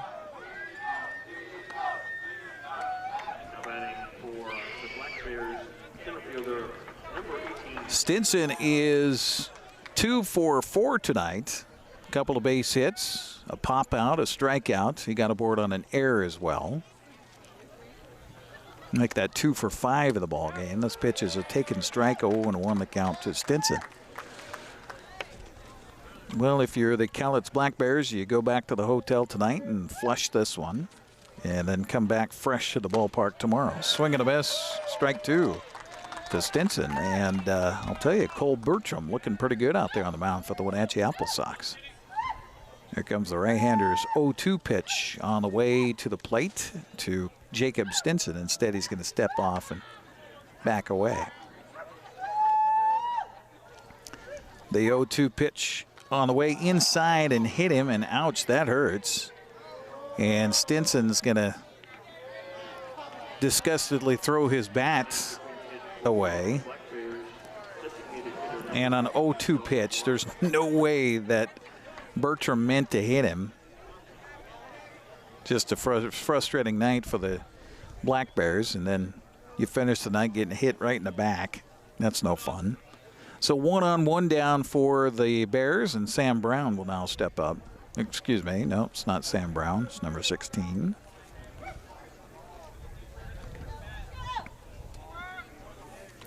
Well, they say that 16 is Dawson Martin, and the first pitch taken for a strike.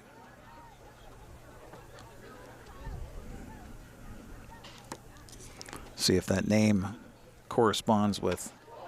This pitch is a foul ball that hit the bat. I think the umpire is checking with the batter, says that it hit him in the helmet. And now he's going to say, go ahead and take your base. So Bertram got the first man out and now has hit 2 batters in a row. Black Bears, catcher number 34, Wilson Weber.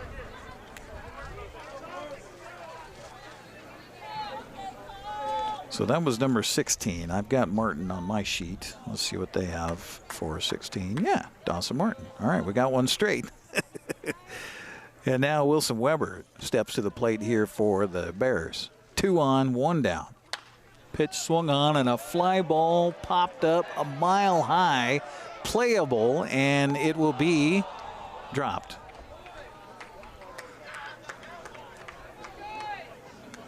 That ball had a ton of English on it as it came right down in front of us here at our location. Adam Grobe and Garrett Cutting both trying to get after it. Neither one could, so it's just a big old strike on the board here for Wilson Weber. Pitch to the plate is in there for a strike, and the count 0-2 now on Weber, with the Johnny Radomski waiting on deck. 19-9 ball game. Wenatchee just trying to finish it up here.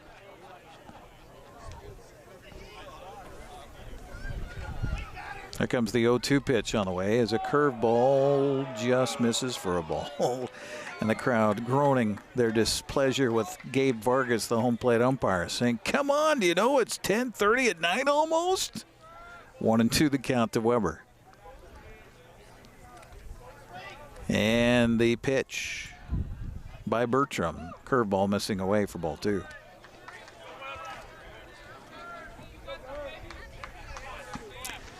If you're the AppleSox, you know, talking about the rest of the series, I mean, you can't live off of this one tonight. You had a lot of things that did not go right, including 7 errors in this ball game tonight.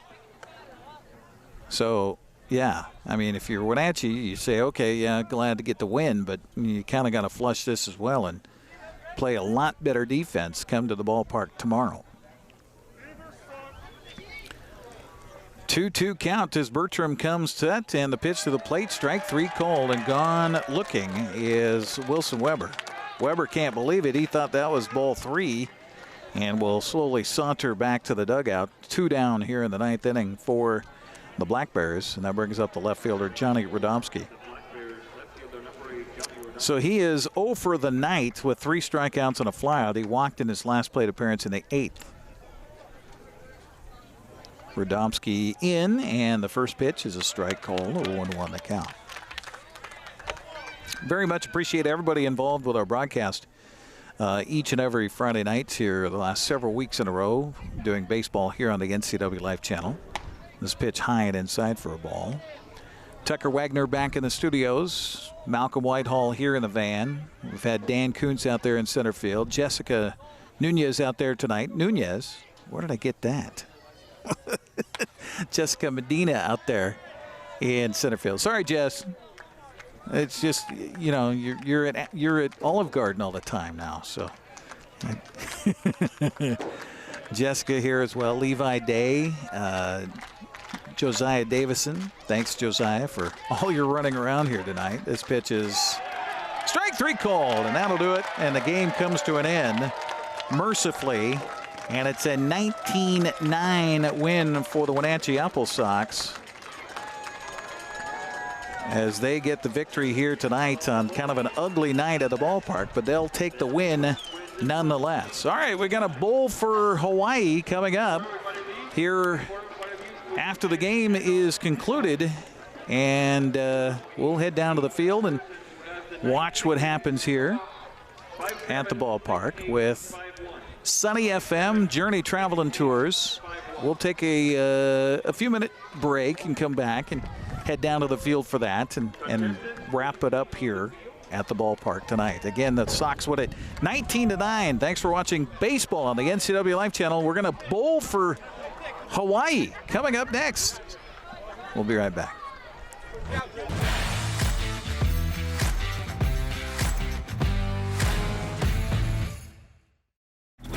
Come on, I'm a certified technician. I was trained to take good care of you.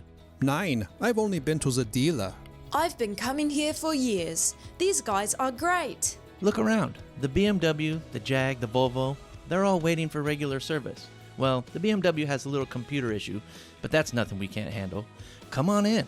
From regular maintenance to computer troubleshooting, trust the Global Car Care technicians with your import, diesel-powered, or domestic vehicle. Global Car Care. They speak your car's language. Dankeschön. Hi, I'm Shauna Larson. I'm the designated broker here at Laura Mounter Real Estate. We are a locally owned firm, and we've worked hard to earn our reputation of always doing business the right way. Laura Mounter Real Estate is continually investing in the best technologies and highest quality marketing. For these reasons, our community has voted us the world's best real estate office for the past 5 years. If you have real estate needs, let a Laura Mounter real estate agent show you the difference.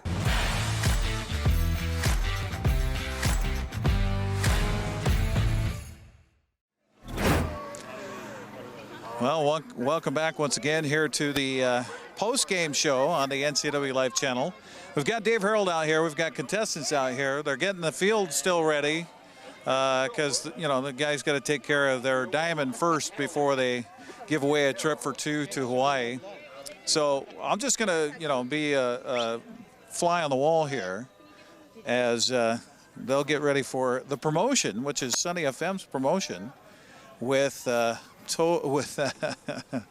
Journey Travel and Tours. All right, hey, and we miss Sandy and the gang. And okay, so we got Dave on the PA system. And oh, the coconuts are pretty small here. So here we go. We're going to listen in to Dave Harold now. Not throw. You got to bowl, not throw. And Allie, who's going to be our first contestant for a 5-day, 4-night trip to Hawaii plus airfare? First up will be Wendy. Come on up, Wendy Skaliski. Wendy. Well, we're going to start. Let's start right. Where do we got to start here, Allie? Allie, you want to start right here? Allie? She's not listening. Okay, we're going to start right here. Listening. All right, now, here's the deal. She has to bowl, obviously, to home plate. We're going to mark it. Every other contestant will roll it, bowl it as well. Get that off there. Closest to home plate. Are you ready? But why is that there? She's wondering why that's there. Get that mat out of the way. Do we have to have that mat there? Apparently we do. It's going to go like this. Are we leaving it? We're leaving it. Okay. Here comes the plate. Wait a minute. Here comes. Okay, here we go. A plate has been brought out to help with the proceedings. There we go. Thank you. Thank you very much. Are you ready, Wendy? I'm ready. All right, go ahead. That's a long distance. Okay, good luck. There goes Wendy. Wendy is going to try to bowl for a trip to Hawaii. Here she goes. Uh-oh. Uh-oh. That's a little strong. A little strong. Okay. Next up, Allie, is Alex. Where are you, Alex? Come on up. Okay, Alex, you come right up here. How you doing today, Alex? Good. Good luck to you. Thank you. Have you done coconut bowling before? No. Either have I. Good luck. All right, Alex is going to try his shot. Uh-oh, a little strong again. A little strong. Okay. Okay. They're still going to measure, though. I mean. Okay. Who do we have next? Tyler. Tyler made it. Okay, Tyler, good luck. Have you done coconut bowling before? This is my first time tonight. How strange that is. Right? Okay, good luck, Tyler. All right, so Tyler's going to try his chance. We've had two that have gone a little bit too strong. Oh, that one's looking much better. Oh, Tyler. Nice job, Tyler. Okay, all right. We have Michael. Michael, come on forward, Michael. Where are you from, Michael? Portland, Oregon. Portland, Oregon. Wow, good for you. Good luck. All right, Michael's going to try his hand here at coconut bowling for a chance to win a trip for two to Hawaii. Now that one's looking pretty good. Oh, it died. Oh, well, that's, keep that there. Keep an eye on there. All right, up next. We got Jim. Jim. So Jim goes next. Jim's up next. Where are you from, James? Right here. Right here. Paul Thomas Senior Stadium. All right, Jim, here we go. Sounds like Jim's got a cheering section. Oh, he's a lefty. Oh, that's looking good. That's looking good. Oh, Jim. How about that? Jim. Okay, he must play bocce ball or something like that. Right up there. Okay. Go ahead and right up there. Let's go right here. Keep going. Keep going. All right, Sydney. All right, Sydney, here we go. Okay. Here we go, Sydney. There she goes. Oh, looking good, looking good, looking good. Oh, a little too far. So Jim's the leader. Jim's the leader. Next up we have Ray. All right, Ray. Good luck, Ray. So Brother Ray's going to try his hand here. He's got two blocker coconuts in the way. Oh. Well, if getting in one of the holes of the mat is the idea, then. Is this the last one? Yeah. Wayne. Wayne's the last All one. right, here we go. Up to you, Wayne. Otherwise, Jim's going to take it, I think.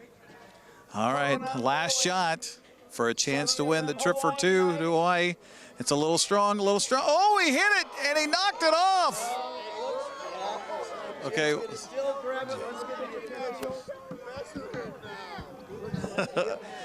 I don't think it's like bocce ball. I think that Jim's.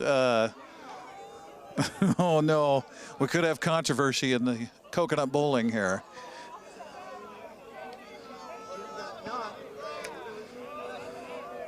So it's who's left closest.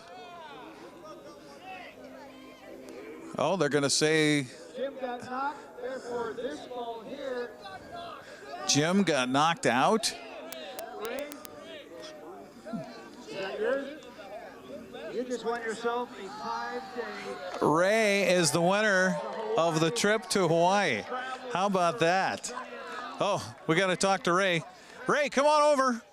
We're live on TV, buddy. Excellent. What did you think about that? That's a fantastic night. I guess I'm going to Hawaii. Got to see a big win, and it's, thank you, sir. Now I got to find something to take. Oh, okay. Well, there you go. Keep that as a souvenir. Applications on Monday. Oh, there you go. That's going to wrap it up here from Paul Thomas Senior Stadium. A big night for Ray to win a trip for two to Hawaii, and a big night for the AppleSox to get a 19-9 victory. Have a good night, everybody.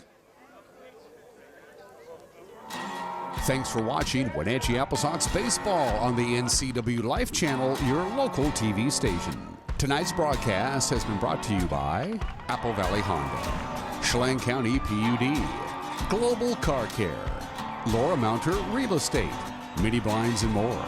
One Way Construction, Sangster Motors, and Save Mart. This has been a special presentation of NCWLIFE Channel Sports. We now return you to our normal programming already in progress.